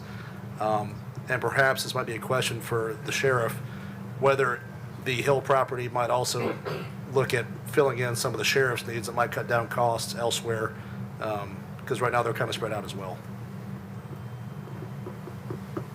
Commissioner Mary Smith. Yeah, I just had probably a quick follow-up question. Probably maybe for the mayor. So with the 300,000, if I heard you right, is that's going to be used kind of just to hold the property so we can do the due diligence? Will there be some sort of report or evaluation that will come out of that due diligence that will be presented to the commission? Jim, can you tell them what the due diligence process and environmental, what they'll actually come back with? So to determine if the property is usable, I would suggest a phase one environmental and a geotechnical study, subsurface to see what's there. And then probably some sort of a zoning study to see if it's currently zoned or allowed for this particular use to go on there. So those three things wouldn't take a long time to do and be fairly, I would say you probably spend probably no more than $15,000 to do all of that. Okay. Thank you. Commissioner Lisa Hayes. My apologies if I missed this, and maybe the mayor can answer this. Are we also considering in this judicial center we've been talking about including the juvenile justice center in there now, or is that still going to be separate? Mr. Chairman, to answer your question, Commissioner, no, the juvenile is being handled all on Beasley. Okay, I just wanted to make sure. All of that. This is strictly the downtown court system looking into the future and specifically about the resolution to see if the land's usable. Can we get the square footage we need on the side, vertically, parking, the whole 9 yards? Thank you. Commissioner Mason. I am a co-sponsor of the resolution, so obviously I am in support of it. For any of you that have ever been in the courthouse, I can tell you we need something. We need changes. Safety, I'll piggyback on what Judge Hood said. You know, in today's climate, tensions are high. I think the last 3 jury trials I've had, the jurors have asked to be escorted to their cars because they had to walk out with the defendant's family, and they just convicted this person to a very serious crime. And so you have safety of your jurors. I've had to be escorted to my car before because, again, of family members who have been upset with me. And that's just my personal experiences. I've sat in the half courtroom, which is probably a little bit bigger than that section right there, where the clerks are sitting up there, shoulder to shoulder with an inmate. Because when I say the courtroom is small, that's how small that courtroom is. So it's not a question of do we need it, it's really a question of when we need it. And so this is just not even phase 1. This is half a baby step just to look at it and see if it's even feasible. And then obviously there'll be more steps after this, but this is something that we do need to seriously look at and just start that process to see if this is a project we're going to take on in the next however time frame it may be. But if any of y'all haven't been to the courthouse, call me. I'll be glad to take you down there, have you sit with me next to some inmates. It's an experience. So, Commissioner Petty. So, the way I understand it, do an analysis of this about 15 grand, is that right? Is that what you said? Repeat your question, please. To do the analysis, the due diligence that you want to do, you said it's going to cost about 15 grand? Yes, sir, to do the phase 1 environmental and the geotechnical. Okay, so that's the cost that we have to pay. And so we have to put $300,000 in some kind of an escrow account in the process, and if we decide we don't want to do it, we get all our money back? I mean, It's not above your pay grade, you just don't want to answer it. The answer is no. If this body, after we do this due diligence, and then that process starts, we're going to have to get what's the final price on the land. If you all don't want it, that's the end of the discussion. That's not the end of the discussion, though, what we're going to do with the court system. yeah. We have got to address it. The sole purpose meeting with all of the elected officials and the judges over the last several months, the number one reason that keeps popping up is this issue of security. The very thing the commissioner has talked about. And our judges are concerned, our law enforcement is concerned, and we have to provide a safe place for them to work and conduct and do the very thing what we need to do. But this is it's a baby step. Yeah. But I'm afraid that property is going to get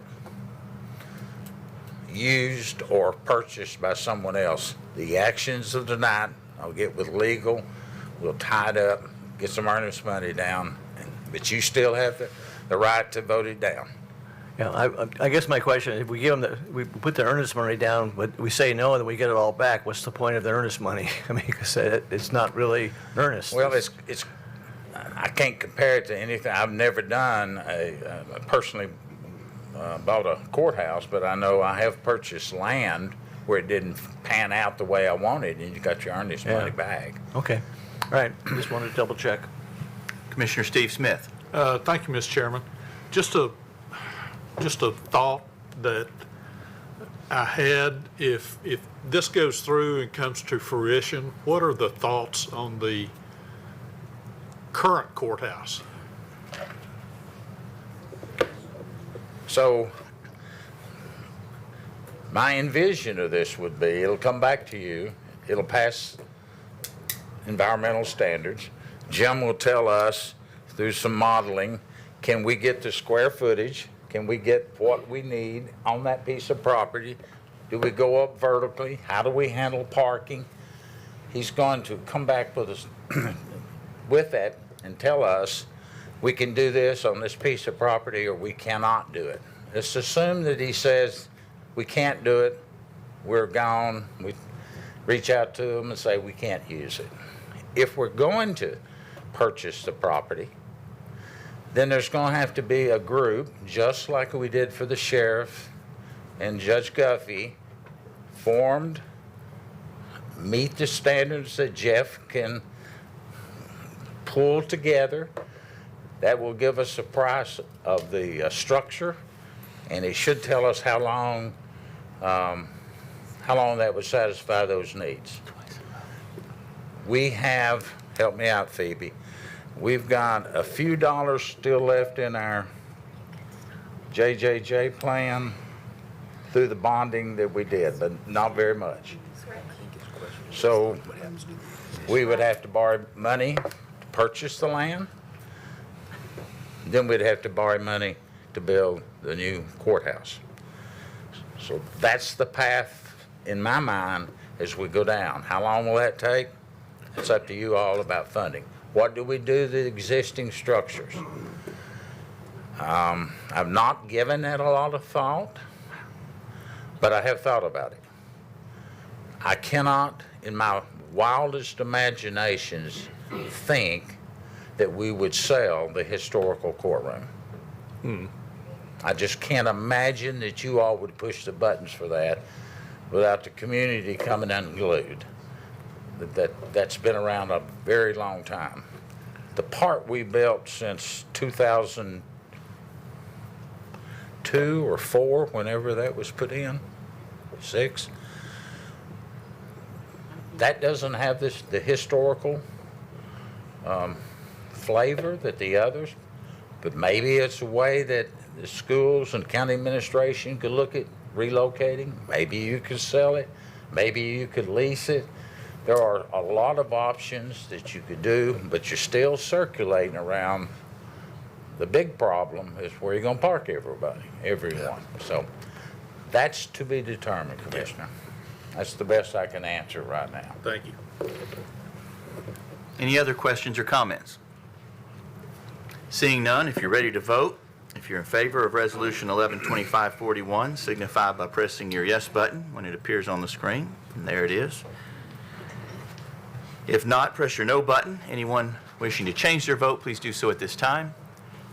Record the vote, please, Ms. Darlene. 23 yes, 0 no. Resolution passes. Resolution now 112533, another resolution that we moved up.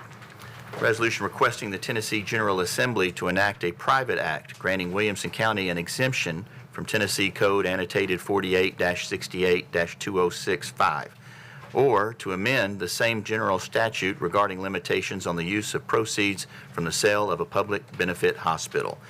Proper motion made by Commissioner Drew Torres and seconded by Commissioner Barb Sturgeon. Property Committee was 3-4, 1 against. Budget Committee was 2-4, 3 against. Explanation, please, Commissioner Greg Lawrence. Thank you, Mr. Chairman. I realize it's 10:30. We have a few people here that hung in tonight. Thank you for this resolution. Phil Mazuka asked the question, what happens to the proceeds of the hospital if it sells? And after spending 30 minutes on the phone with council this week, I'm convinced that's going to be a very difficult question to answer. This resolution only deals with one very specific but very important aspect of the answer to that question. When the hospital board came in here, Bo Harlan came in this summer in July, and he read the letter that the board had put together. He said the proceeds from the sale of the hospital will go to a private foundation, and those funds will be used for healthcare purposes in Williamson County. Now, he said that because in 2012 there was a bill passed and at the state legislature that precludes those funds from being able to go to the county general fund, and be under the oversight of the county commission and to be administered by the county commission. The state law specifically says, as this resolution says, the money shall not be returned to the county except to pay for legal obligations of such county or municipality. Currently, the taxpayers own the majority of the property at the hospital. Some people think we don't, some people don't even realize we own the hospital, but the taxpayers own the majority of the physical plant of the property. In 2004, the taxpayers gave the hospital $20 million. in the last 20 years, we've also allowed the hospital to borrow over $250 million through our AAA bonds, and those are taxpayer bonds that the taxpayers are on the hook for. I realize the hospital has been paying the note on that, but if at some point the hospital were not able to pay the note, the taxpayers would have to pick up the tab. So the taxpayers have been taking the risk on that $250,000 or $250 million. It is 1030, it said that. So I have worked with Senator Johnson's office on this resolution to get the wording the way he wants it. And so basically what we are going to do with this resolution is ask our state legislators to change the law either through a private act. For those of you who don't know what a private act is, it would be a bill that applies specifically to Williamson County and only Williamson County. So if our state legislators deemed that that was the best route to go and they passed a private act bill, then the act would only apply to the sale of Williamson Medical. The other route they could go is change state law. So this resolution leaves it open-ended and allows them to make that decision, what the best route that they think they should go. I got a letter from Senator Johnson's office this morning assuring me that if this resolution passes with 2/3 majority, that he will carry it in the Senate. We'll get some of our House guys to carry it there, and they will do their absolute dead level best to get the law changed.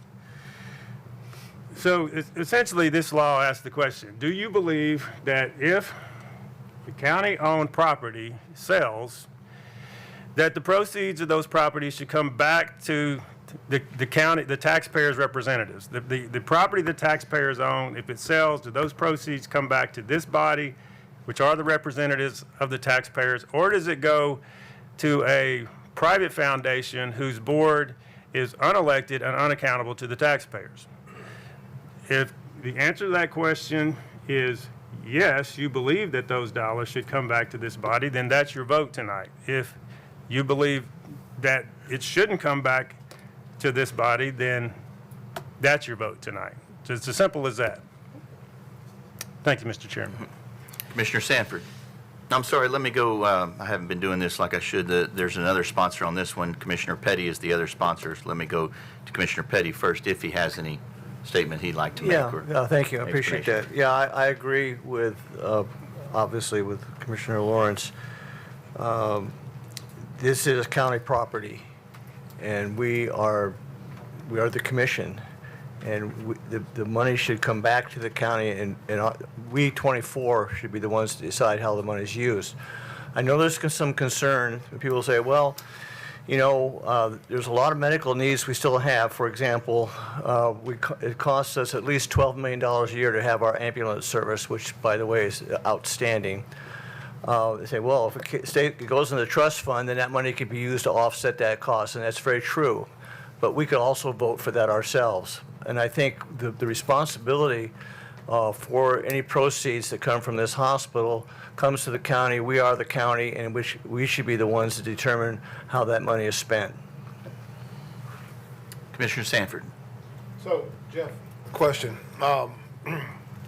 Just even math, the hospital sells for $1 billion.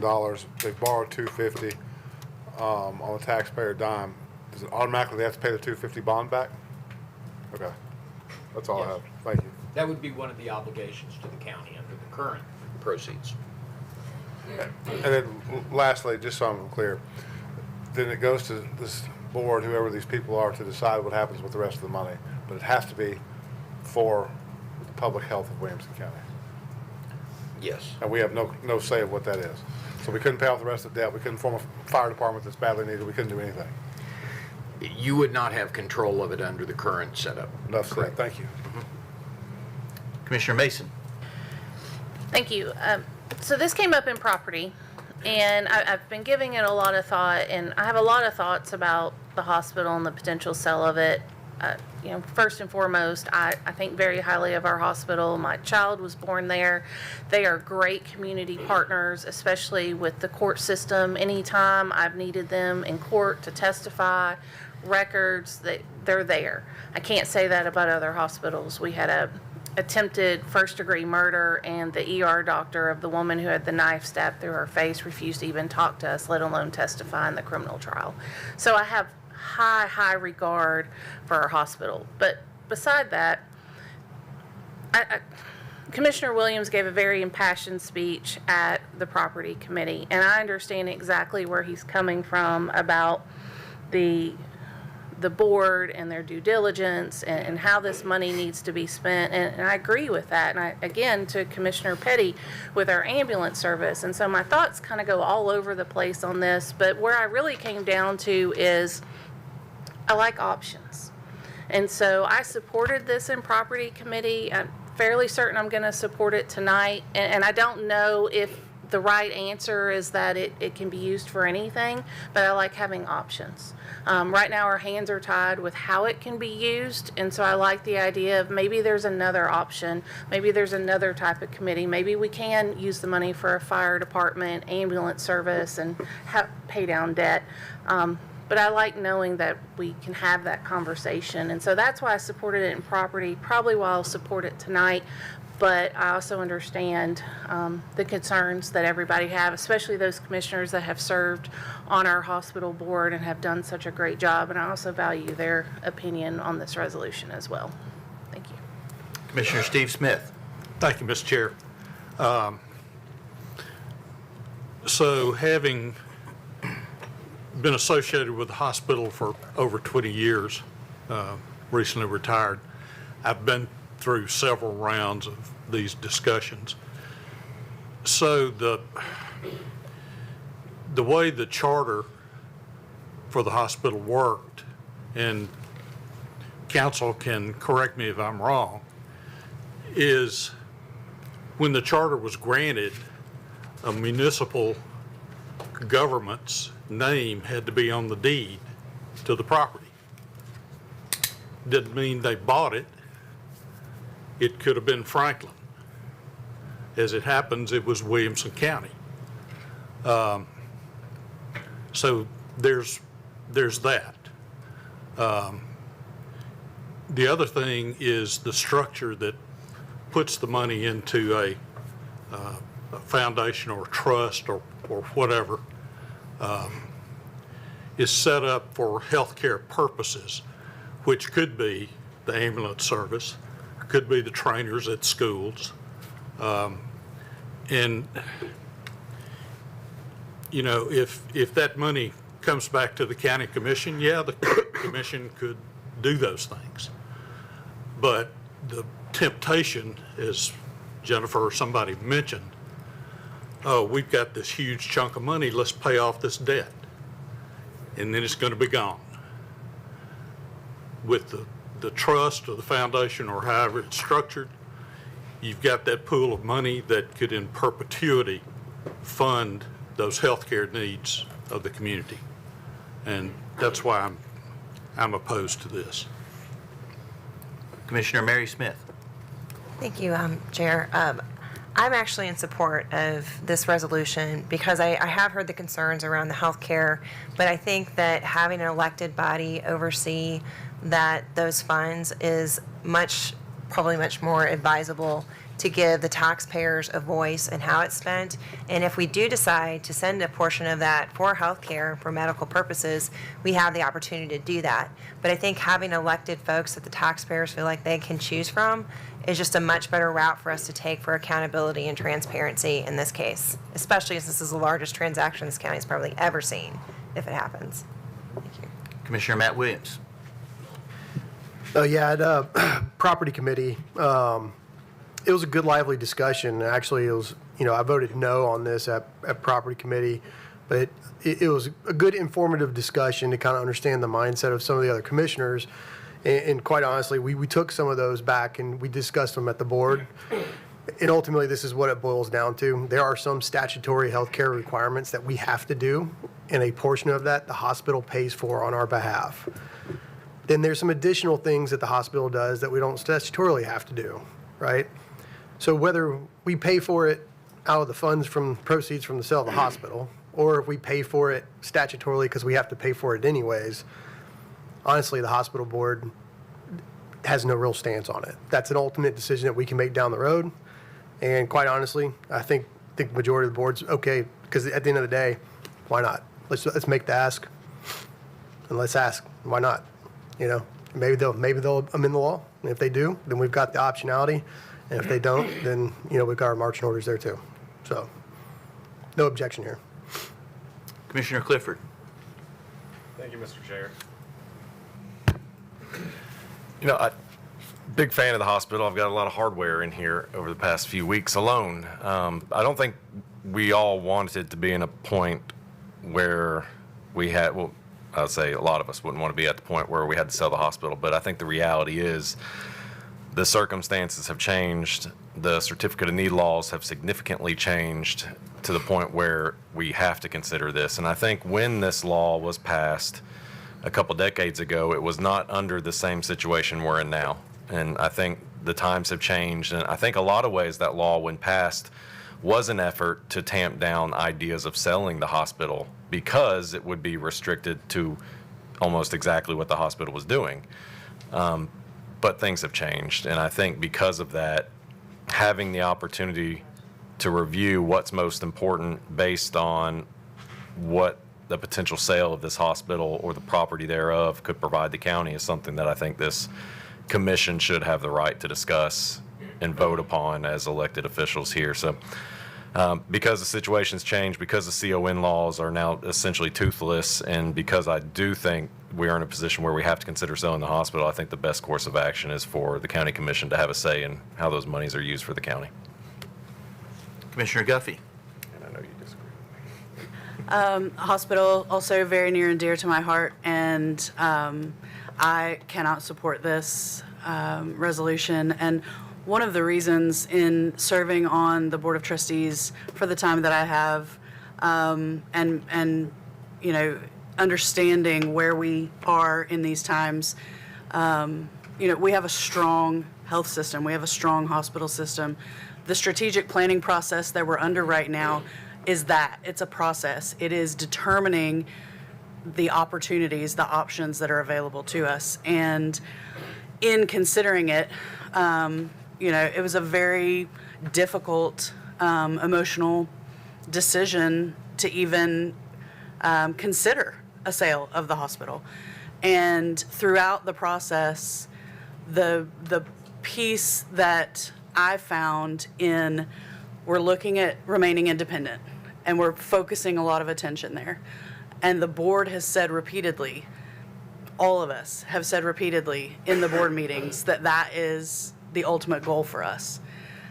But if a sale were to happen, the ability for a foundation, for a trust, or potentially endowment to provide ambulance, mental health initiatives, the schools having the trainers and the nursing staff, being able to, support the law enforcement with mental health initiatives, and to have those funds that are earmarked, because the mission of Williamson Health from the beginning has always been the health of our community. And our community changes. Our community needs change, but the health of our community is so important. And I think having a trust and a foundation that is set up specifically to manage those concerns that our health system has done that other health systems would never take on. I can't support this resolution. I really appreciate and look forward to, if the day ever comes, that there's a foundation that manages that for our community. Any other questions or comments? Seeing none, if you're ready to vote, if you're in favor of Resolution 112533, signify by pressing your yes button. Any opposed, your no. Anyone wishing to change their vote, please do so at this time. Record the vote, please, Ms. Darlene. 17 to 6. My math isn't good enough to know if that passes under Johnson's. 16 is 2/3. Okay, so he gets the 2/3 vote and passes. Resolution 112543, another late filed resolution. Resolution to overrule the denial of the City of Franklin Planning and Sustainability Department's action regarding the proposed adult detention center and gun range. Proper motion made by Commissioner Greg Sanford and seconded by Commissioner David O'Neill. No committees met on this. Explanation, please, Commissioner Webb. Chair, if you look on the back, you'll see what the City of Franklin has required. And then if Mr. Cross would be available to answer any questions about why we would like to use our ability to overrule those requirements from the city, we're going to recommend approval so we can continue working on this project. Does anybody have any questions, Mr. Cross?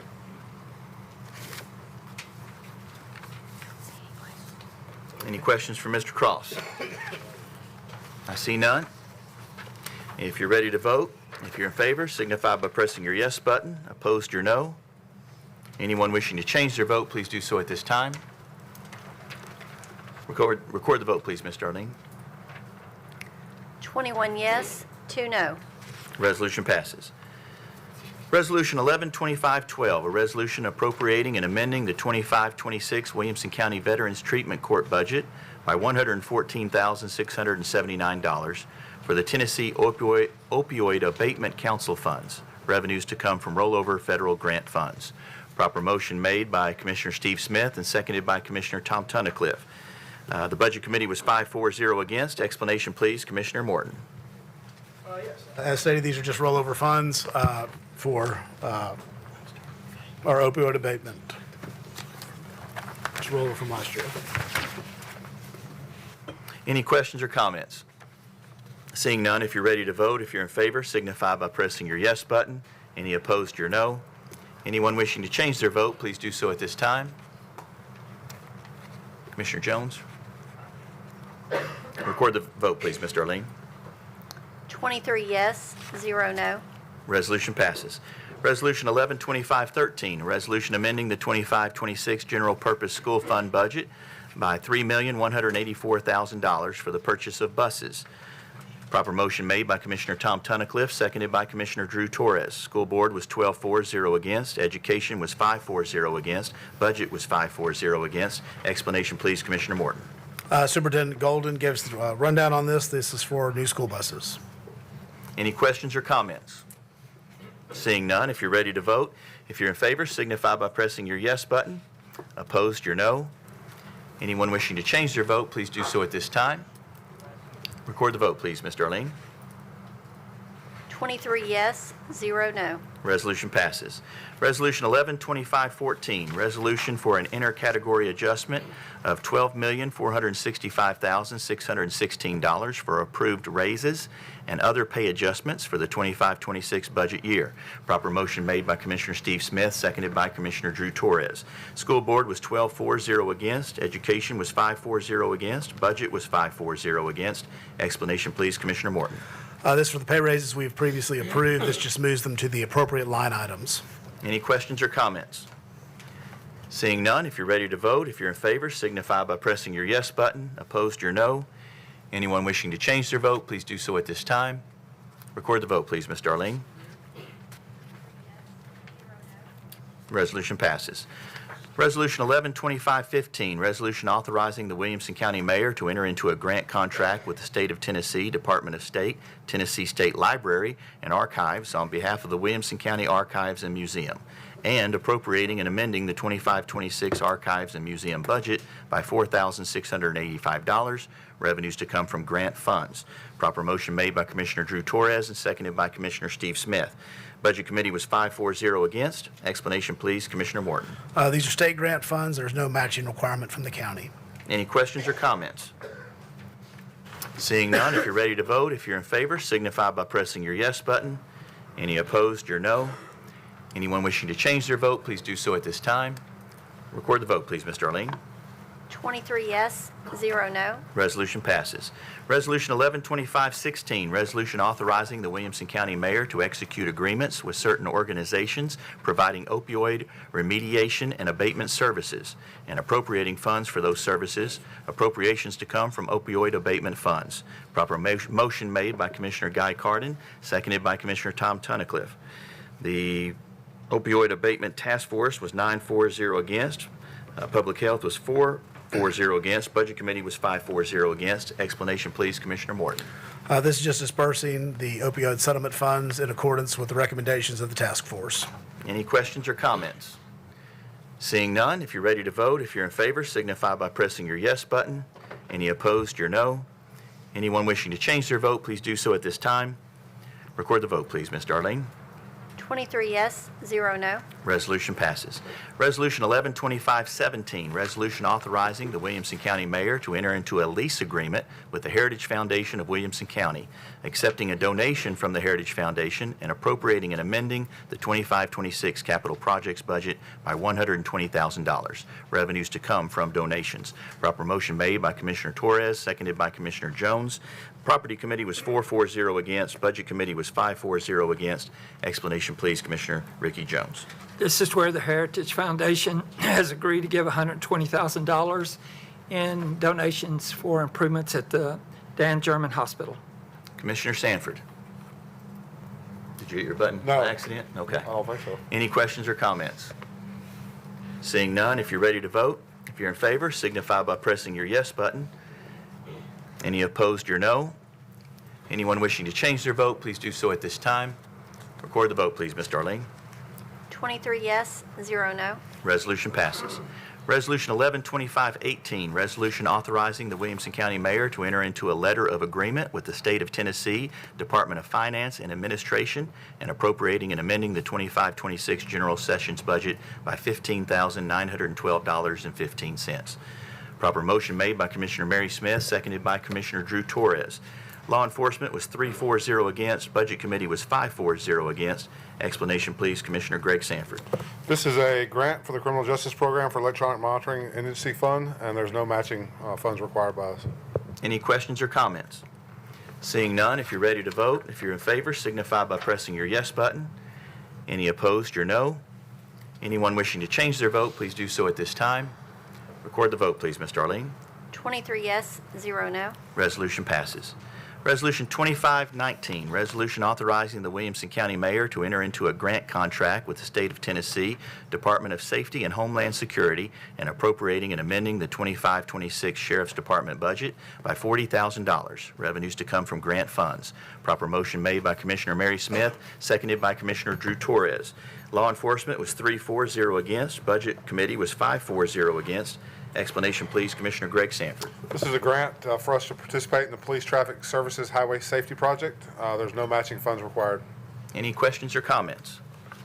Seeing none, if you're ready to vote, if you're in favor, signify by pressing your yes button. Opposed, your no. Anyone wishing to change their vote, please do so at this time. Record the vote, please, Ms. Darlene. 23 yes, 0 no. Resolution passes. Resolution 112520, resolution appropriating and amending the 25-26 Health Department budget by $44,400. Revenues to come from the State of Tennessee. Proper motion made by Commissioner Torres, seconded by Commissioner Sturgeon. Public Health was 4-4-0 against. Budget Committee was 5-4-0 against. Explanation, please, Commissioner Morton. These are additional funds coming from the state. Kathy Montgomery mentioned last month that as part of the computation we were doing on the pay increases, the state needed to catch their money up, and this is their money that they're putting back in. Any questions or comments? Seeing none, if you're ready to vote, if you're in favor, signify by pressing your yes button. Opposed, your no. Anyone wishing to change their vote, please do so at this time. Record the vote, please, Ms. Darlene. 23 yes, 0 no. Resolution passes. Resolution 112521, resolution appropriating and amending the 25-26 Parks and Recreation budget by $95,294.99. Revenues to come from donations. Proper motion made by Commissioner Guy Carden and seconded by Commissioner Steve Smith. Parks and Rec was 4-4-0 against. Budget Committee was 5-4-0 against. Explanation, please, Commissioner Morton.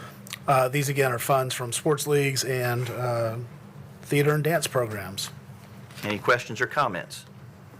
Seeing none, if you're ready to vote, if you're in favor, signify by pressing your yes button. Opposed, your no. Anyone wishing to change their vote, please do so at this time. Record the vote, please, Ms. Darlene.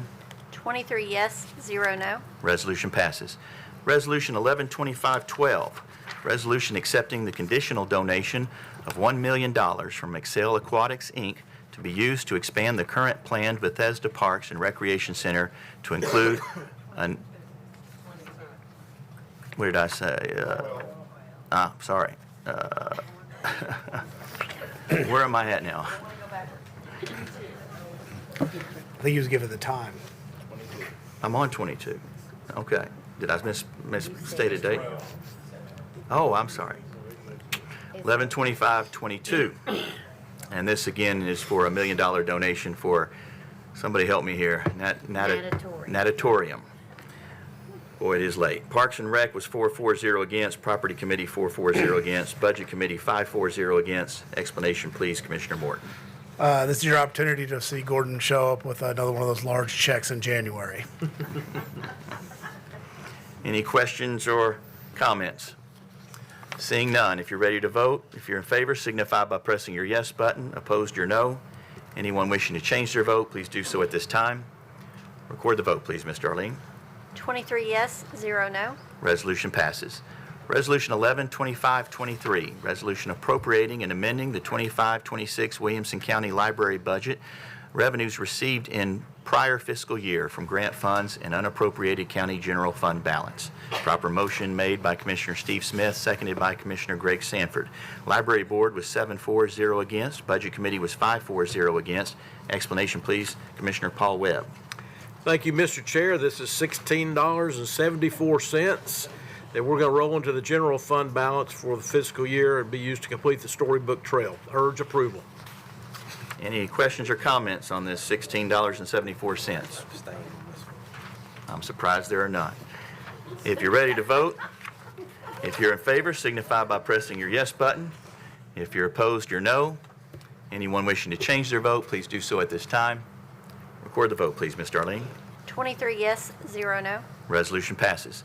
Resolution 112524, resolution authorizing the Williamson County Mayor to enter into a grant contract with the State of Tennessee, Office of the Secretary of State, Tennessee State Library and Archives, on behalf of the Williamson County Library and appropriating and amending the 25-26 library budget by $9,349. Proper motion made by Commissioner Torres and seconded by Commissioner Sanford. Library Board was 8-4-0 against. The Budget Committee was 5-4-0 against. Explanation, please, Commissioner Webb. There we go. Thank you. This is the library technology grant. Does require a match, which is in the library budget, so urge approval. Any questions or comments? Seeing none, if you're ready to vote, if you're in favor, signify by pressing your yes button. Any opposed, your no. Anyone wishing to change their vote, please do so at this time. Record the vote, please, Ms. Darlene. 23 yes, 0 no. Resolution passes. Resolution 112525, resolution appropriating and amending the 25-26 library budget by $18,687.50. Revenues to come from donations. Proper motion made by Commissioner Barb Sturgeon and seconded by Commissioner Guy Carden. Library Board was 8-4-0 against. Budget Committee was 5-4-0 against. Explanation, please, Commissioner Paul Webb.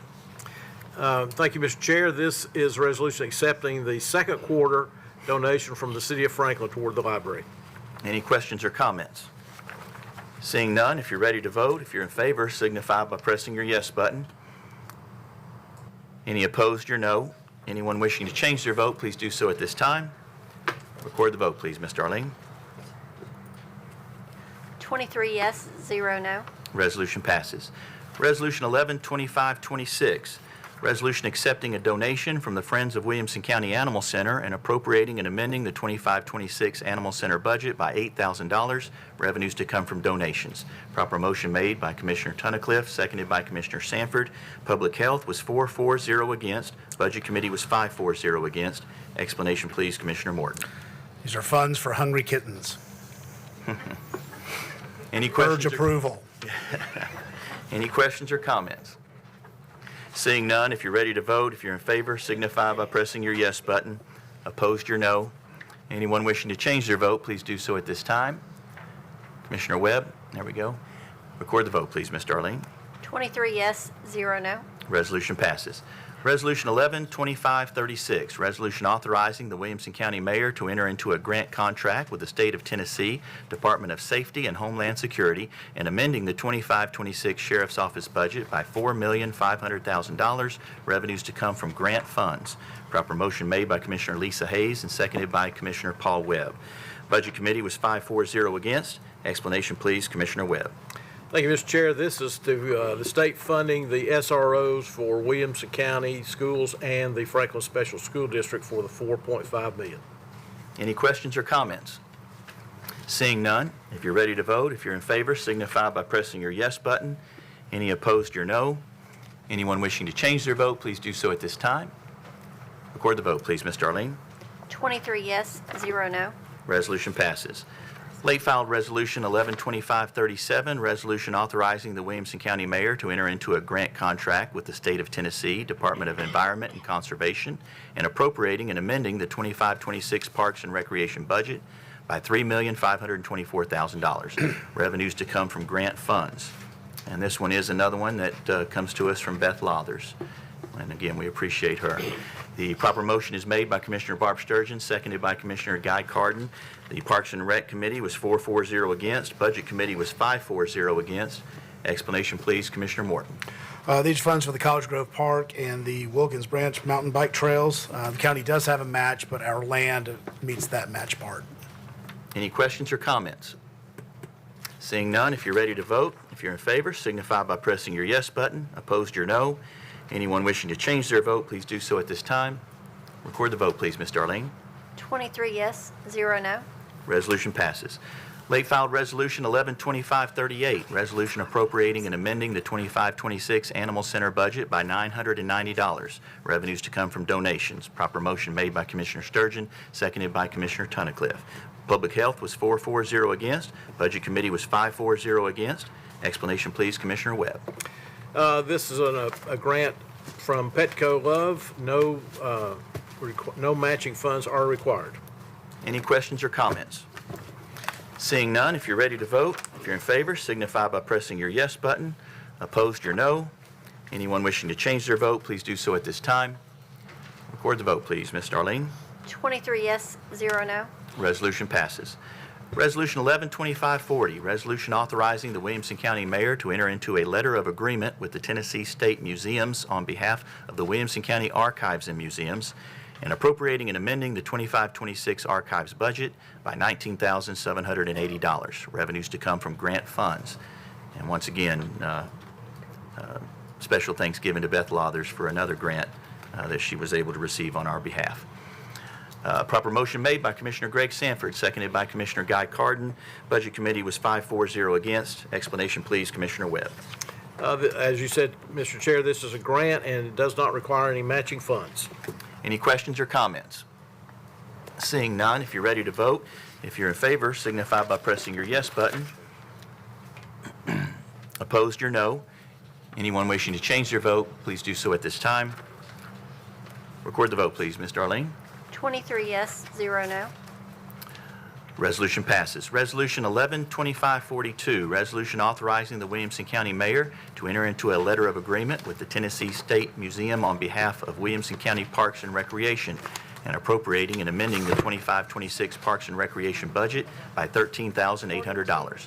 Revenues to come from grant funds. Proper motion made by, hadn't changed the screen yet. Here we go. Proper motion made by Commissioner Mary Smith, seconded by Commissioner Drew Torres. This one is late filed, did not go before any committee. And I've asked Commissioner Torres if he would give the explanation on this one. Thank you, Mr. Chair. This is a grant that does not require any matching funds. Any questions or comments? Seeing none, if you're ready to vote, if you're in favor, signify by pressing your yes button. Opposed, your no. Anyone wishing to change your vote, please do so at this time. Commissioner Webb, record the vote, please, Ms. Darlene.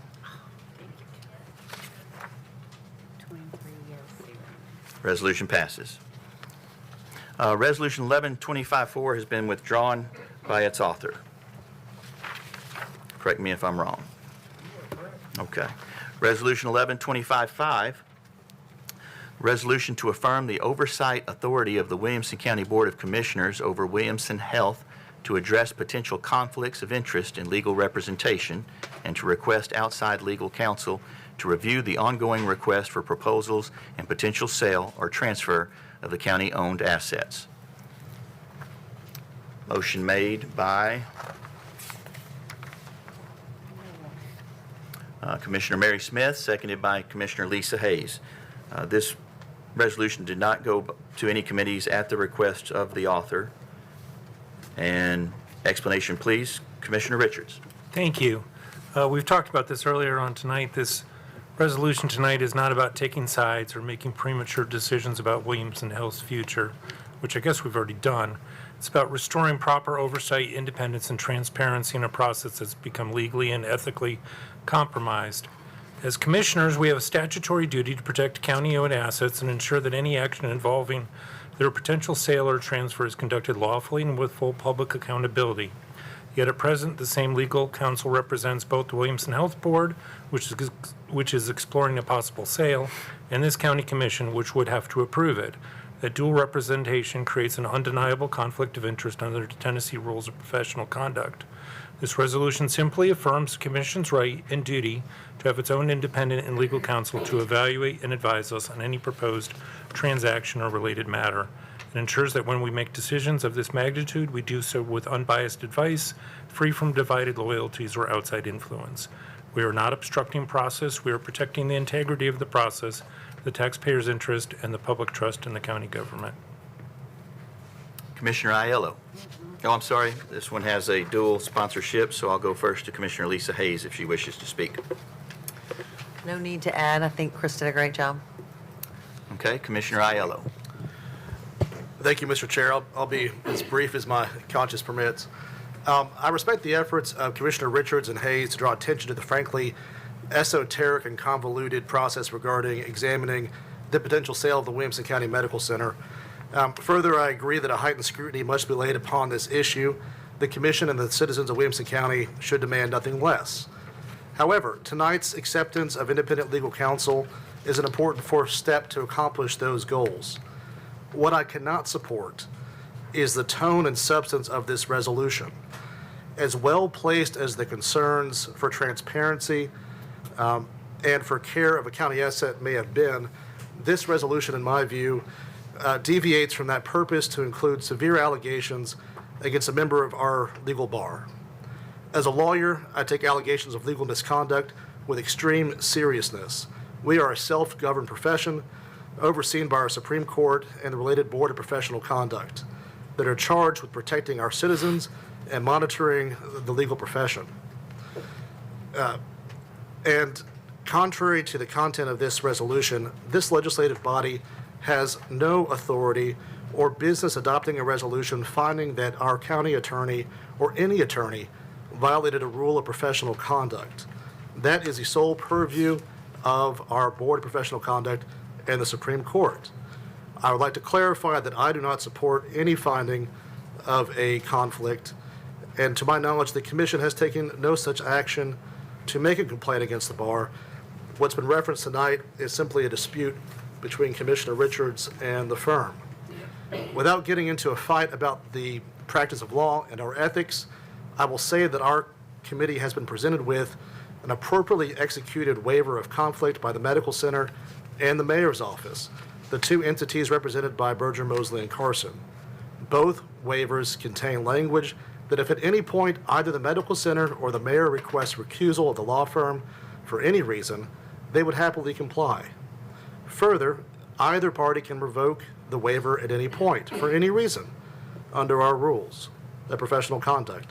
I have not seen any such global request for recusal, but it does appear that some protection has worked out because either the clients have requested or the attorneys on their own volition have requested independent legal counsel to represent the county with respect to the county potential sale of the county hospital.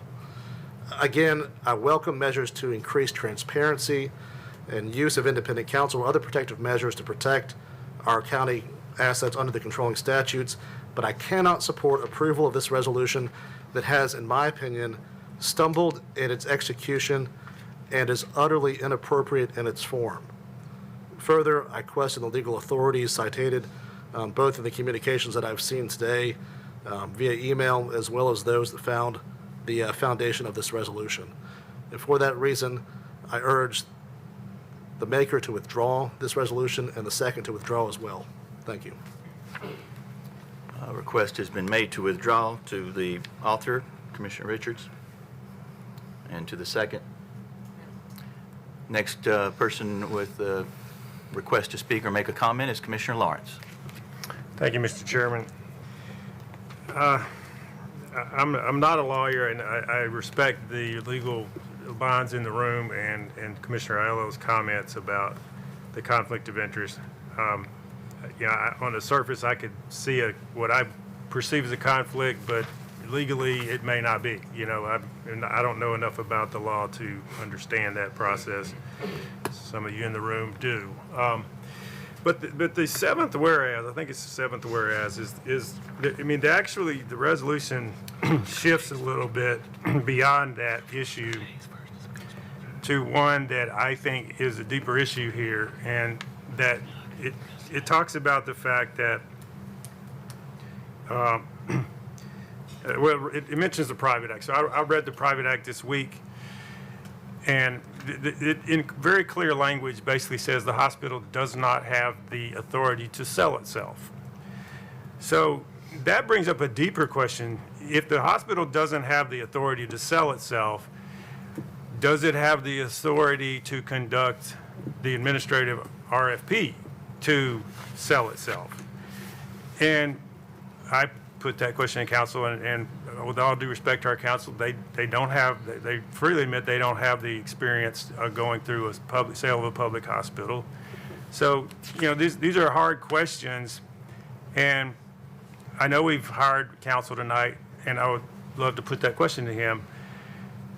But I guess my question for council is, since the AG is the ultimate entity here that will decide on whether a hospital sale will go through, should we not put these, maybe some of these questions in that Commissioner Richards and Commissioner Hayes are bringing up, specifically that one, in the form of a questionnaire to the AG and get his opinion on, before we go much further with this process? The Attorney General in recent years has announced that they will not give advisory opinions on such questions. They will only address the constitutionality of proposed legislation. So you can ask, but unlike the old days when your representative or state senator could request an opinion as to interpretation of an act, they won't grant that now. Now, that's my experience in dealing with the AG's office as it currently is constituted. Okay. Any follow-up? No, that answers my question. Thank you. Okay. Commissioner Hayes, you've already spoken. I'll hold your place. Oh, that's right. You went ahead. So Commissioner Hayes. Thank you. Thank you. The intent of this is, again, more transparency, looking out for our taxpayers, ensuring that we have appropriate legal counsel advisement. And of course, a lot of this was in the works long before we find out that counsel has been selected and already had an contract. So again, I think this is unfolding pretty quickly. We're told it's strategic planning. Then we see, oh no, we're engaged in an RFP. People have used the words RFP that are involved with this process. So again, the concern is, we have a role as county commissioners, and we have a fiduciary responsibility to look after our taxpayers. So I personally would like counsel that I feel is looking out for the county commission's best interest, because, and I don't want to offend you, Mayor, but you are on the board, and so it'd be nice to have a balance. And again, please don't take that as any offense at all. I don't mean it that way, but it just feels unnatural not to have counsel for our benefit, because we are making decisions based on taxpayers. So that's all I have to say. Thank you. Commissioner Clifford. Thank you, Mr. Chair. As an attorney as well, I do see pretty big issues with this resolution. I think what's happening is an argument's being manifested here in a resolution. I think the point has been made. And I know there's ongoing complaints that will resolve much of the discussion and much of the whereas here. I don't think it has to be a resolution, a premature resolution from this county commission. But also, we did, in fact, hire counsel tonight that can answer these questions, that will be ethically obligated to represent the county and us and answer them in our best interest. So I think also this resolution is moot in a lot of ways because of that. I too would encourage the sponsor, take the high road, let's pull this resolution, allow our counsel that we hired the opportunity to answer your questions directly, and if you feel that that has not been done by counsel, then of course resubmit your resolution or thoughts of what you need to be answered. But I think in some ways, yes, there's an argument going, passions are high, it's manifested here, but counsel was hired tonight, and I think you can accomplish a lot of what you want here through questions to counsel and then come back at a later time. So again, I too would encourage the sponsor and the motion to withdraw. Commissioner Richards, you've already spoken. I'll hold your spot and go to Commissioner Torres. I just have a question. It's probably for Jeff. Jeff, if the fact that we hired the outside counsel today, or tonight, excuse me, I'm just thinking through, is there anything that precludes any discussions that we have with him from being in the public view? Or would it fall into, I think it's only happened one time since I've been on the commission, where we went into a closed session. So I'm just trying to think through kind of the operational mechanics of us engaging him in a public setting. In general, he would have to give you advice on whether it fell within the attorney-client privilege, which is different than the normal attorney-client privilege because of the public body. And normally, when we have gone into executive session, it has been as litigation updates. Okay. And we've had active litigation or threatened litigation that would entitle you to an executive session. I have not researched this law, and I would tell you to rely on the opinion you get from Jesse as to whether that can be done in closed session. But you always have the option of doing it in open session regardless. Okay. So I guess the question then would be, would it make sense if he's coming back in January to defer this to January? And there's elements of this, I appreciate the spirit of it, but I think we took the step today to protect ourselves by having outside counsel. I think there's elements of the resolution that personally I'm not comfortable with. So I don't know, Commissioner Richards, if you'd be comfortable with the deferral, but just something to contemplate. Commissioner Richards. I'd like to speak. I know I'm not supposed to speak directly, so I'll speak to you, Chair. This is not a conflict between me and Mr. Mosley. I'm trying to do what's best for the county commission. I will note that Commissioner Clifford mentioned, I can ask questions. If you'll notice today's email, I was told by counsel that he will not answer my questions, the last set that I asked, which is an ethical problem. I can't get legal counsel. So hence the concern with this resolution. Do I have adequate legal counsel? It appears that I do not, and hence the concern for this resolution. I'm more than willing to amend this, to change it. The goal is for the commission to be able to pick their own counsel. That's really all this is, and I don't think that's too much to ask for. And just as a point of clarification, Commissioner Clifford, when you said we were free to ask questions, you meant the counsel that we hired tonight, correct? Or did you mean the counsel of Berger and Mosley? I was referring to the counsel that we hired tonight. I think the past questions were of Counsel Mosley previously, but I think that situation has changed as of 2 hours ago. I would submit that we're in a different place now, and perhaps you may have adequate representation that you haven't tried to take advantage of yet and I would encourage you to try to take advantage of it before pursuing something like this. Commissioner Mary Smith. I think everyone's made really good points, and I do feel like part of this has been somewhat resolved. So I guess I'm of the preference to go ahead and defer, if you'd be open to that, since we did get legal counsel tonight and kind of see where we're at in January with this process. So I don't know that anybody has made a motion to defer. But I guess I'd like to go ahead and make that motion. I have a motion to defer from Commissioner Mary Smith. Vocal second came from Commissioner Greg Lawrence. Any questions or comments on the motion to defer? Oh, yeah. To the January meeting? Okay. Any questions or comments on the motion to defer this to the January meeting?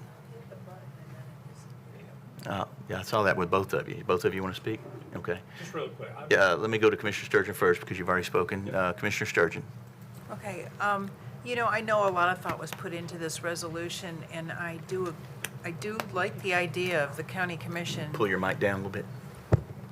I do like the idea of the county commission having counsel that puts the county commission's agenda, our best interests first. I like that idea. But I do feel like we did make a decision to give our outside counsel, I can't remember his name, Neil?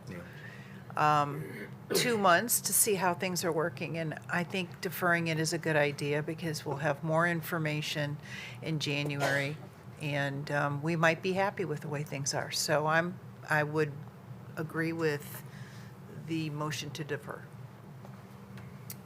And then Commissioner Clifford's on the board, but I noticed Commissioner Richards did, and y'all both spoken, so I'll go to Commissioner Richards. Yeah, just really quick, I'm getting the sense that this resolution doesn't have the support.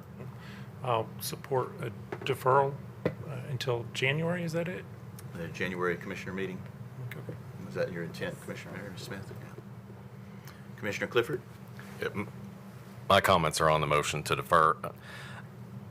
When we defer a resolution, it will come back in its existing form. I think after some opportunity, this thing might need to change significantly, and it might be more efficient for us if we give the sponsor an opportunity, just either we vote it down or give him an opportunity to withdraw it, and that way he can redraft it for the January meeting in a much better way than I think leaving it as is with so many amendments I feel like we're going to have to go through, that it's going to take an enormous amount of time and discussion and drafts and back and forth that if the motion to defer moves forward, I will be voting no on that in that regard. I think that's my point. Commissioner Richards, you have a request to pull the resolution to resubmit it in a different form. Yeah, I think that makes sense. I'll pull it, and I can just rewrite it. Commissioner Hayes, do you concur with that? Okay, then this resolution has been pulled. On to Resolution 1125-6, a resolution amending the rules, regulations, and procedures of the Williamson County Board of Commissioners concerning the publication of committee meeting agendas. Proper motion made by Commissioner Drew Torres and seconded by Commissioner Christopher Richards. The Rules Committee was 6-4-0 against as amended. Explanation, please, Commissioner Richards. Thank you, Mr. Chair. This is hopefully pretty simple and won't require a lot of debate. It had pretty much the support of the mayor's office. It does have an amendment to it. The general thought is to have the agendas of committee meetings published on the county website 48 hours beforehand. I did realize in talking about this during committee that I had a 48-hour deadline for the publication of the agendas and for the filing of the resolutions, which is not possible for the mayor's office. So after some discussion in the Rules Committee, it was decided to have a 3-day, and Bobby, can you correct me if I'm wrong? Are you still awake? I'm like, you don't have to get up. But it's 3 days for the resolution to be filed. Correct. And then 2 days for it to be put onto the website. And it's that simple. Any questions or comments? Commissioner Mason? Oh, and the amendments need to be offered too, I believe. Yep. Obviously, anytime we can get information to the public before the meeting, that is a positive thing. My question is for the mayor's office, because we've had these discussions before about the technology and how up to date it is, and can this easily be done? And so I'm curious if somebody, whether that be Diane or the mayor, could address, is this feasible given our current technology and your all's office and the ability to post that? Because again, we've had these discussions before just about some of the hardships based on the website technology. Commissioner Mason, yes, we can post on the website what we have at the time. Okay, thank you. Commissioner Sturgeon? Yeah, I just wanted to say we talked about this a lot in the Rules Committee, and I was very encouraged that Jamie was able to be there, and so we had a lot of input from her on what she thought was doable. And I think in the end, we all just decided to give it a go. I mean, if you kind of have to do it just to actually get a good feel for where the snags are. So I think everybody's willing to go forward in good faith to try to give the public an agenda before the meeting. So they know what this, make their public comments on. So I'm happy with this resolution. Commissioner Petty? Yeah, I agree, and I've had conversations with Jamie and Carolyn about it, and it's very doable. And a lot of times, the resolutions and agendas are going to be prepared way before 48 hours. As a lot of that stuff can be put on, and it can be added to later. It's not. It's relatively easy to do. I do have one comment though, where it says in the paragraph, resolutions filed after the agenda deadline may be considered by the committee.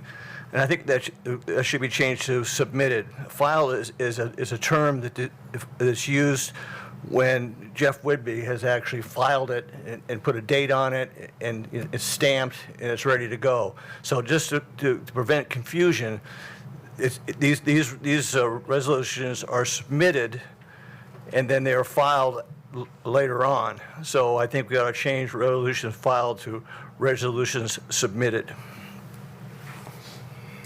Submitted to who? This is, it's the third paragraph from the bottom. Yes. The question is, who is it Or submitted excuse me, the second paragraph from the bottom. The question is, who is it submitted to? It's submitted to Jamie or Carolyn. They're the ones that they get them, and then that's the ones they're going to put on the website. So submitted. So it's not a officially filed resolution. I understand. Okay. I'm just saying, so submitted to the mayor's office. Yes, yes. Are you offering that as an amendment? Yes, I'm offering that as an amendment. So I have a motion to make that change, seconded by Lisa Hayes. All right. Questions or comments on? So you know we don't have these amendments. Yeah, we have another So we'll couple vote on amendments. this one first.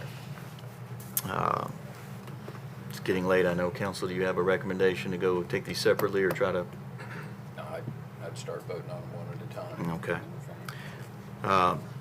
So recognizing that we have a couple of more amendments to go, Commissioner Petty has made the first amendment, and I'll take any questions or comments to that amendment. Commissioner Mary Smith on the amendment. I guess I just had a question. It sounds like exactly what you described, Commissioner Petty, is the second proposed amendment.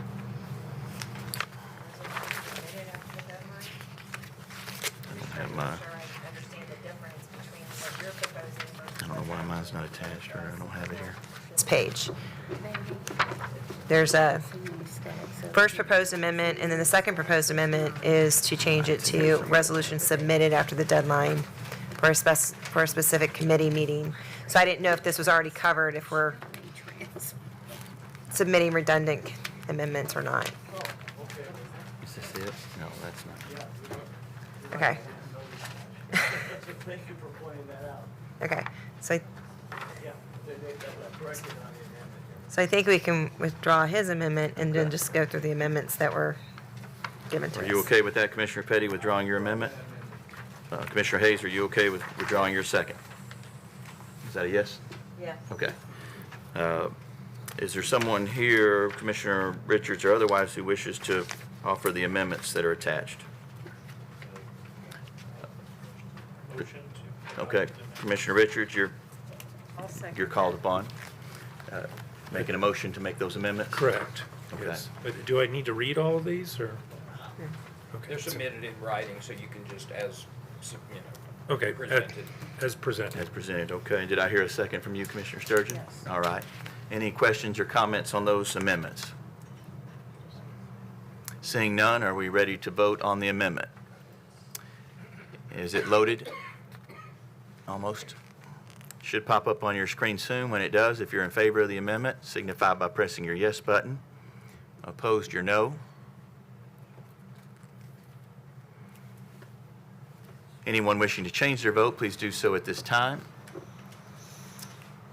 Commissioner Herbert and Commissioner Mason. Record the vote, please, Ms. Darlene. 22 yes, 1 no. Amendment passes. We're now back to the resolution as amended. Any questions or comments on the resolution as amended?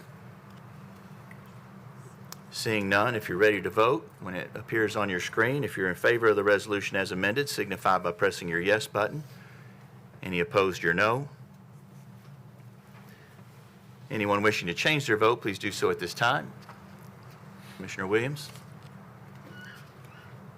Commissioner? There we go. Record the vote, please, Ms. Darlene. 21 yes, 1 no, 1 abstain. Resolution passes. Resolution 112527, a resolution accepting a donation from Friends of Williamson County Animal Center for a Genea MV1 seal and cut electrocautery unit. On behalf of Williamson County Animal Center, proper motion made by Commissioner Torres and seconded by Commissioner Cardin. The Public Health Committee was 4-4-0 against. Public Committee was 5-4-0 against. Explanation, please, Commissioner Morton. I understand this helps improve recovery time for the animals. Rather than risk having it used on me, I will give no further explanation. Any questions or comments? Seeing none, if you're ready to vote, if you're in favor, signify by pressing your yes button. Any opposed, your no. Anyone wishing to change their vote, please do so at this time. Record the vote, please, Ms. Darlene. 23 yes, 0 no. Resolution passes. Resolution 112528, resolution to permit the temporary serving of alcohol at the Williamson County Public Library for the Williamson County Library Foundation's fundraising event. Proper motion made by Commissioner Steve Smith and seconded by Commissioner Paul Webb. Library Board was 8-4-0 against. Explanation, please, Commissioner Webb. Thank you, Mr. Chair. As you know, when the library has their events to serve alcohol, they have to have this board's permission. We've done this many years in the past, so we ask for your approval. Any questions or comments? Seeing none, if you're ready to vote, if you're in favor, signify by pressing your yes button. Opposed, your no. Anyone wishing to change their vote, please do so at this time. Record the vote, please, Ms. Darlene. 21 yes, 1 no. Resolution passes. Resolution 112530, resolution declaring certain county-owned weapons as surplus. Proper motion made by Commissioner Guy Cardin and seconded by Commissioner Drew Torres. Property Committee was 4-4-0 against. Law Enforcement was 3-4-0 against. Budget Committee was 5-4-0 against. Explanation, please, Commissioner Greg Sanford. These are just older weapons that we need to get rid of. Any questions or comments? Seeing none, if you're ready to vote, if you're in favor, signify by pressing your yes button. Opposed, your no.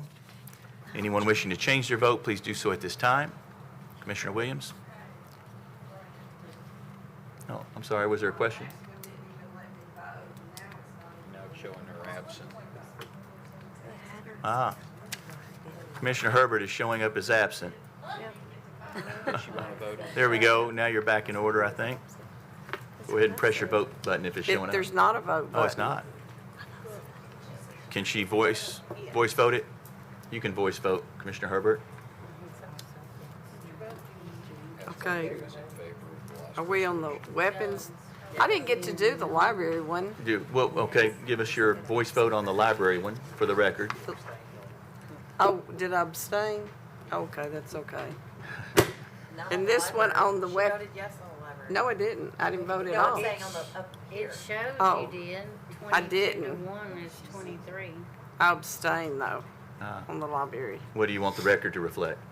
Abstain. Abstain on the library resolution. Let the record reflect that on the previous resolution. And on this resolution, how would you like your vote recorded? Yes. As a yes. And with that, if you will, please record the vote. Ms. Darlene? 23 yes, 0 no. We're on what one now? 32. Resolution passes. Resolution 112532, resolution to modify the Williamson County Board-Based Tax Relief Program by increasing the eligible income requirements for elderly citizens in Williamson County to qualify for tax relief. Proper motion made by Commissioner Barb Sturgeon and seconded by Commissioner Drew Torres. The Tax Committee was 4-4-0 against. Budget Committee was 5-4-0 against. Explanation, please, Commissioner Mary Smith. Yes, thank you, Chair. So this was actually brought to my attention by a constituent with regards to the broad-based tax relief program. There's two different programs, and so I think I sent you all the memo that I got from Bobby that basically distinguished the two different programs. The broad-based had an automatic increase of 3.3% every year, but 3.3% really hasn't kept up with the consumer price index and the cost of living index. So I went through and basically did a recalculation to recalibrate that, and then Bobby also helped me put in an automatic calculation that matches the Social Security increase every year. So instead of the 3.3%, it will use the same that Social Security uses. So it's basically just to kind of bring that back up to where cost of living is. Is there an amendment that you're making, or this resolution already reflects that? Okay. Commissioner Lisa Hayes. I just want to thank Commissioner Smith and Karen Paris for bringing this forward and providing the detail. I think it's a good thing, so I support it. Any other questions or comments? Seeing none, if you're ready to vote, if you're in favor, signify by pressing your yes button. Opposed, your no. Anyone wishing to change their vote, please do so at this time. Record the vote, please, Ms. Darlene. 23 yes, 0 no. Resolution passes. Late filed resolution 112539, a resolution increasing the assessed rate of the Williamson County Adequate Facilities Tax Private Act number 118 of 1987 as amended, concerning new non-residential development. Proper motion made by Commissioner Barb Sturgeon and seconded by Commissioner David O'Neill. The tax study was 4-4-0 against. Budget Committee was 4-4-1 against as amended. Education Impact Fee Task Force was 5-4-0 against as amended. Explanation first to Commissioner Tunnicliffe. Yes, this has been in the works for a little while, and we've heard enough about it in several of the committees. But for those that haven't been able to attend the tax study or the budget, currently we're experiencing attaining 34 cents in the unincorporated areas as a one-time fee on commercial construction, which amounts to very little money each year. We have the right and the ability with this act to increase that to $2 per square foot, heated and cooled, in the entire county, not just the unincorporated areas. You've got numbers that have been distributed that show you what that would have been if we had it over time. Right now, the study that was done showed it to be around almost $12 million over the next 10 years.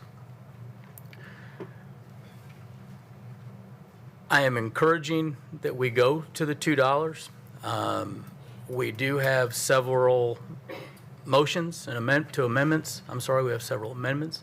3 came out of budget, 2 came out of tax study. And would you like to let Sean talk before I throw those resolutions out there? I mean, those, okay, amendments out there. Commissioner Aiello. Thank you. As you can see from this resolution, this is a wide-reaching support all the way from Brentwood down to Franklin. We've supported this resolution. But it just adds another tool to the toolbox of trying to maximize where we're getting funding for certain capital expenditures, as Commissioner Tunnicliffe will explain in more detail. You always talk about other alternatives and taking out bonds. here's an alternative that might help offset some of those future capital costs. Commissioner Richards. Thank you, Mr. Chair. If you look at the handout that hopefully some of you still have on your desk, you'll notice Mr. Tabor was gracious enough to put up a list. If you look from the years 2009 to 2019, if we had had this tax in place, we would have made $27,500,000. We've missed out on a lot of income, and I just want to voice my support for this resolution. Commissioner Betsy Hester. Is that right? Okay. I think somebody withdrew. Chairman, I support businesses in Williamson County, and this might prevent some businesses from moving ahead. I think there's some ramifications of this that might come back to be a problem. Thank you. Commissioner Petty. I am for 100%. Every year, we add on millions of dollars of capital expense. The school district hits us for about $40 million a year, so it happens every single year. And this is money that we're missing out on, and it's my understanding it's going to be used for fire and ambulance, which is really important. So I think if somebody wants to come here and develop, they should pay to help the infrastructure that we have here. And it's a one-time thing. They don't pay it every year. They pay it once at permitting and they're done. And as one of the gentlemen that came up and spoke talked about the tractors, I think it was Tractor Supply, when they moved in, and he asked if they would have had a $2 permit fee. He said that wouldn't have bothered us at all. So I don't think it's going to hurt business at all, and it's money we should be getting that we can use for our infrastructure. Commissioner Tunnicliffe, and I apologize, I was supposed to come directly back to you, I think, for the amendments. No worries. That is very true. It is a one-time fee. It does not come back annually. And the fact that Tractor Supply, who spent a large chunk of money to build their headquarters up in Brentwood, stated that they would have come regardless, tells me a lot. I've spoken to several contractors that say it is less than a rounding error in sheetrock. I don't see the challenges there. I don't see it as a hindrance to business. I think it's a positive step forward. In July, we all talked about needing additional forms of income for the county to help avoid tax increases. This definitely does that without putting the burden on the back of our homeowners. So that is hence why I brought this forward now when I did. Out of tax study came 2 proposed amendments, which I believe you all should have. The first one was proposed, I believe, by Commissioner Smith in tax study. Am I right on that, Mary? Yeah.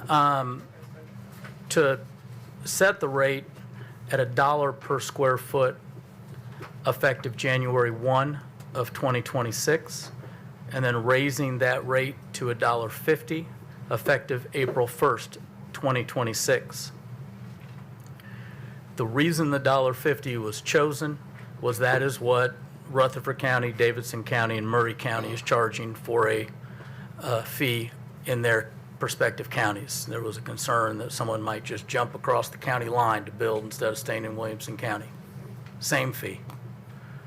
So I don't see that as a hindrance. So that is the First Amendment. Would you like to continue to do these as together or separate? Are they loaded separate? Okay. Then I will make that as the First Amendment to do it at $1 January 1st, $1.50 on April 1st per square foot. Proper motion made by Commissioner Tunnicliffe. Do I hear a second? Second. Seconded by Commissioner Richards. Any questions or comments on the amendment? Commissioner Sturgeon. Yeah, I personally kind of like the $2. I remember when we talked about the educational impact fee and people said, oh no, it's gonna kill the growth in Williamson County. And it did not even slow it down for a second. And I think this is even less impactful than our educational impact fee. It really is a rather minor expense for a new business. So on the amendment, I'd rather just go for the $2. And I don't think there's going to be any negative repercussions, honestly. And I also agree with the public comment that, I mean, businesses will look at this as a way to keep their property taxes lower. So that's my comments. Commissioner Webb. Thank you, Mr. Chair. The only thing, out of budget, we passed an amendment to make the effective date of July 1st so that those who are in the process would have a chance to, get in before the deadline. Because there's some people, January 1st, they're right now trying to get their permits and working on this, and that might make a difference. So I got a concern. I'm not going to make a motion to amend that, but just before you vote, think that you may have somebody in your district that's running along here to get a building permit, and then they're going to hit them with another $1 or whatever the fee is at that point. I think we were going to possibly take that amendment separately. Now, this one has January 1st. This amendment that Tom has January 1st, 2026 at $1, then April 1st at $1.50. Oh, I see. Just wanted to make that point. That's all. This is the one that's loaded. Okay. But you're not making that amendment? No. Okay. Commissioner Sanford. I fully support the $2. If I'm building it as a developer, a 10,000 square foot building, and I spend $3 million on the building, and I have to pay $20,000 fee, it's irrelevant at $3 million. All I'm going to do is pass it on to my tenants, and I will rent that building out in 2 seconds. Triune, we're fixing to see a massive, massive commercial development. Arrington Special Character Area, fixing to see massive development.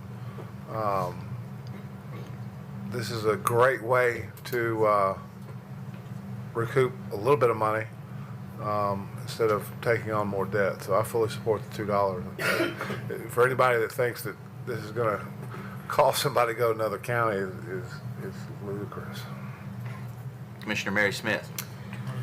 Yes, based on Commissioner Sturgeon's comments and Commissioner Sanford's, I would like to amend that amendment, make a motion to amend the amendment to have $1 at January 1 and $2 at April 1.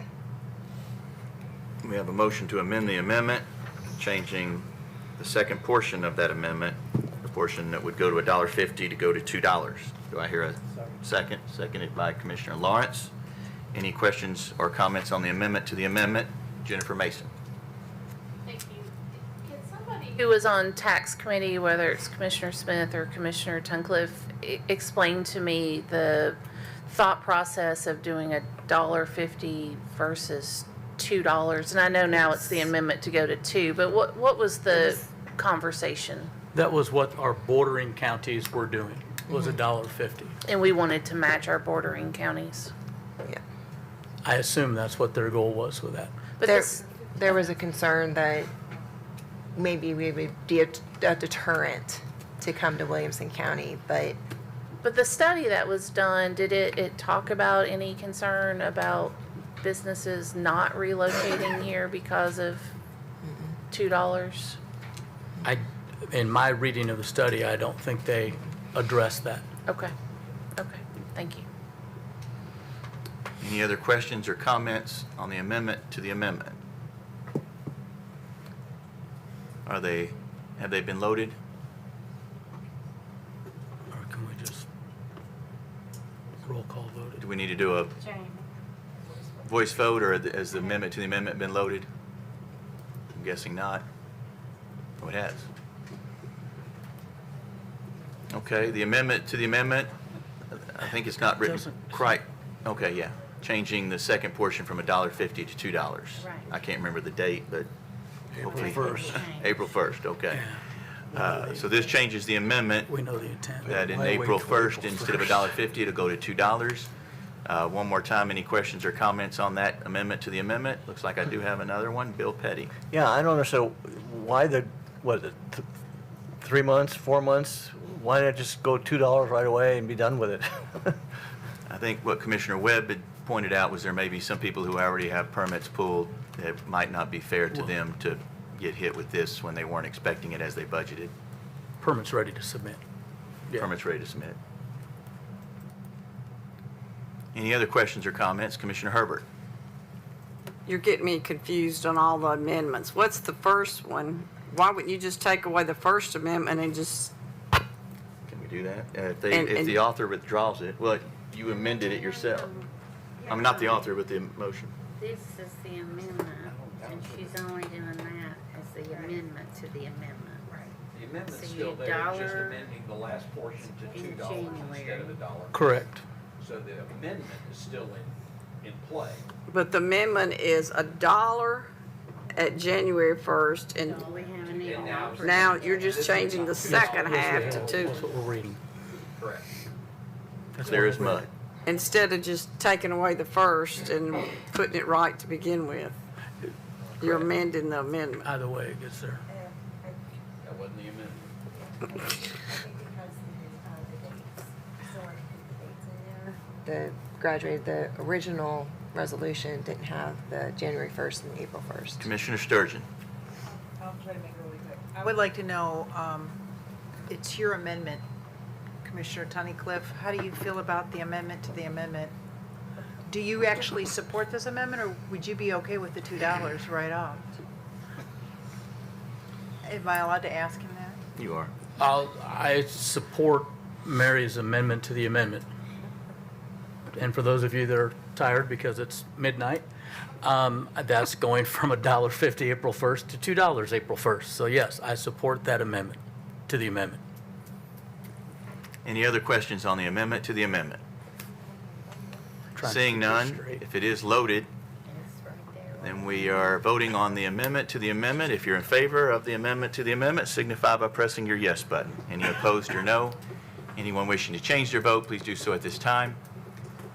Record the vote, please, Ms. Darlene. 20 yes, 3 no.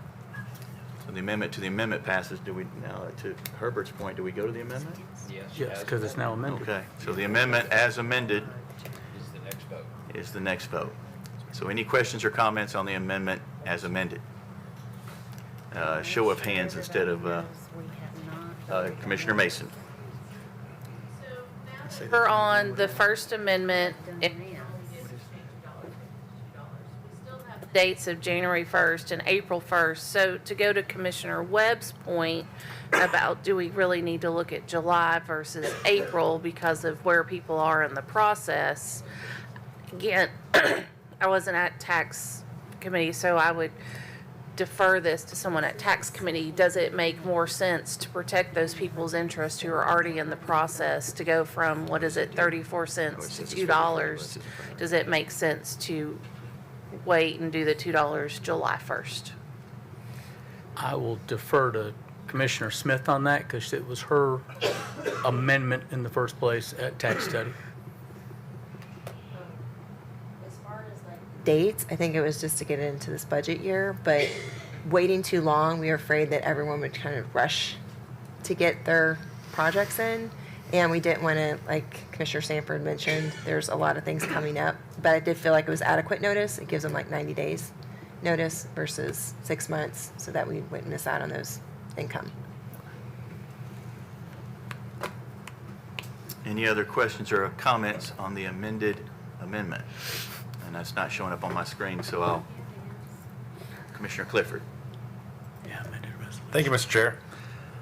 This is probably a realistic opportunity, probably a good opportunity. I struggle with the fact that we don't spend enough time thinking about ways to reduce some of the spending, and we're quick to approve. I mean, this is a tax, call it a fee. It's a tax on businesses. It's just what it is. But that's my heartburn, that we just don't spend enough time thinking about reductions in serious conversations. I know we talk at Budget Committee, and but I just don't ever feel like we put in fruitful conversations about where reductions need to be made. And maybe that's a course of conversation over the next year. But my only heartburn is moving forward with this so fastly and taxing businesses is without conversations about reductions. And take the septic, for instance, it's $2.5 million of a potential reduction. We're quick to do this, which at best will add $1 million, but there's opportunities out there. So I just encourage us, think about those opportunities and not always look to tax quickly. That's it. Commissioner Hayes, on the amended amendment. Fully support it. I appreciate Tom and Chris and Ayala's efforts. This was not done quickly, I don't believe. I think there was a lot of work behind it, and I think it's a good thing. Our neighboring counties do $1.50. Why shouldn't we step up? We are a very attractive county. Why shouldn't we benefit from that? So I'm in full support, and thank you, guys. Any other questions or comments on the amended amendment? Seeing none, if you're ready to vote, if you're in favor of the amended amendment, signify by pressing your yes button. Any opposed, your no. Anyone wishing to change their vote, please do so at this time. Record the vote, please, Ms. Darlene. 20 yes, 3 no. The amended amendment passes. I do believe, Commissioner Tunklith, there may be another amendment. Yes, there Supporting is. ambulances and fire apparatus. No, the resolution already states ambulances and fire apparatus. The second amendment that came out of tech study was, what did you change? One word in there, didn't you, Mary?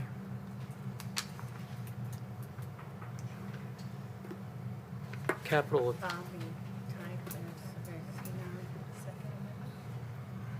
I'm not sure that was Bobby, actually. do you recall what the Second Amendment? Hope your brain's better at midnight than mine. Amendment concerned, what we did was break out the $1.66. That's correct. And the unincorporated area, because that will be the increase, and then $2 inside the incorporated area. I removed the language that specified that because we were going to $1.50. I just removed that language in case we amended it again. So that's the difference between what is in the resolution and the amendment. Everything between the dashes is deleted. What he said. So do we not need the Second Amendment then? Yes, you Yeah, you do. still need it, otherwise the 166 would remain in there, Okay. and that wouldn't match up with the numbers. That's why it was deleted. Commissioner Smith, if you made that amendment in tax study, do you want to make that here? Sure. I'll make a motion to amend it from, I guess, what am I doing? I can't tell. It's like. It says $2. Doesn't Well, say. actually, I need to because the original resolution already says $2. That's what I was thinking. That's not the issue. In the second, now therefore be it resolved, the very last one, it states that $1.66 in the unincorporated area and $2 in the, and $2 in the incorporated areas, between those dashes is being removed, because you've only got $1 between January and April 1. Okay, So that's all that's coming out. okay. Question, point on that, please. Phoebe, can you explain why we were at $1.66 in there? Because there's already 34 cents on it. Correct. So should that not stay in there? We don't, You're not going up $2 in the unincorporated areas on January 1, only after April 1. So you'd have to have two separate sets of numbers, which would say 66 cents and then $1.66. So it has to be amended one way or the other. yes, sir. That's right.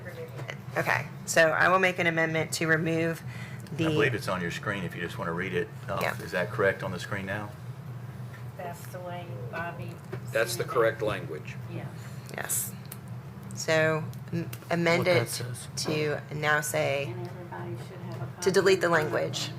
And so now just will say, be it further You can resolved. say as presented because it's As on the presented. written. There we go, as presented. It is, yeah, it's on the screen. So I've got a proper motion to amend it as presented. Do I hear a second? Second. Seconded by Commissioner Ricky Jones.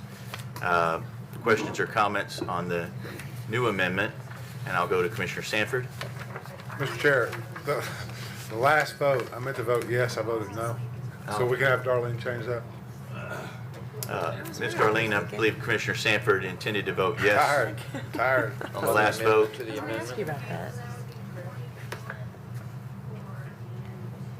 Two against. Let the record reflect that, please. We're all getting a little tired. Questions or comments on the new amendment? Commissioner Sturgeon.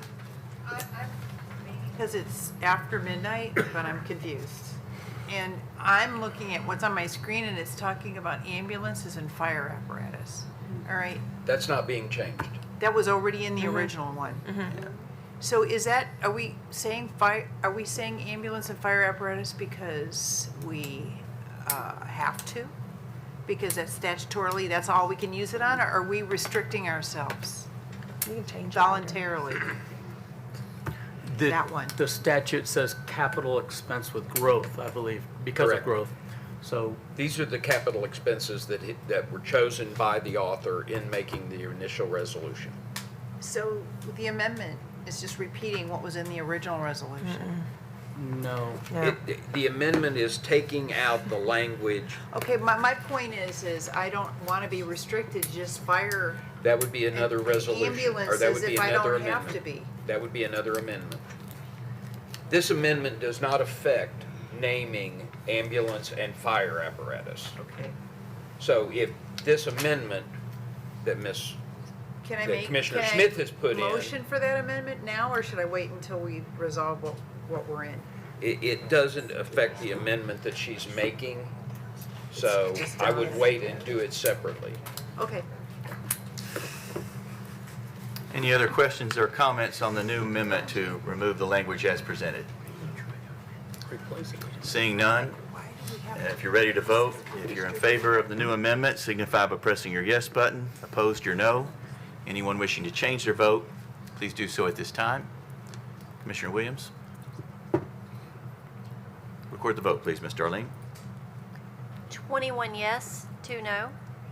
So now we're back to the resolution as amended. Questions or comments? And I'll go first to Commissioner Webb pushed in first, so Yeah. I'll go first to Commissioner Webb. You want to make that amendment, though, in a minute? Mr. Chair, I'll just make a couple of comments. Commissioner Sturgeon was asking about could we change it? And if you look there in the original and the amendment we just passed, I'll read this. This allocation shall remain in effect unless and until a change in its distribution is authorized by a majority vote of the Board of Commissioners. So this body can change it at any time. So, now the point I want to make, Mr. Chair, on this is, I've consistently been voted against it. But here's the thing, we just put a $2 square foot tax for new structures, new commercial structures. That is not recurring money. Do not take that to the bank. This would be one-time money. Some economists say we're going to have a recession. You heard Jim say prices are going up. We may not have a lot of buildings, so let's keep that in mind. This is extra money when we get it. Don't spend it ahead of time. The other point, just put a $2 per square foot tax, if this passes, per square foot of a new building, and you're going to use it for ambulances. That's a good thing in my opinion, because all of us benefit from the Williamson Health ambulances. Now, my next comment didn't pass out of budget, but I'm going to die on this stake no matter what. If we built a building across the street in the city of Franklin and you charge them $2 a square foot, then that fire apparatus operation may go out to Arrington. Well, that's kind of like an impact fee. The building created an impact right here in Franklin. Franklin Fire needs the new apparatus or the extra equipment, not out in the county. So here again, this is another tax on the incorporated residents of 5 of our 6 cities, which will be used for fire apparatus to benefit those out in the county. It's time for the folks in the counties to figure this out, start paying their own way. It's more urban, and something bad is going to happen if they don't start paying for the fire tax. So my main concern against this is I think it's too much, but the other part is you're taxing those in the city to benefit those in the county. There are many people in the county can pay their own way. So I wanted to let that point be made, and that's why I don't support it. Thank you. Commissioner Herbert? Commissioner Webb, I'm going to have to disagree with you on this. I said, we live in the rural area, but where do we buy everything? We go to the cities, and all of our sales tax, we don't have a Kroger's or Publix out in the rural area. We go to the cities, and the cities get a lot of our sales taxes, so I don't see a problem with them sharing some of this taxes. Thank you. Commissioner Tunnicliffe. I listened. I'm sorry, Commissioner Sturgeon. I've already spoken. I have to agree with you, Judy. 100% you're wrong. Because, I mean, if you have a car accident on 840, you going to call Brentwood Fire Department to come and save you? I don't think so. So I strongly object to that opinion, but you have a right to have it. So my only reason for making this motion is I like to keep our options open. Probably wouldn't happen. What if we actually brought in more money than we could spend on ambulance and fire apparatus? Probably won't ever happen, but I just don't know why we would restrict ourselves right out of the gate on how we can use this money. That's all. So I don't know if y'all are willing to support it, but I'm going to make a motion to, do we have to designate what we're going to spend it on? Can we just say for the public benefit? It has to be for capital projects. Okay, so can we just amend it to say to be spent on capital projects and leave it that? Okay, that's what I'd like to do, if I can get a second. Got an amendment to amend the very last paragraph from exclusively earmarked for capital acquisitions of ambulances and fire apparatus to capital projects under the private act. Do I hear a second? Commissioner Mary Smith? Questions or comments on, where are we at now? The amendment to the amendment? Or no, the new amendment to the resolution already amended. Questions or comments on this new amendment to the already amended resolution? I'll go to Commissioner Tunnicliffe. The thought process behind ambulance and fire apparatus was well thought in the fact that we're talking about a hospital situation currently that it might be run by someone different here soon, and will that same operator feel the same way Williamson Health does? That was part of the reasoning. The other reasoning was our cities all use our ambulance service. So the cities should not have an issue with this being charged in their city limits and being spent at the county level. And your comment to Commissioner Webb earlier concerning the fire department, I travel 840 now, probably 4 days a week, and I'm glad that we have a county fire system volunteer that will come and hopefully help me if I have a problem out there. So that is why we did what we did in the what I did in the resolution when it was drafted.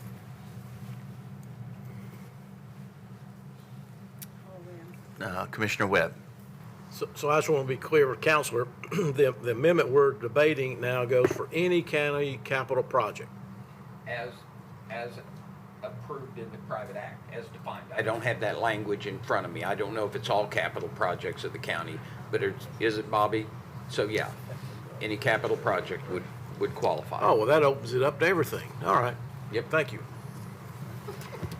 Any other questions or comments on the amendment? Commissioner Petty. Yeah, I agree with Commissioner Tunnicliffe. We have an outstanding ambulance service. We constantly have to upgrade them. The ambulance service covers the entire county. And I have no problem with money going for that because I think it's going to be well spent. Any other questions on the amendment? Seeing none, if you're ready to vote, if you're in favor of the new amendment to the amended resolution, signify by pressing your yes button. If you're opposed, your no. Anyone wishing to change their vote, please do so at this time. Record the vote, please, Ms. Darlene. 15 yes, 8 no. The amendment passes. Now we're at the resolution as amended. Any questions or comments or other amendments that you want to add to this resolution? This would be the time to do it. Seeing none, if you're ready to vote on this resolution as amended, If you're in favor, signify by pressing your yes button. Opposed, your no. Anyone wishing to change their vote, please do so at this time. Commissioner O'Neill, record the vote, please, Ms. Darlene. 19 yes, 3 no. 1 Resolution abstain. passes. I want to thank Ms. Darlene for standing in for Commissioner Whidbey and doing a great job along with staff. County Clerk Whidbey, and our IT department for keeping us afloat, all the department heads for staying, and as always, our sheriff's deputies for remaining here through the entirety of the night. Stand